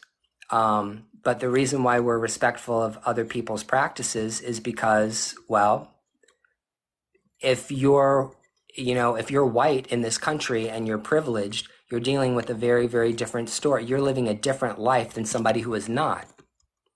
And so out of respect for other people's cultures, their communities, and the continuation of the struggle, we're respectful of other people's belief systems and we're respectful of other people's practices. But at the same time, technically, is anything closed? The answer is no, nothing is closed. I'm going to say that one more time. Nothing is closed, technically. And if you don't like it, you don't like it. Because all stuff comes from one place, and it all goes one place. All spirituality comes from the same source, and it all goes back to the same source. But are we respectful of other people and their boundaries? Yes, we should be respectful of other people and their boundaries. But that girl that said if you read a book about it, it doesn't mean it's closed, she wasn't wrong. You guys remember that one? I don't actually, but I haven't actually been on TikTok that long. Okay, well, you didn't miss anything. But there was this girl who said, that certain practices weren't closed because if you can read a book about it, it's not closed. And that's very interesting. Technically, she's right. There are practices that have been published that are open to the public. You can read about them, but it doesn't necessarily mean you have the license to practice them. So how do you guys feel about what I just said? Because if I'm wrong, please help me fix my view. No, Ryan, I agree with you. And I also so I think I've told you a little bit about my old professor who shared a birthday with me. She was an anthropologist who specialized in West African religion. She taught a witchcraft class at my college. I don't know if she was actually fully initiated into some of the original West African practices, but she'd be talking about them and then she'd be like, then we do a ritual. And people would be like, what is the ritual? And she'd be like, well, it involved a chicken and I'm not going to tell you more than that because that is a mystery. That is something that is passed down from the elders to the, the ritual within the religion. It's an oral tradition. And we're like, okay, that's cool. But I think too, I also have a friend who is initiated into Haitian voodoo and Lukumi and Paolo. And he was just like, yeah, if it's truly closed, you have to be the mysteries, you have to be initiated within the community, Absolutely. Within the people to be truly in the religion, because no one in their right mind is going to write that shit down. No, they're not. It's all oral tradition. So no, I don't think you can self-initiate into voodoo or Lukumi or any of that because you can't. It's not published. The true knowledge that is sacred will never be published. It's oral tradition. So yes, I agree with you. Do you guys know I just got initiated in Haitian voodoo? I went down to Birmingham, Alabama. That's where I've been this whole week. If you didn't know where I've been, I drove my ass down to I went down and visited Mama Sunfire, hung out in Charlotte, North Carolina, drove all the way down to Montgomery, Alabama, and paid my respects to Rosa Parks. Then I drove up to Birmingham, Alabama, and spent all weekend getting initiated into Haitian voodoo, Asogwe lineage. Got my lave tete. Drove my ass back to Mama Sunfire's, hung out, and drove back. I've been in a car for all week. I've been in a car. and that's why you haven't seen me. And I'm here to tell you that, yes, unless you go through the process, you don't know what it is. So even if you read about this stuff, reading about this stuff and actually going through this stuff is two different things. It's the same thing as if I had a map. If I had a map of, I live up here, I'm like 20 minutes from Vermont. I live in a beautiful part of Massachusetts. I can drive 20 minutes, I'm in Vermont, in the most beautiful scenic parts of New England, okay? I love it here. I can put a map down on the table that shows me the Green Mountains, okay? I can look at the Green Mountains on a map and I can say, okay, well, this hill is high, and this one is low, and this is a valley, and this is a river, and this is what the terrain looks like. Because you're looking at a map of the Green Mountains, that it is the same thing as actually going hiking in the Green Mountains. That's the difference. Because that person is right. When you get initiated into this stuff, you're sworn to secrecy to death. I mean, like, you literally, it's like if you tell anybody about this shit, you will die. Yeah. And so that's why you actually have to go through these processes of initiation in order to see what the mysteries actually are. So I'm never afraid that these mysteries of these ancient religions are somehow going to get out because, well, the spirits won't allow it, for one thing. Absolutely. Matter of fact, all the books I've ever read about voodoo, none of them have ever talked about the actual what happens behind the veil, what happens during the initiation process. And because if anybody ever went to publish it, I guarantee you the Loa would have killed him. True story. Yeah, there are some very scary Loa from what I've heard. Yeah, there's it's not a joke. It's not a joke. But the thing is that when you get initiated into it, the primary reason why somebody would get initiated into it is because they want to find out who their primary Loa is and who the Loa that walk with them are. So when you get your Lave Tet in Haitian Voodoo, it will connect you or unite you with your guardian Loa, and it will also tell you the other Loa that specifically want to work with you. So again, unless you go through the initiation process, you wouldn't know who your head is. You wouldn't know which Loa show up for you in ceremony right there to say, I want to work with you. That's only something that you get when you go through the process. It's like finding out what your destiny is in Ifa, or what your Odu is, or who your parent Orisha is. You don't find these things out because you think you're Yamaya, something like that. This stuff comes through because it's all divined upon in sacred ceremony. So that's the big difference between someone who just decides that they're going to start practicing this and other people that go through the formal initiation. You're not going to learn deep stuff out of books.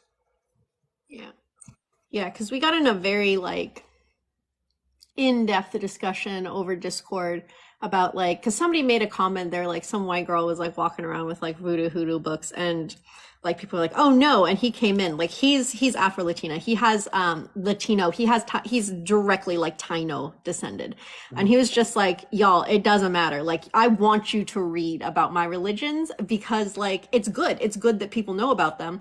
The truly secret shit is secret.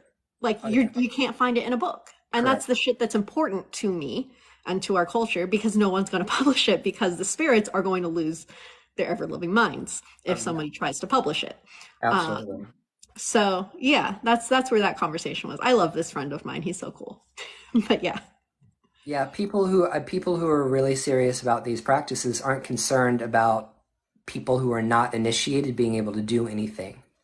Because one of the things that you get by being inducted into these traditions is you get directly connected with the ones that you're supposed to work with. So you might have a favorite Loa, but that doesn't mean that Loa wants to work with you. So you could sit and you can call on a particular spirit all day long, like Izili Freda. Izili Freda is like the Oshun of Haitian Voodoo. Some people say she's the same spirit. But the point is that you might love Izili Freda. You can get her Veve tattooed on your back. And and you can say that all day long. Doesn't mean she's ever going to do anything with you, ever. Just because you like the spirit doesn't mean it's going to work with you. So that's the whole point. Oh my God. Oh man. Speaking of that, Ryan, guess who showed up in my living room and was just like staring me down when I was on live the other day? Who? Prince Stolas. Who is that? He's one of the Goetic divine infernals, and I've been obsessed with him for like the better part of a year. And I was like, I'm not gonna reach out to him because like my personal like when it comes to the Goetia, when it comes to divine infernals, my personal belief is just like wait until you're either told by another divine infernal to reach out or until they reach out directly to you. So I was like, I just think he's so cool. And one day I look up and he's just in my chair staring at me being like, hey, and I'm like, oh my God, I'm gonna cry. Oh, wow. He's so cool. I wish I had those experiences. It's funny because like, I don't know why I can pull spirits of the dead really easy, but anything higher than a spirit of the dead, I have to use divination on. I'm not even going to lie. I can get a feeling or a sense of a spirit around that's highly elevated, but how do you do that? Like, what do I need to do in order to do that? Is this book Ars Vercanium or whatever can that help? It might be. I don't know. Because, like, they've always been around me. Like, Mother has always been around. She's a great goddess. I don't know what it is. If I call for them, they come. I don't have like all those amazing experiences that other people say they have. Like there are people who are like you, like, you know, you said you looked over and, you know, there's this entity sitting there and that you've been thinking about, blah, blah, blah, and they're there. I'm like, man, I wish I could do that. I'm trying to figure out what's wrong with my brain that it won't. I just like, I don't know. I just open myself to stuff. I have helpers when I like am more open to things. Like if something tries to come for me, one of my helpers will either warn me or take care of it for me. So I don't really worry about that on like I'm in halfway into the astral like level. But yeah, I don't know. I was like, I'm not gonna reach out to him. I'm not gonna reach out to him. He'll come to me because I work with primarily like with Azazel, right? So and Azazel is like my gatekeeper for the infernal divine. If somebody wants to work with me, but he doesn't want them to work with me, too fucking bad. He has to approve every single other demon. Yeah. But he finally approved Stolas. But I'm just so saying excited what, about Ryan, it's just with me, it's like I told me and Lex just had this conversation I think yesterday or the day before, and I was like, it just sounds so cool that you can actually physically see them. Like I see them in my mind's eye. So like for example, if one of my deities is like right next to me, I literally get a vision, like I get a psychic mediumship vision of her or him standing right next to me. And so I look over and then like I'm facing their energy because I know that's exactly where they're standing, and I can like get messages about what they're telling me. Same thing with my guide. But yeah, like I agree with you. Like I think it would be really cool to actually physically. But I see them, if that makes sense. If I could physically see them, but I see them as sparkles or their aura shape or a blurred out human figure. Yeah. Like I see them, or I see white orbs or dark orbs, and sometimes I can kind of, it almost looks like geometric lines, right? Like a screen, like think of it like a screen of geometric lines, and then it's like the geometric lines take form of wherever the spirit is at. But the one that visits me a lot is Source, because it's his face that shows up, but it's like constantly morphing, like it's always continuously changing. So he always shows up. So I see them continuously, and I see sparkles a lot, especially sparkles, which Ryan helped me out figure out their snakes because for a long time I was like, "What are these?" I I was see like, those. There's sparkles all over. Like I literally see them, and I'm like, "All right, cool." But don't know what it is I too. see It's like an shadows. overlay. Like I'm seeing like And shadows. yeah, so like Babe, we'll see if Babe is around. Like she likes to get right here, right? Like I know she's right here. And I see she's not right here right now. She's hiding back there. But like say she was here. Like I can see her in my mind's eye, but with my eyes at the same time. It's like an overlay almost. Do you know Yeah. what I'm talking about? Yeah. So it's like Okay. it's like there's this they used to have this headset. It's like obsolete now, but like you put it on and you see it and it's like you can see the room, but then you can see all the other stuff. Like it superimposes like Yeah. the light or the Like images. when the light already, like when you see the sun and you don't see the sun, and it's like this Yeah. different It's color. like AR. It's Yeah, like I see Pokemon that Go. too. Uh Yeah, Yeah. it's like Pokemon. I'm not calling you Pokemon. huh. See, I see orbs. I literally see the little cloudy clouds. They're like Yeah. little clouds, or sometimes they're like little white lights that will fly around. I see those. I see like the sparkle shimmery. I see the snakes that sparkle and shimmer and go like that. They look like what it would look like if there was a firework going like Yeah. that. Mm-hmm. Like And it then traces. a trace, yeah. And then I also see like blobs of light. I'll see like blob purple somewhere, blob blue, blob red. I don't maybe that color is what's associated with that particular spirit. Maybe that's why that spirit is associated with that color because that's a color that poofs out when they show up. I don't know. There was one time where I saw like a ring of fire, and I thought I was like hallucinating, but like I was trying to like rub it off, but it wasn't. And like in the middle of the ring of fire, there was like images flashing really, really fast. And I was like, all right, cool. I just sat there. I was in the car, the passenger side. I was just like, all right, I don't know what this is, but this is very weird.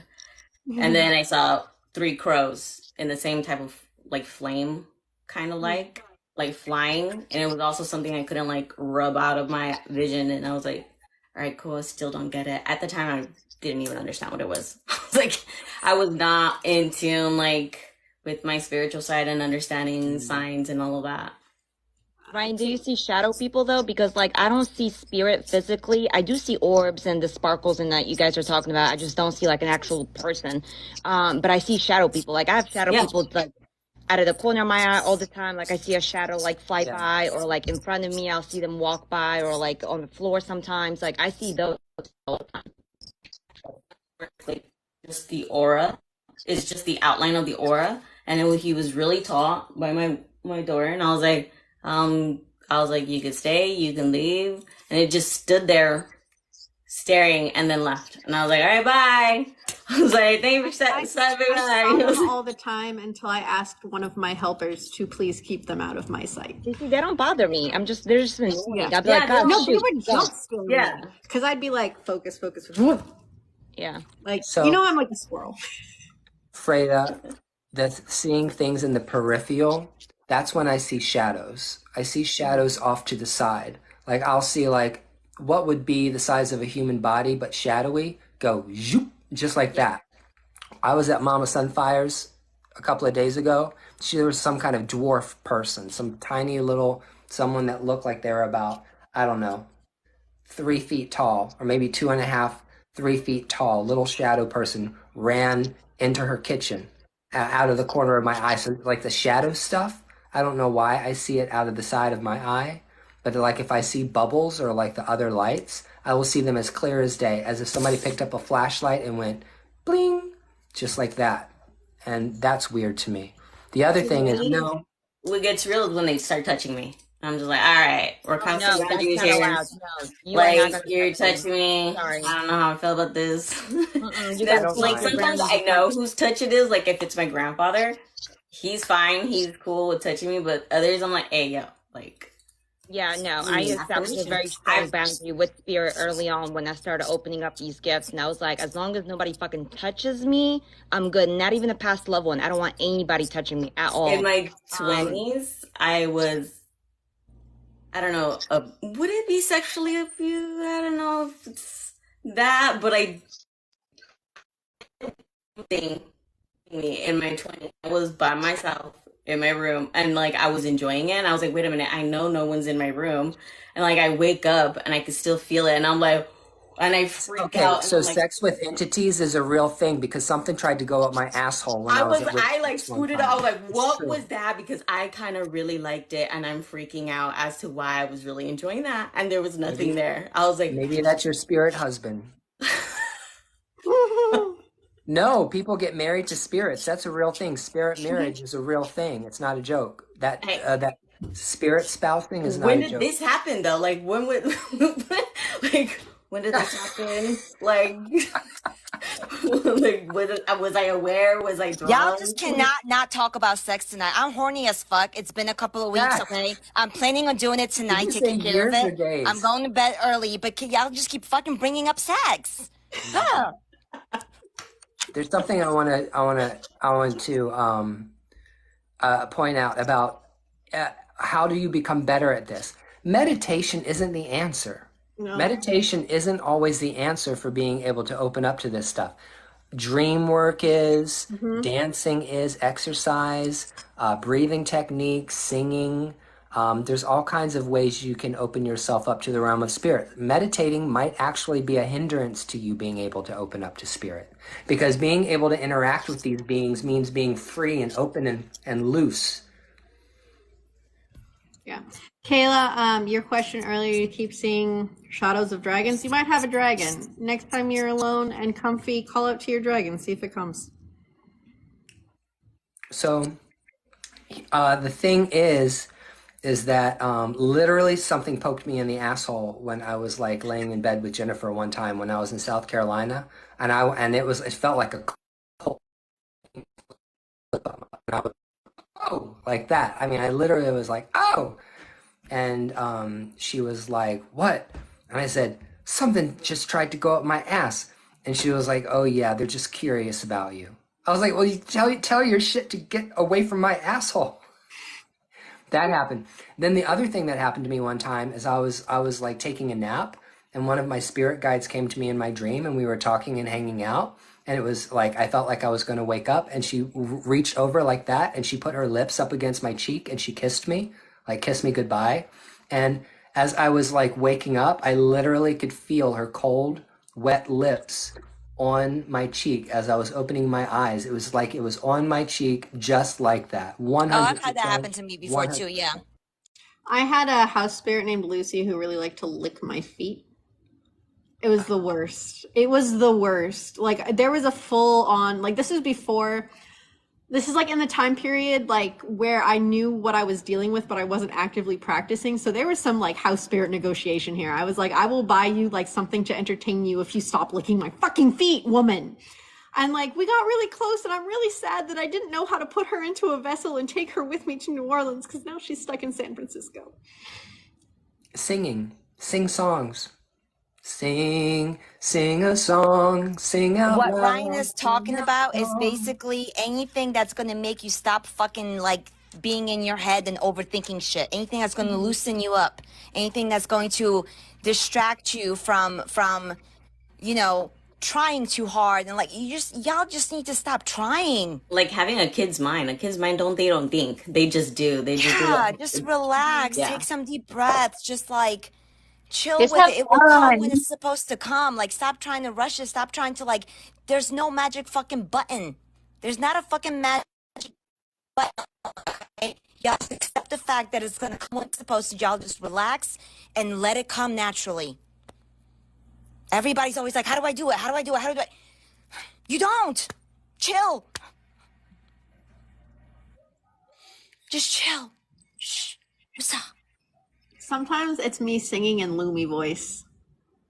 When I talk to my dog like this. I love that voice. Loomy.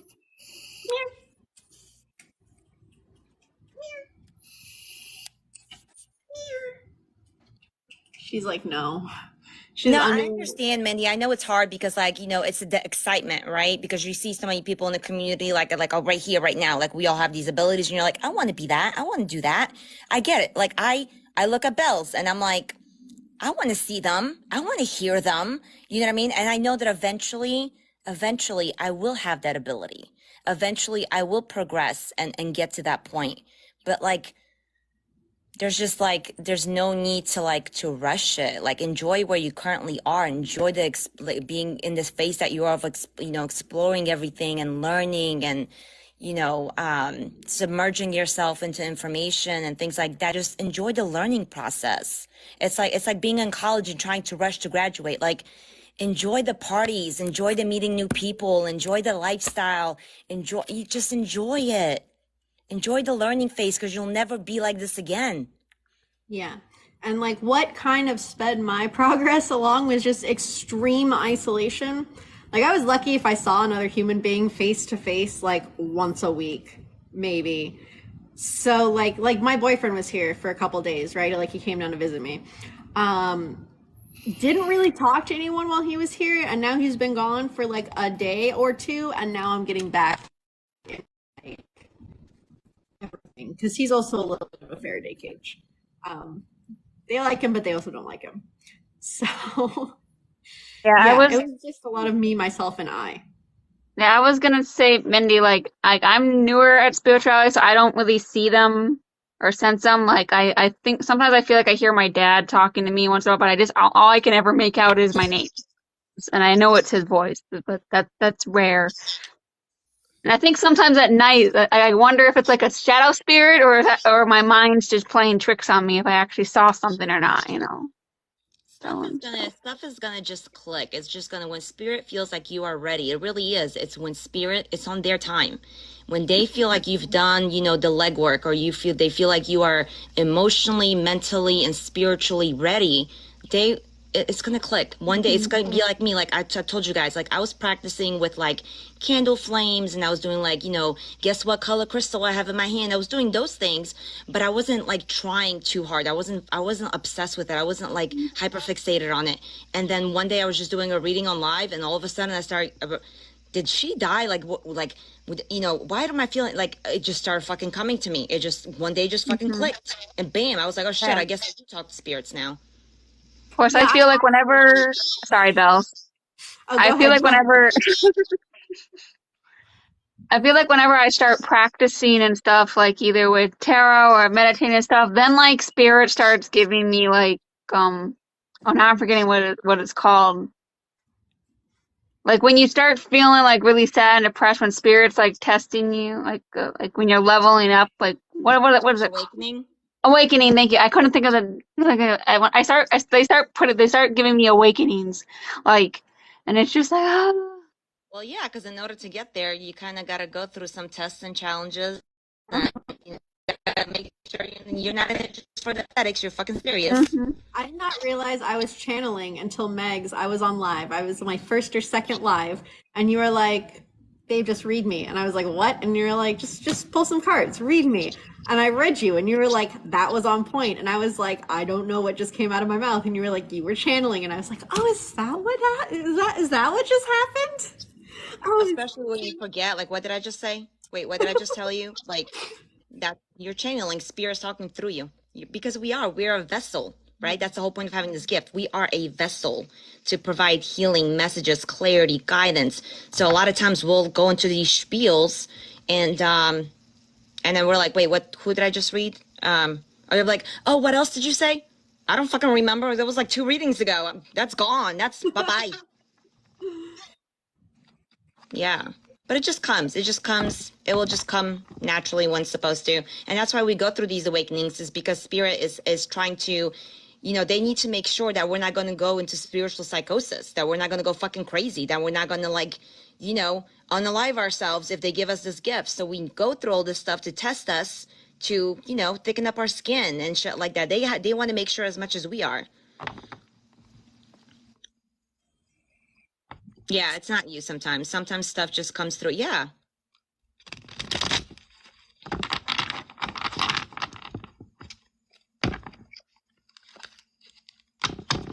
I need to feed Pippin tonight. What else y'all want to talk about? I don't know, but I saw. Yeah, I'm gonna start out. I need to feed Pippin tonight. Starving that thing.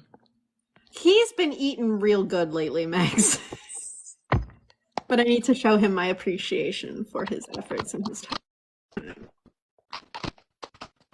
Boy, he's the goodest of boys. And look, you said that down. I got Queen of Wands in reverse. Confidence. Confidence.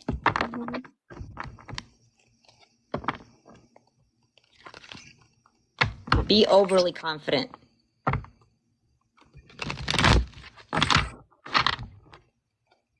And sometimes you're going to be wrong as tarot readers, as channelers. Sometimes you're just going to be totally, it's just not going to resonate. You're going to be totally left field. But it happens. Yeah. Especially when your wires get crossed. Yeah. You're tired, if Can I you're, ask you a know, question? you're grumpy that day, shit. You know. Yeah, question? Oh, sorry. So I've been trying to. So when I was younger, I used to see this particular spirit that I dealt with, which wasn't so great. And all throughout my life, I've been trying to identify what the spirit is, and I've not been able to identify it.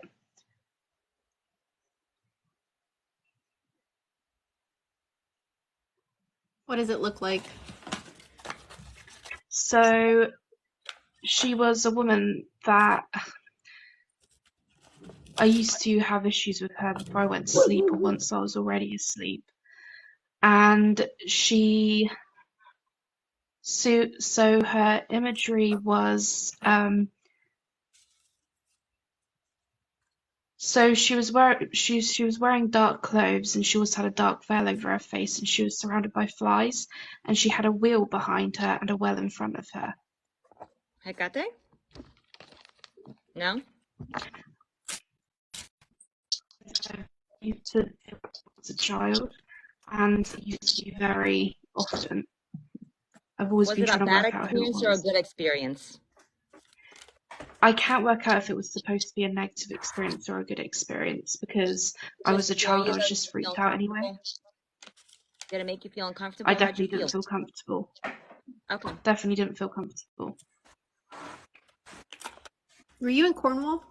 So Yes. if it's your own spirit, you'll always feel comfortable. If it's something that's not supposed to be there, you won't feel comfortable. There's some No, I don't think it was supposed to be there. there's some local legends you should look into. I found it when I was trying to figure out what the hell Kiwi was. One of my other spirits. Like she has a spinning wheel. No, it was like a water wheel and a well.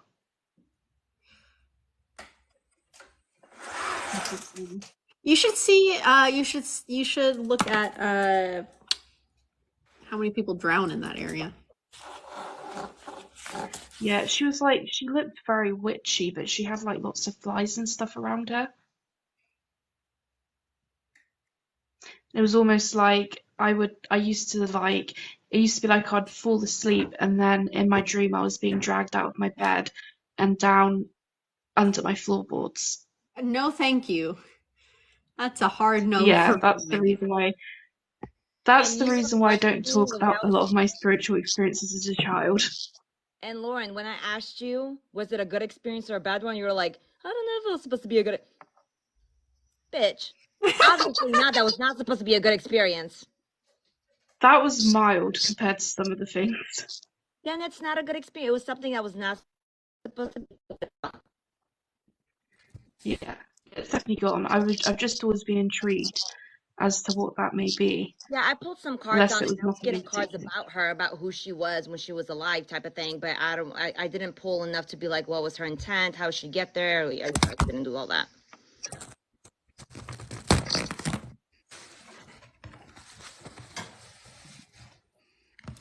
Pop Tart.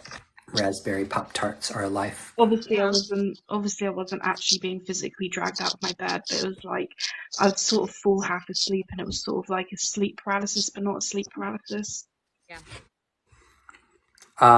Before I got initiated into the things that I'm initiated into, I had a lot of nightmares.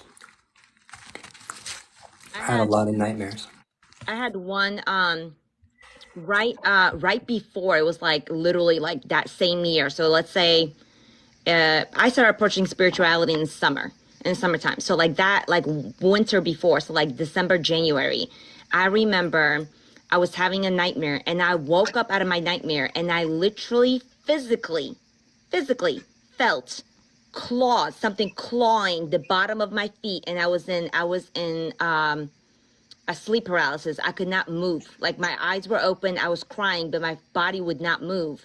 And no, my eyes were closed, I was crying, but my body would not move. But I literally felt physically like something clawing the soles of my feet. And then finally I snapped out of it, and I opened my eyes, and there was nothing there.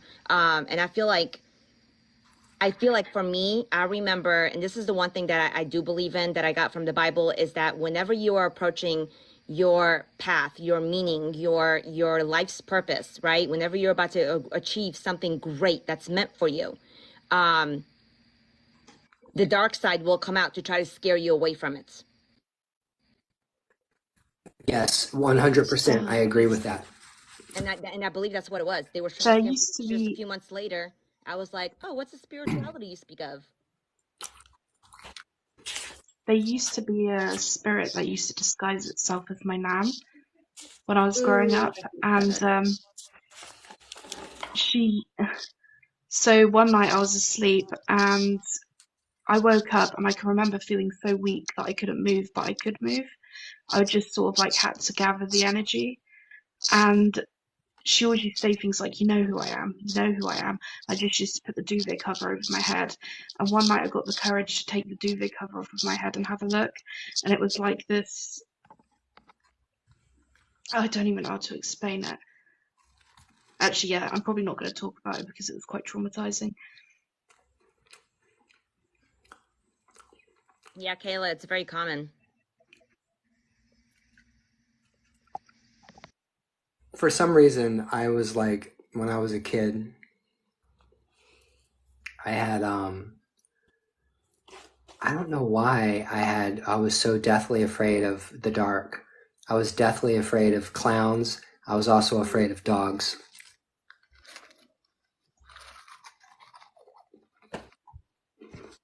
It wasn't just clowns, it was anyone in a costume. I remember a dream that I had when I was like 4 or 5. There was a clown that was trying to unalive people, and I got in its path. Traumatic childhood dream.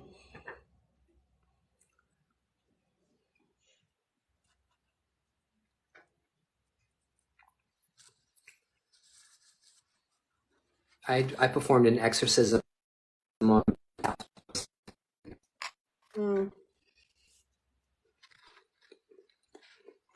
I had no idea what I was doing. See, the irritating thing is because of how I grew up, no one ever, well, they believed me, but we just couldn't talk about it. So me and my younger brother were constantly swapping bedrooms, and every time one of us was in the bigger bedroom, one of us was having issues.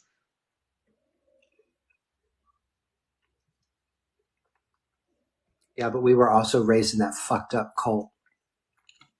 Yeah, it's like whenever I tried to talk about it, it was like, ugh, just don't mention it. Yeah, when I was a kid, the adults would always just be like, "No, it's not happening. No, don't mention it." But they'd never want to sleep in the bedroom where it was happening. They'd never agree to swap. So it's just like, "Oh, so if it's not a big deal, why can't you sleep in here?" Well, no, that's not my bedroom. Okay, motherfucker. So See, that's the thing, they didn't deny that it happened, but it was like, oh, it's demonic.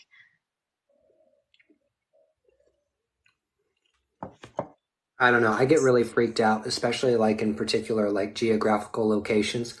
I feel highly uncomfortable, like literally in entire cities. example, I hate Northern Virginia. I Mm. hate Washington, D.C., Bethesda, Maryland, and anything around the D.C. capital area freaks me the fuck out. I also know what exists underneath that place. And if you guys knew what was underneath, down in what they got down there in DC, you'd never want to set foot anywhere close to it. So whenever I'm driving past DC or I'm in DC, I drive past DC because I have to drive past DC to like if I'm traveling. Oh, that's, oh my God. Oh, bye Tootsie.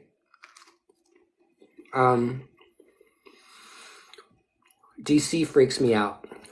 But Boston, Manhattan, I feel 100% fine in. I could walk around in New York and Manhattan all day long, and I'm just fine in New York. New York doesn't bother me at all. But there are certain geographical locations that I've been to that I'm like, there is some fucked up fuck shit going on with this particular geographical region, and I just don't get it. I don't know what it is about this place that just doesn't sit right with my soul, you know?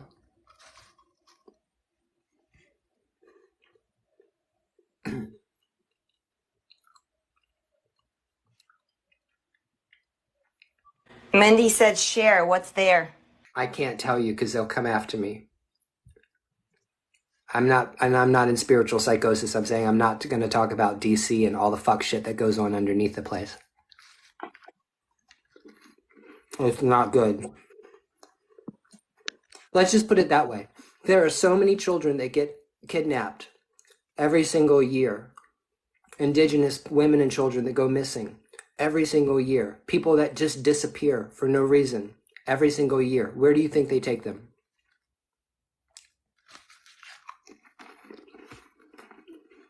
And they never find these people. Once they're gone, they're gone. And there's a reason for that. There's still, people don't understand, there is still high magic fraternities and cults that practice human sacrifices. See, I shouldn't have said it. That practice child and human sacrifice, and they still do these things. And certain fraternities that like are part of the people that run this government. They do it in Africa, and everybody knows about it there, but nobody talks about the people that do it here, and it's part of this white European sorcery that they practice. Maybe Bells knows something about it, or maybe she doesn't want to talk about it. Bells will politely step out of the talking circle. See, nobody wants to talk about it. Yeah, I'm right. Listen, I don't even talk about Peter Pan. I don't even like calling his name or the Fae, and you want me to sit here and talk about something like that? Fuck to the no.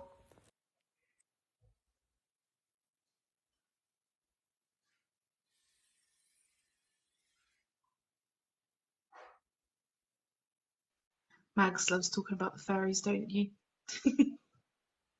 You said what? I said you love talking about fairies, don't you? Little bratty ass children, you know my opinion. Let's not get, don't get me all riled up. Last time y'all got me all riled up on fairy talk, I had to like disconnect myself for 5 minutes and ground myself and have a come to Jesus moment because I was going off.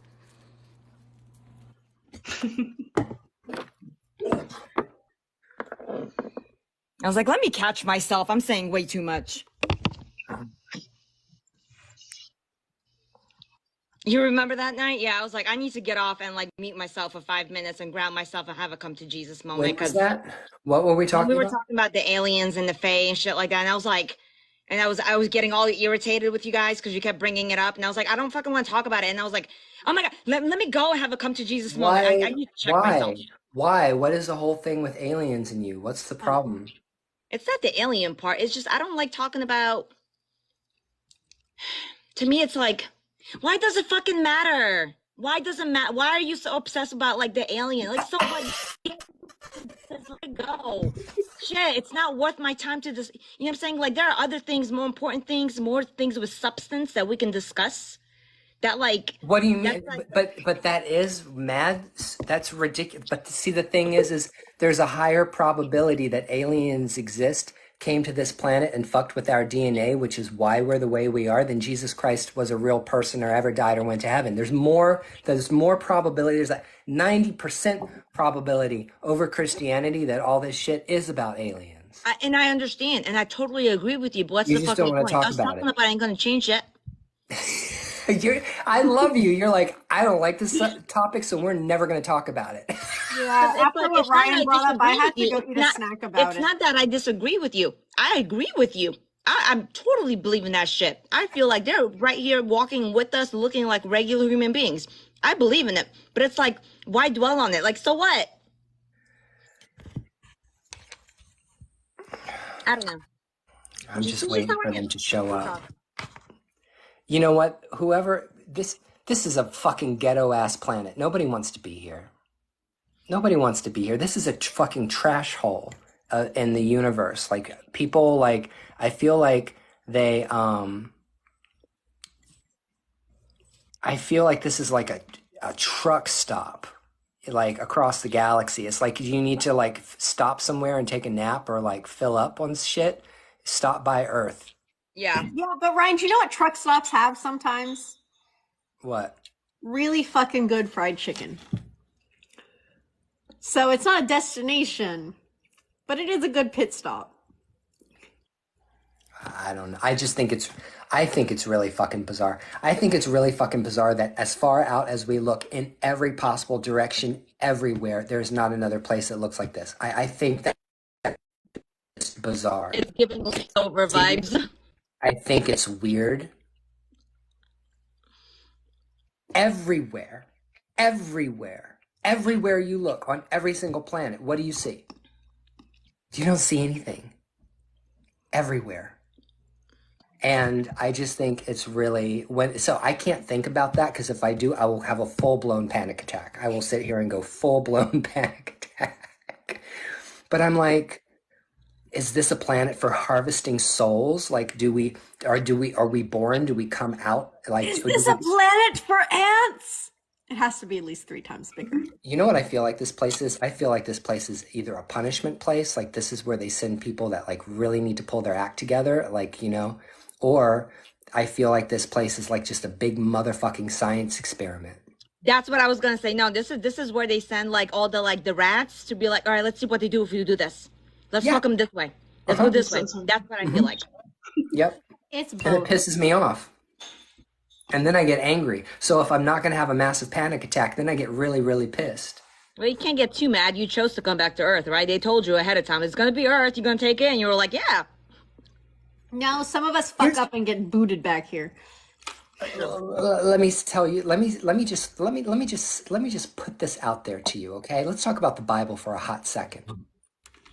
Because whenever God It's my said dog. to everybody else, "Hey, let's go ahead and make man and woman in our image," you know, that was in there. And then it's like, then he made Adam, then he made, you know, Eve from the rib and all of that stuff. There's nothing in the Bible that didn't say there wasn't other people around. No, we just Doesn't say anything about that No. there wasn't other species around, including There was a people. version of the Bible that I read when I was a kid, and I'm starting to wonder if it was like cheating. But I remember reading the entirety of Genesis, and at the end, when Adam and Eve are cast out, they're just like, "Nah, oh look, civilization," and they walk towards another civilization that was outside the Garden of Eden. Am I crazy for like? no, that's what how I I- remember it too. That's how I remember it too. This is what I think. What I think is that this is not the first time we have built a civilization that looks like we very easily could have done the exact same thing 20,000 years ago, 40,000 years ago. For one thing, I think that civilization is way older than anything what they say. I think it's a 100% lie. That things are only like 10,000 years, 20,000. That Sphinx that's sitting out there in Egypt, it's got to be at least 30 to 40,000 years old. From what the actual scientific research that's been done onto it, that thing used to sit out, it was surrounded by water. When the Great Flood happened that wiped out all the people in the Mediterranean and that mythos happened that everyone kept, that thing was underwater and stayed underwater for a long time. And then when the water went down, it stayed down by its feet. There's water damage on that Sphinx from what appears to be water damage from some kind of flooding. That's how old it is, at least 24,000 years. They believe it's 24,000 years since the Great Flood, that particular flood. But that doesn't mean that there weren't people all over the earth that never experienced that flood. And then the other thing is that I feel like most of our civilization is literally buried. It's somewhere, and it's underground. And it's so far underground, you'll never be able to find it. Not unless they really, really, really did. And how do we know all this stuff about space, but we don't even know what's underneath the ocean? Like what's down there? What's in the ocean? Like this Earth, this rock ball is just, it's almost all water. Well, what's down in there? Also, Mayan temples discovered recently too that were like underground. Yeah.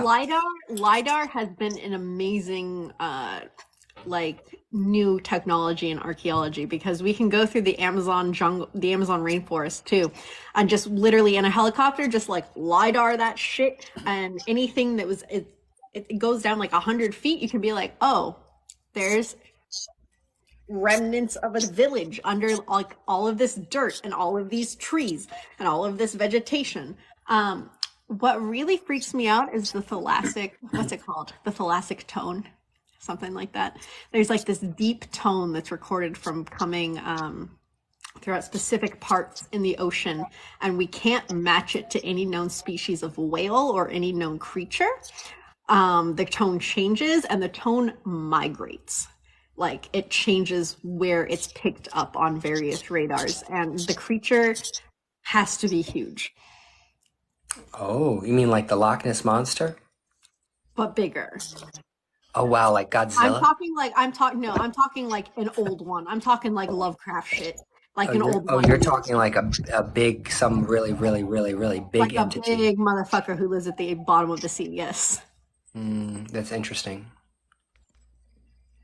They thought they hit the ocean floor, but the floor was made of fish. Like a water Yeah, more dragon? like Cthulhu. Cthulhu is actually one of the weaker old ones. He's kind of like the messenger old one in Lovecraft lore. So what's interesting, if you guys pay attention to this kind of thing in some of my posts, so What I want to know is how'd you guys learn all this shit? Like, I do not remember being in my 20s and 30s and being like, ooh, let me pick up this book about giant fish in the ocean from thousands of years ago. There's Like- a whole group of people that conspiracy stuff. And like What it post is, you their guys like, findings. it's like liking the research, the finding like information and facts and things like that. Megs, it's called having one singular friend in the world. Oh, It's well, called I never having had a too much friend time either. on your hands. Yeah, I never had no. a friend either, but like I was too busy listening to NSYNC and the Backstreet Boys. I wasn't allowed television. I was barely allowed the radio. Yet somehow had unrestricted internet access. So this is where my childhood went. So the thing is that if you look at all the cultures of the world that are pre-Christianized cultures all over the world, and I'm talking about the old ones. I'm not talking about like the classical Greeks.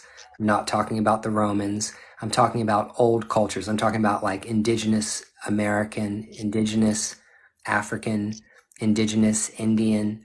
You will see the representation of the snake everywhere. I have been really fucking into Akan mythology lately. I don't know what. Oh, you mean Akan, African Akan mythology? Yes. Have you? What about the Dogen? Have you studied the Dogen tribe? I haven't gotten there. There's a I group was of going to Africans. They're called the Dogen. Wait, I'm gonna They're- write this. It's, I believe it's, or Dogon, Dogan, the Dogon. Okay, group of African people. Okay, literally said the people came down from the sky and they came from there, and point directly to Sirius B or whatever it is, and they're like, the people that came to visit us, they came from there.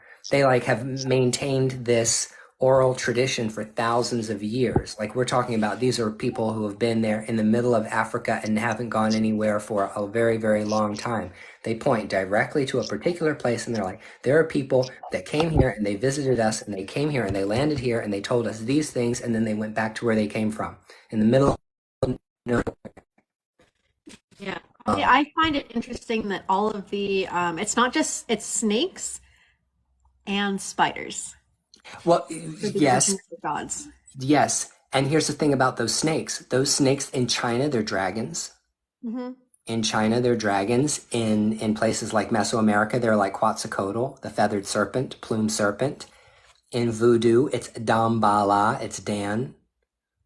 It's Aida Wedu. It's like there's entire groupings of spirits that are really, really, really old, and they're all serpents.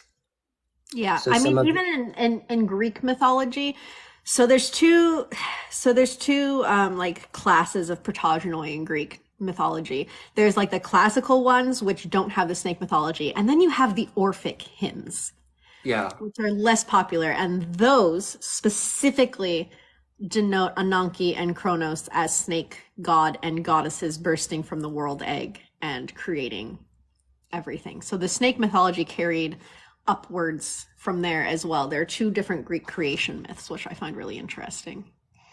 Hey, Storm. Storm, how you doing, Storm? Thank you for all the love. Yeah. So the serpent cult of the ancient world is amazing because people practice this all over the world. Some people even say that these serpent cults are the same people that built the pyramids because the pyramids exist all over the fucking world. Like they're built slightly differently, but they're in South America. There's one in China that they covered up with trees because they didn't want anybody to know it was there. And then LiDAR happened. Thanks, Storm. You getting us all to a particular place. There's Storm. Why don't you come up and grace us with your presence?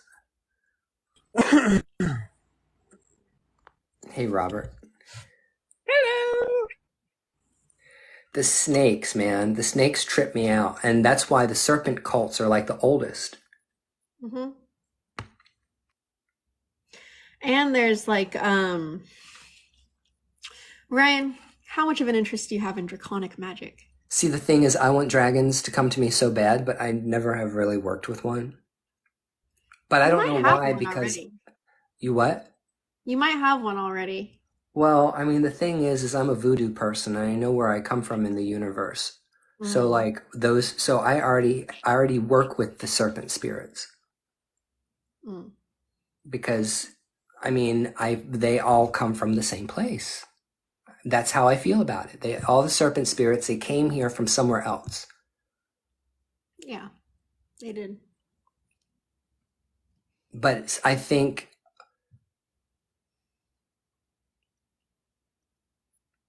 I'm just thinking about dinosaurs now. Like, what if what if they were dinosaurs? What if T-Rexes were really birds? Like, what if those tiny little arms, what if those were like wings? I mean, we found evidence that a lot of dinosaurs were feathered. Birds are basically just dinosaurs. Chickens Yeah, are there's dinosaurs.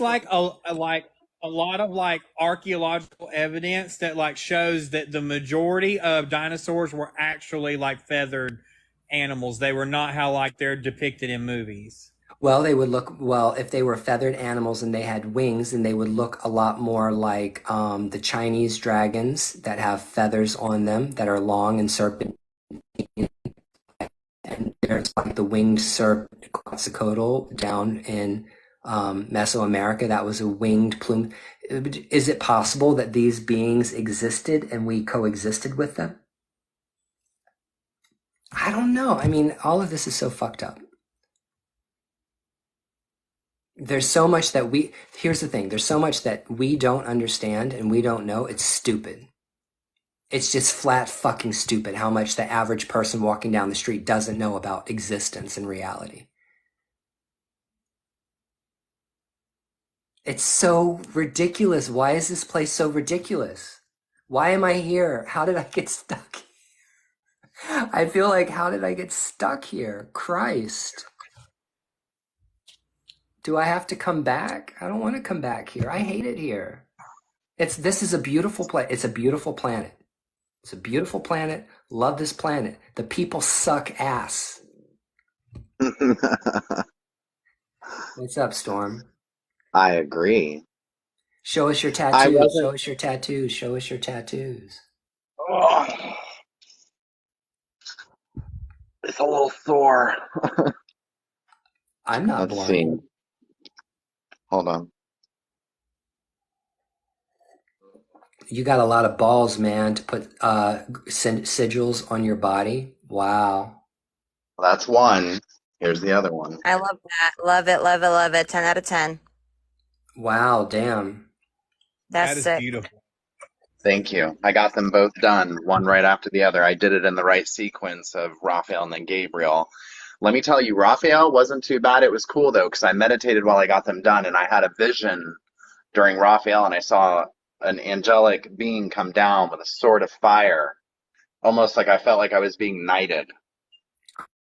And then when I saw an entity standing on the ocean, welcoming me in, and then I just like, whoa, okay. I got a tattoo this weekend. You want to see it? Yes, yes, tattoos are great.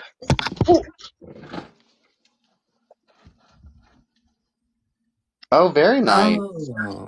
Oh, that's really, really beautiful. That's your Very symbol. nice. So I'm like, I've always said like the sun is my favorite tarot card. I've always like really like vibed with the sun. It's my thing, right? I have a sun tattoo over here. But this year I'm making a more conscious effort to embrace my moon side. So my working with the lunar cycle, things like that. So this is a representation that I will always be the sun, but I'm embracing the moon. Cheesy, Very I know, good. but I only have one tattoo, and it's a spiritual tattoo, and that's it. That's one just one tattoo, which is that's the only one I have. I want to get more. I do want to get the Angel Gabriel one, the one that you have. That's the one I have on this side. The next one that I'm gonna get, because I did I do a lot of elemental based stuff and a lot of other things that Ryan you are aware of. And I went with the corresponding element with the archangels. So I did Uriel, Michael, Raphael, Gabriel, earth, air, fire, water. But on the front of my body, like I have on my chest, I have a water spout, and then I have the silhouette of a hurricane. And then going down right above where my center chakra is, I don't know if any of you get into what is it? Holy crap. Have any of you ever heard of the Metatron cube? Yes. Oh, thank you. Wow. Yes, I have. That is probably what I will place in my center. That's cool. So I have a question for you. Got books and Damon Brand and his series and books on the 72 Archangels of Magic and Archangels of Magic and his way of calling and invocation. And do you know those books? I have a good idea of them. I've read several books on working with archangels and how different magicians like to invoke and evoke their presence. Yeah. But if I may, and this is solely my opinion, you don't have to agree with it. If you are following a magical biblical tradition, we're going to call it that, by right of being favored by the divine, you should need only call and request, and that being will be to you. I understand high ritual magic and doing things and offerings and respect and showing that patronage and showing that diligence and showing that detail. But again, there may be circumstances that arise that you don't have the time for that, and you need only call with your spirit. Okay, so here's the thing. Hold on, let me get the book. I can't talk about it if I don't have it to look at. I'm going to show you, and I'm going to take you guys up to my spiritual room and show you a book that I really favor about this topic. Hold on, I'm getting my books, We're people. going on a field trip. My husband has like the same philosophy as like Storm. Like he doesn't use any kind of ceremony, any kind of nothing like that. He's just like, Michael, and then boom, Right, Michael's but there. So you I know what mean, that's though? just I like how think that it it works. is now, I will tell you as a practitioner, I think that it is very respectful when able to take that time and make that time and show that dedication.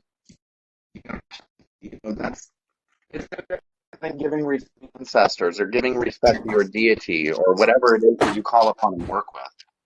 But So I again, work with the divine. I've worked with the divine since the beginning of my practice because I grew up Catholic. That always kind of stuck with me. And I work with the divine. I have an altar, but that's really like if I have the time, if I'm about to do a working, whatever, I'll light the candle, I'll light the incense, I'll pray, I'll talk to them type of thing. But I don't feel like I need it. I do it more for as a show of respect, like right. like just respect and tell Well, them that and they I have mean, a place I have here. no problem. Since you said that, I will share this with you. I have my working altar, Hmm. but I also have an altar here for my offerings Yeah, to let the me show you divine. mine.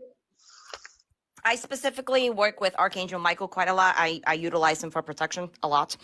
Okay. But here is, let's see, how do I do this?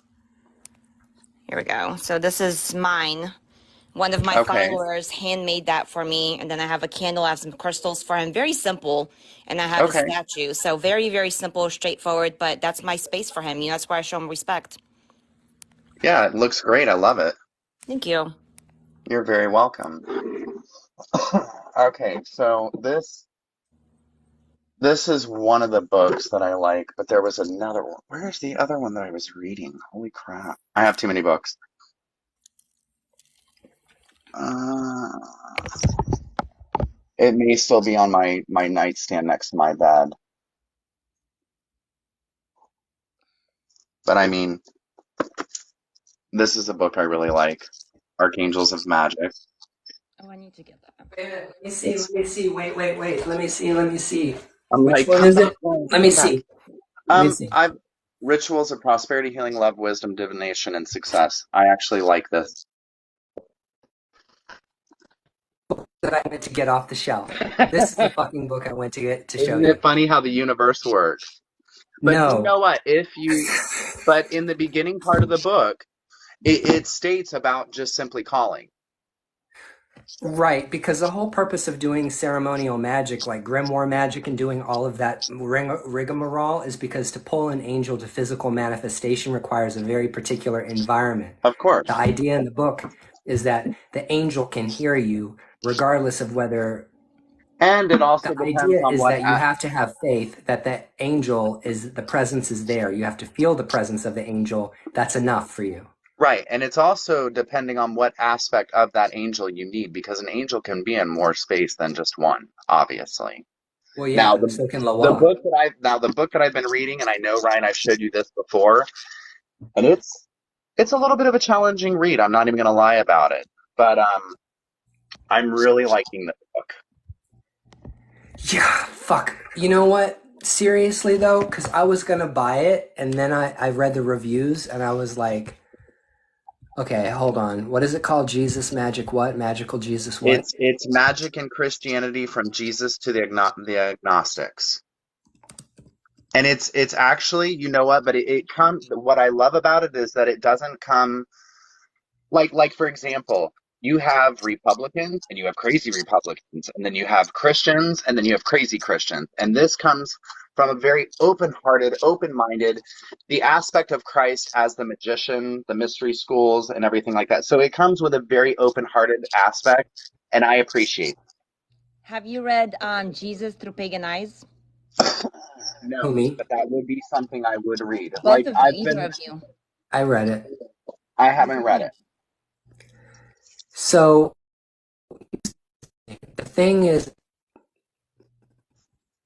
Christianity is just a really, but here's the thing. I'm trying to become less judgmental about, okay, this is how I feel about Christianity. And I was going to Let's tell me eventually how you make a feel about the TikTok book about first. What do you think of the book? What do you think of the book first? what, pagan eyes, Jesus through pagan eyes? Yeah.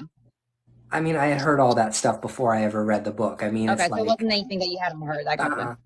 no, but basically what I'm going to say right now is going to be basically a summary of that whole thing. And Storm, I want you to give me like a brief paragraph synopsis of like you know, this Magic and Christianity because I'm gonna buy it. It's $28. So I'm gonna buy it eventually. I'm putting it in my motherfucking cart over here. How I feel about it is this. I guess we're gonna talk about Christianity. How I feel about it is like if you read the Gospel of John or you read the Gospels, I mean, you read the stories, like even the Gnostic texts that are the actual teachings, are the words of Jesus, or the Jesus person. What is that? The Forbidden Books of Eden. Great book. Oh, really? Great book. Yes, that one was good. And of course, it's not complete without this. Oh, the Lost Books of the Bible. Yeah, Good I have reads. that on my Kindle. And it's funny, I will tell you, and I don't mean to interrupt you, but I love, love, love when people gun at me and I'm like, oh, were you aware that Mary was raised by angels? And they're like, I didn't read about that. And I'm like, that shows you that you have homework to do. Like just the simple things, but some of the stories and some of the things that you learn from what was omitted is absolutely fantastic. Yeah, well, here's the thing that people don't understand. The Book of Enoch, ridiculously Oh important book. God, I love that. It's incredibly important. People don't realize that book was in high distribution around the first century, and a lot of the angel stuff in there, and the stuff about the angels and the magic of the angels and stuff like that. Jesus understood angels and demons. Yeah, there you go, Book of Enoch. So the concept But you here know what? is, But I will tell you, and I again, this is one of those things that you can agree to disagree, but I have always been able to find a connection between each of the spiritual paths, whether it be pagan, voodoo, hoodoo. I've always noticed that there are similarities and bridges in between. Like I really have.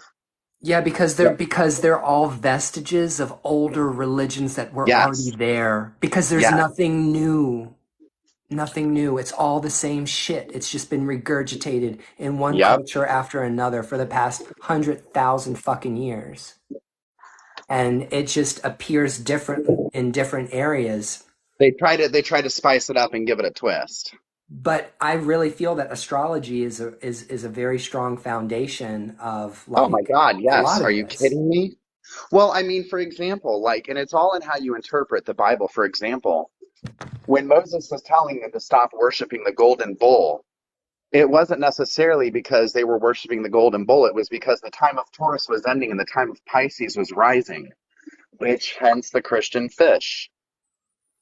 It's all tied together. All of it. I mean, And the thing again, is if you want to be real Gnostic about it and you want to see spirituality and working with the divine or source or God or whatever you want to call it as a revelation, as your spirit, the spiritual path is meant to be an individual path. It's meant to be experienced by individual people. It's a self-realization process. It's a self-divinization, divinity process. Is the right word? Divinizing. yeah, I got you. I follow your chi, Ryan. I got you, boo. Christ consciousness is a thing. Yes. And I can accept Christianity on the basis of Christ consciousness. Just like Krishna consciousness or Buddhahood Right. or any other thing. Well, I mean, let me ask you this, Ryan. If you put the story of Buddha next to the story of Jesus, how similar? They're all, well, I mean, all of these great spiritual teachers taught the same shit. Confucius said the same thing Jesus did. Lao Yep. Tzu, teachings from the Tao Te Ching, say all of these great wisdom teachers, they teach the same thing. But Same here's thing. the thing, though. The thing about Christianity that's the real kick in the balls is that the Christianity that is the most popular form of Christianity is Paul's version of Christianity. It's all about Paul. People don't understand that. This guy, the Apostle Paul, whose most of the books in the New Testament are Paul's writings, that is the brand of Christianity that those bishops all came together and decided would be the most appropriate version of Christianity to sell to the Romans. Because I you mean, don't have to get circumcised. You don't have to do the Sabbath. Think about how much Paul railed against traditional Jewish Well, tradition. let's look at what the world is wrapped in today, the King James Agenda Bible. Don't get me started on tearing that thing apart because we'll be here for days, for I, fucking I, days.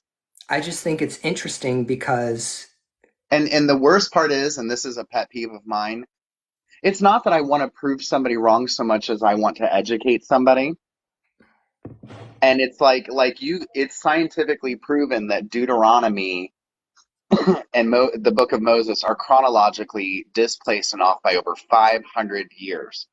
And that's something that you can look up and see that it's for that these narrow-minded Christians, and it's blasphemy. I don't think people even understand, and correct me if I'm wrong, because you and I seem like we've done the same kind of research. The Old Testament, like all of the books that make up the Jewish portion of the Bible, weren't even compiled until like 100 or 200 BC. That's You only a are couple of correct. hundred years prior You to are Jesus correct. showing up. Yep. My thing is, like as a former Catholic, my thing is, I reread the Bible. Like I studied the Bible after I approached spirituality because I wanted to read it from a different perspective. Of And course. that's when like shit like started making sense and my mind was blown. I was like, oh my God, like this is astrology. This is a, you know what I mean? Like it's mind blowing. My thing But that irritates me is these Bible thumpers that are like, you know, they come at you and they throw a verse and they'll go, thou shalt not worship any other God but me. It's like, yeah, do you know where that story's from? Do you know what happened before and after? Do you know why he said that? Go read the whole thing.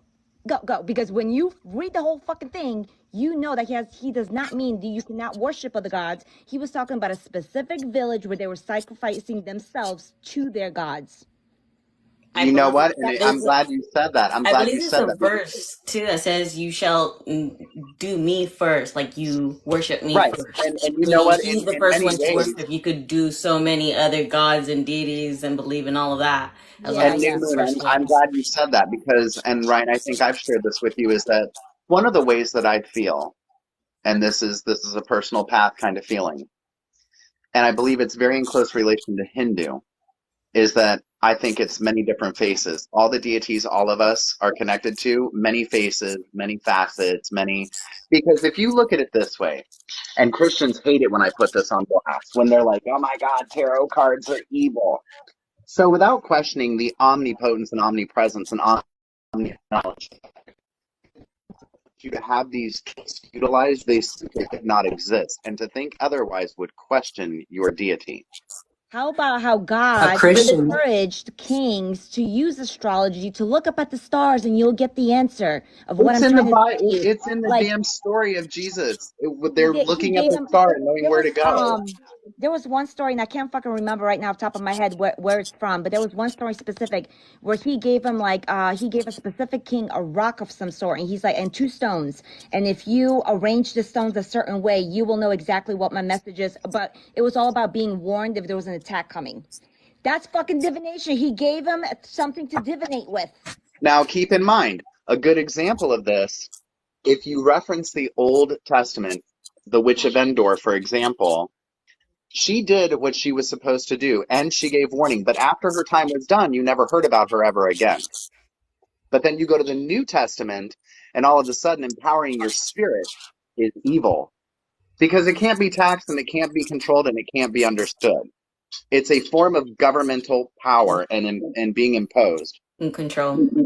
the whole problem I have about Judaism, Christianity, and Islam and the magic that comes from them is it's Hey, based Summer. on government. It is a government structure. Yes.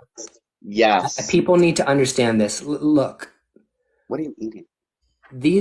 Christianity is a political organization. That's what it is. Because in the ancient world, people's religion and their governments were the same thing.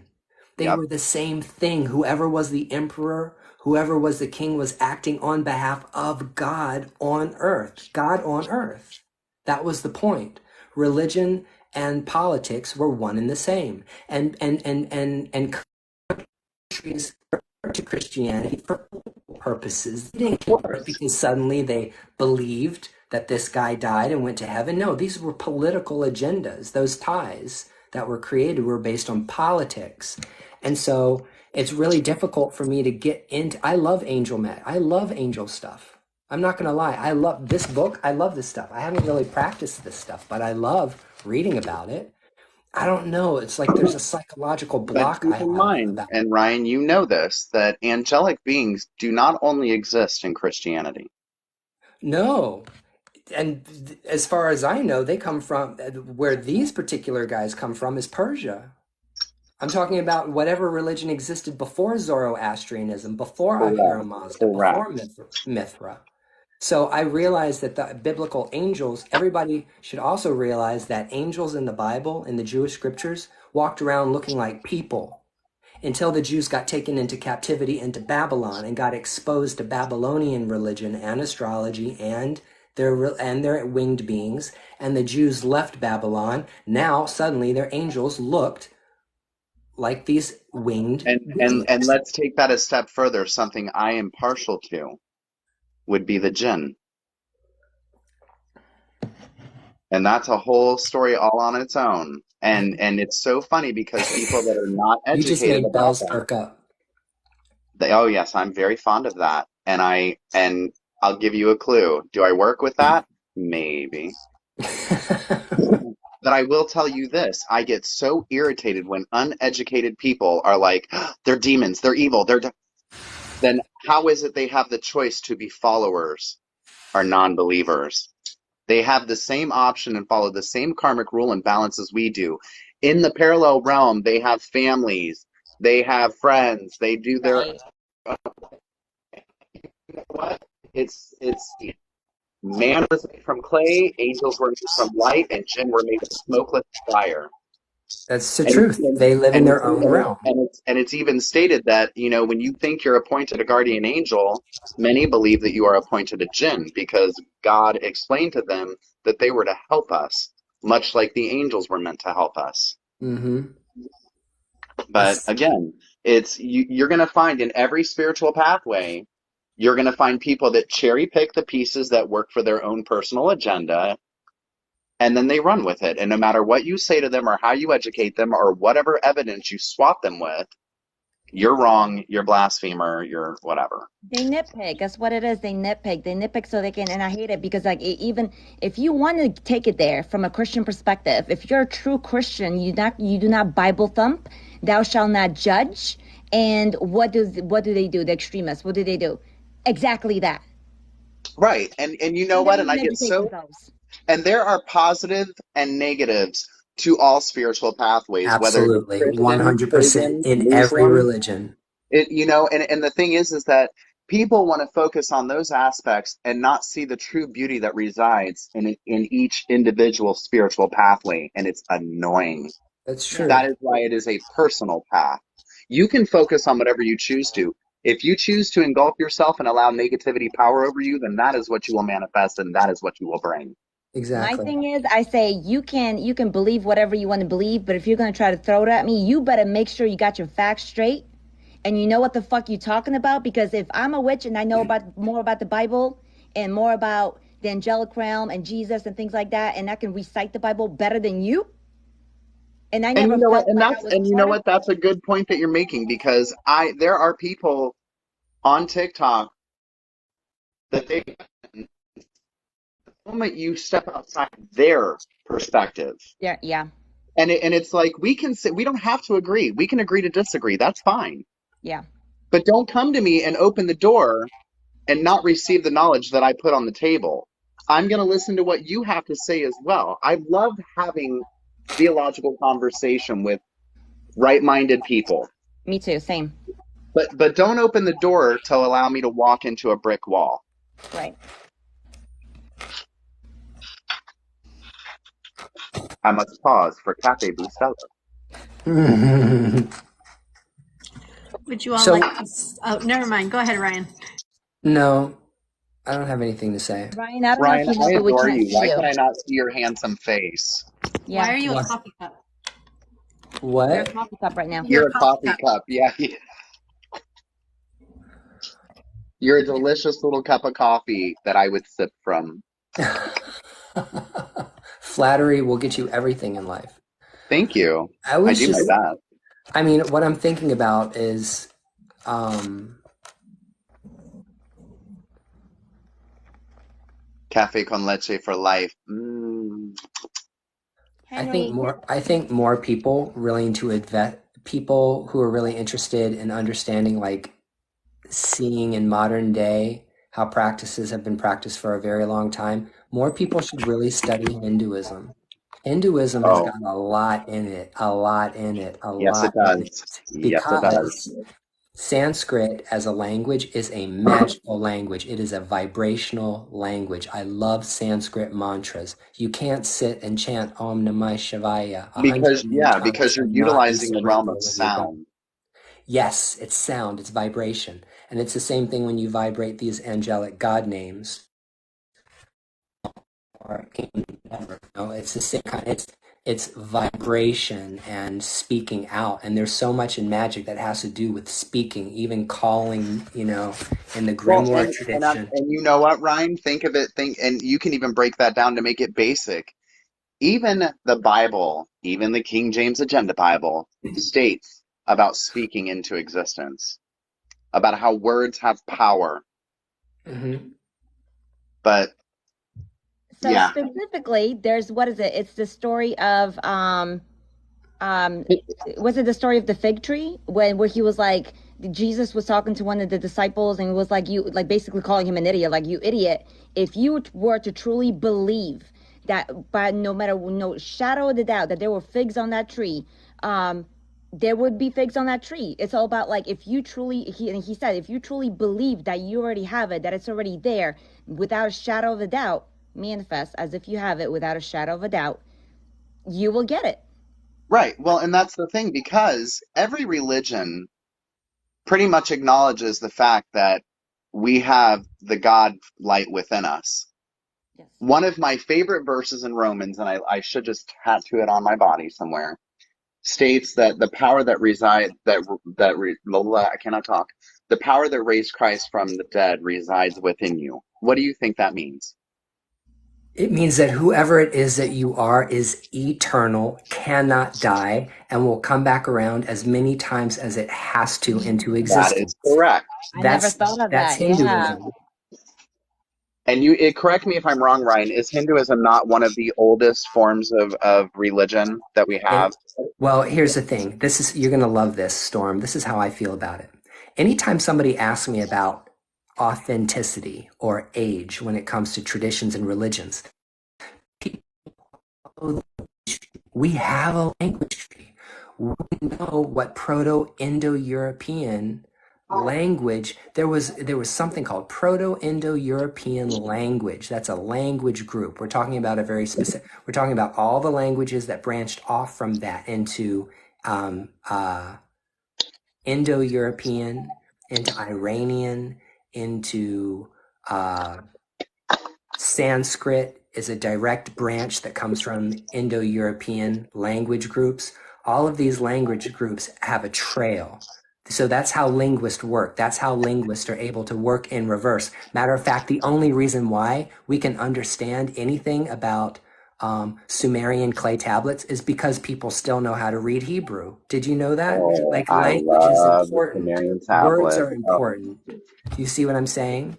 Mhm. So the thing is that wherever these myths that are in Hinduism come from, they are old and they were revered enough that they stuck around and they last. That in Norse paganism, that what is the world tree called? Yggdrasil. Well, guess what? They have the exact same fucking tree in Hinduism. It's the world tree in Hinduism, but it also happens to be the same world tree that's in every single world tree myth. Yep. Hence the connection.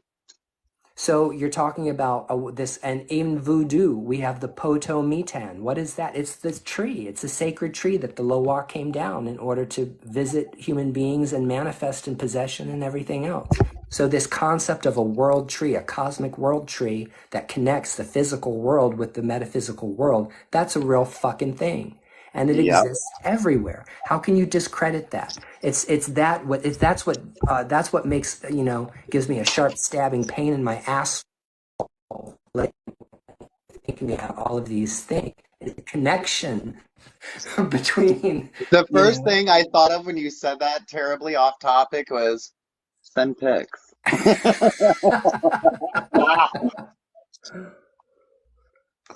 I mean, I'm bad. I'm a typical triple Scorpio. What do you expect? that's funny. The thing is that Hinduism is interesting because Hinduism still is is still like together. Like the colonization process didn't destroy the core of what Hinduism is. It lasted. It endured. Another tradition that's very phenomenal is Ifa. That tradition, that had the ability to endure past the colonization process. Because if Catholics had it their way, everybody would be Catholic and everything else would have been destroyed, stomped out, everything. It's by the grace of the divine spirit that this religion wasn't able to completely conquer everyone and everything. They couldn't make it into the East. You know why? Because they already had their blockades. I Hmm. mean, at the beginning of every Catholic mass, the priest does say, you know, when we say like we basically say what we believe in, it's like I believe in the one Catholic Church, the true church. So like that's part of the saying. Every fucking Catholic mass I've ever been to is part of the initial saying the initial prayer that we pray together The to start the Apostles' mass. Creed. That's really creepy. Hmm. I believe in the one true Catholic Church. That's really creepy. Yeah, It's infuriating. right. It really is. It pisses me off. I've always like, and I've never felt like I belonged. I've always felt like the outsider. But it never clicked for me. It never made me feel like this is, you know, whatever. So I remember being younger and being like I think, there's you know what, religions that are old. This is the only religion. you know what? As crazy as this sounds, I used to enjoy going to church, but not for the sermons. I could see the energy rise up off of everybody at one time, and it was beautiful. Yeah.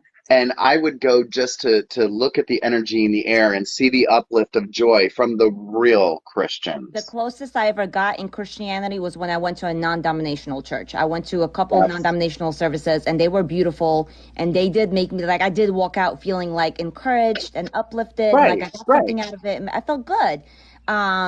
But yeah, Catholic, like specifically Catholic mass, never. It was always like this torturous thing that I had to go through and like I never understood, never fucking made sense. I felt like they just yapped on, threw a bunch of Well, like, you know, now let me tell you, New Moon, here's where it got bad though. So apparently the preacher's wife was the one preaching because apparently he was out doing something else.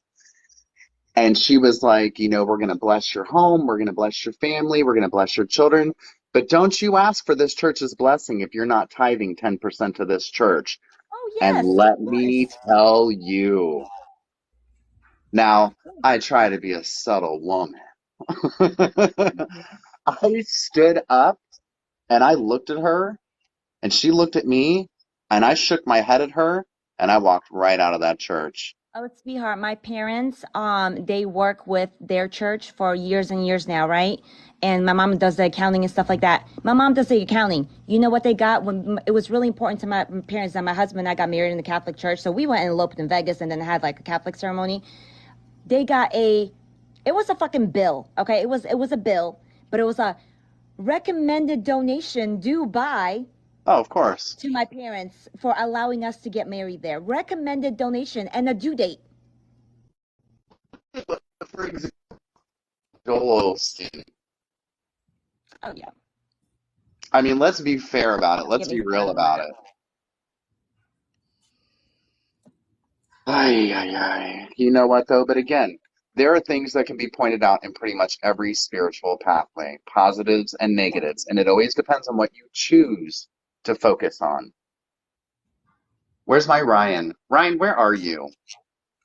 I'm just doing some research over here while you're Why? talking about your things. Now I'm like all into like looking up Book of Enoch and shit like that. I'm back over here pulling up like Gnostic stuff. But yeah, so I mean, it's what I've come to realize after studying religion. I've studied religion my whole life, and I've studied it very intensely for over 20 years now, ever since Jehovah's Witnesses kicked me out of the religion for sucking a dick. I went on my spiritual quest. No, seriously, I went on my spiritual quest to try to understand what the truth is. See, because let me tell you the fucked up thing about me. Jehovah's Witnesses believe that their religion is the only true religion. It is the only true religion. There's no other religion on earth that is true except this religion.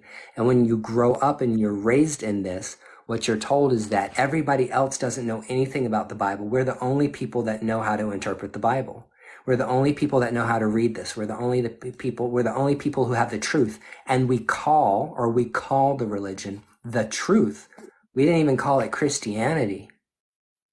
Don't even call it Christianity. It is the truth. So when I got kicked out of there because who I was as a person came into direct conflict with what they believed, that was my crisis of conscience, right? When I said, wait a minute, I don't think there's anything wrong with me, and I don't think there's anything wrong with loving another man. I don't think there's anything wrong with fucking anybody.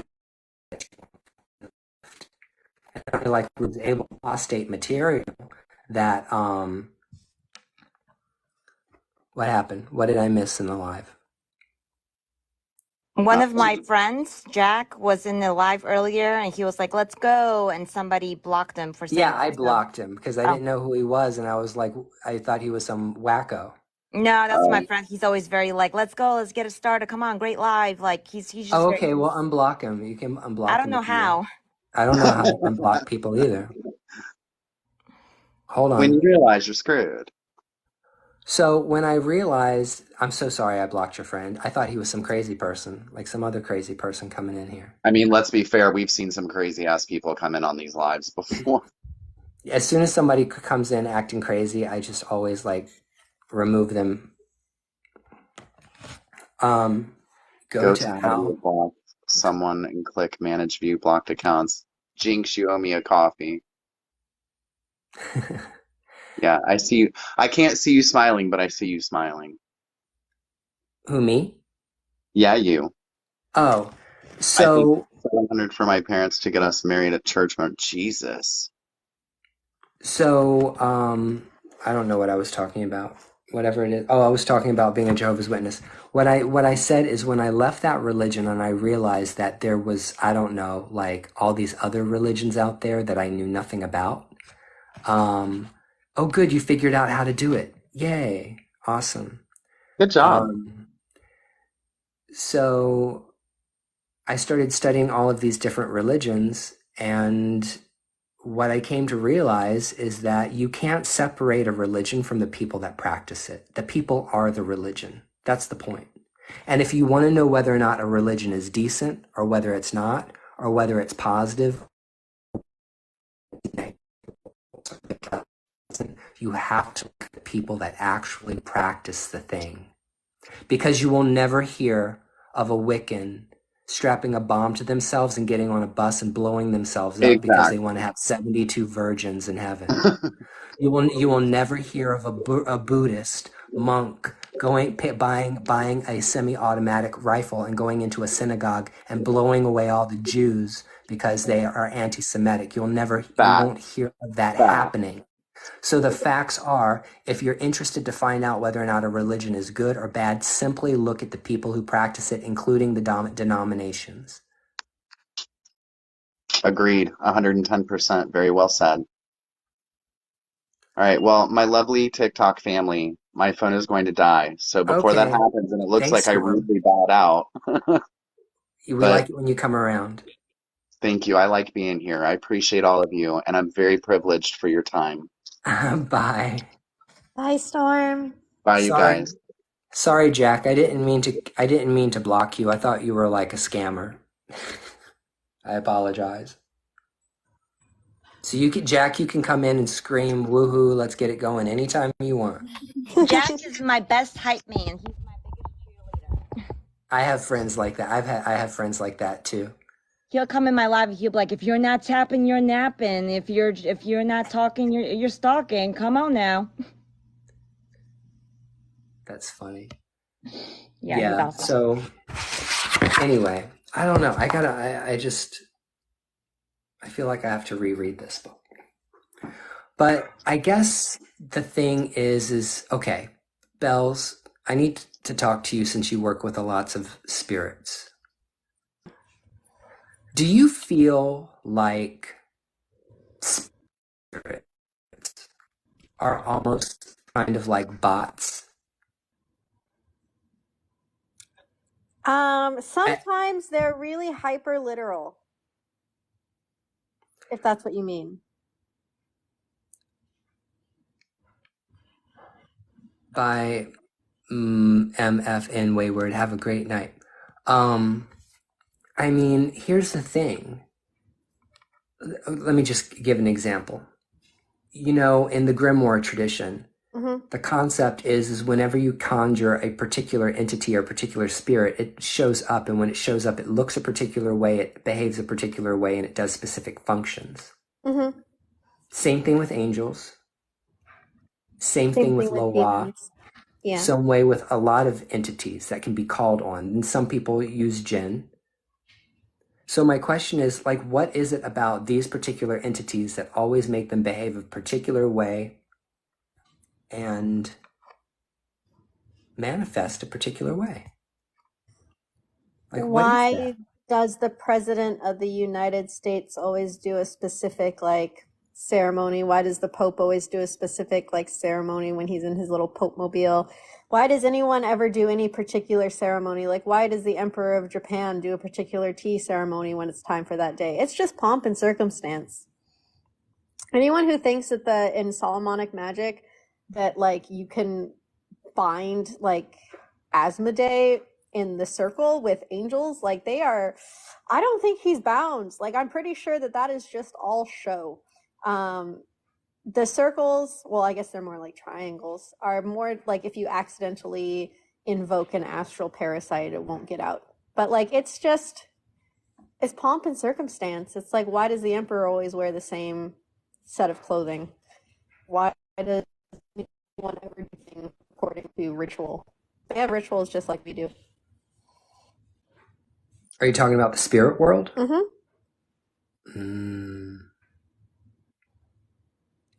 It's like a agreement, like when two countries go to sign a peace treaty, almost, or like when they go to celebrate a peace treaty or something like that, or like when they go to do trade relations.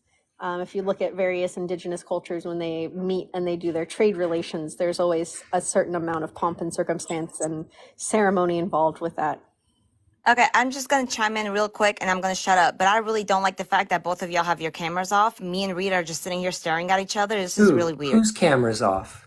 Yours is off, Ryan. What do you mean yours my is camera's off. off? Sorry, I was laying down because I was. We told you earlier. Me and Storm were trying to tell you earlier your camera's off. Yeah, you look like a cafe cup. I can't see my... What? Yeah. You've been like that for like an hour. There you are. Thank you. Now I can see you. That's weird. You were like that for like an hour. I was like, guys, this is like me and Rita are just sitting here staring at each other like. That's so bizarre. But yeah, there's a reason why Andres, for example, if you summon him wrong, he'll just straight up be like, fuck you, conjurer, and do his thing because you're not, it's a respect thing. How bizarre. How bizarre. I don't know. I just find it fascinating and interesting. I always find it fascinating and interesting, this stuff. Azazel refuses to pick his cards out of any Goetic deck because he hates the way that he's illustrated, by the way.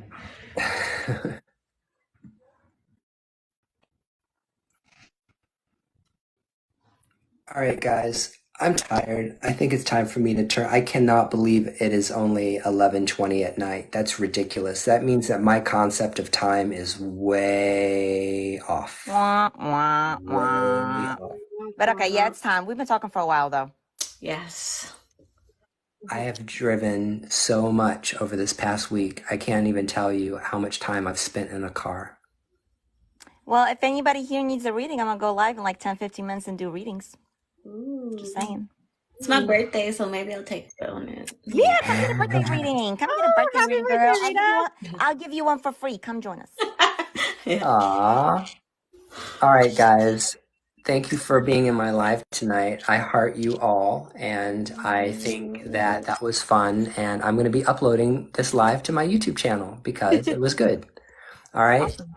Good night, All right. everybody. Thank you Bye. for Bye, coming. guys. Bye, Ryan. Love you. Love you.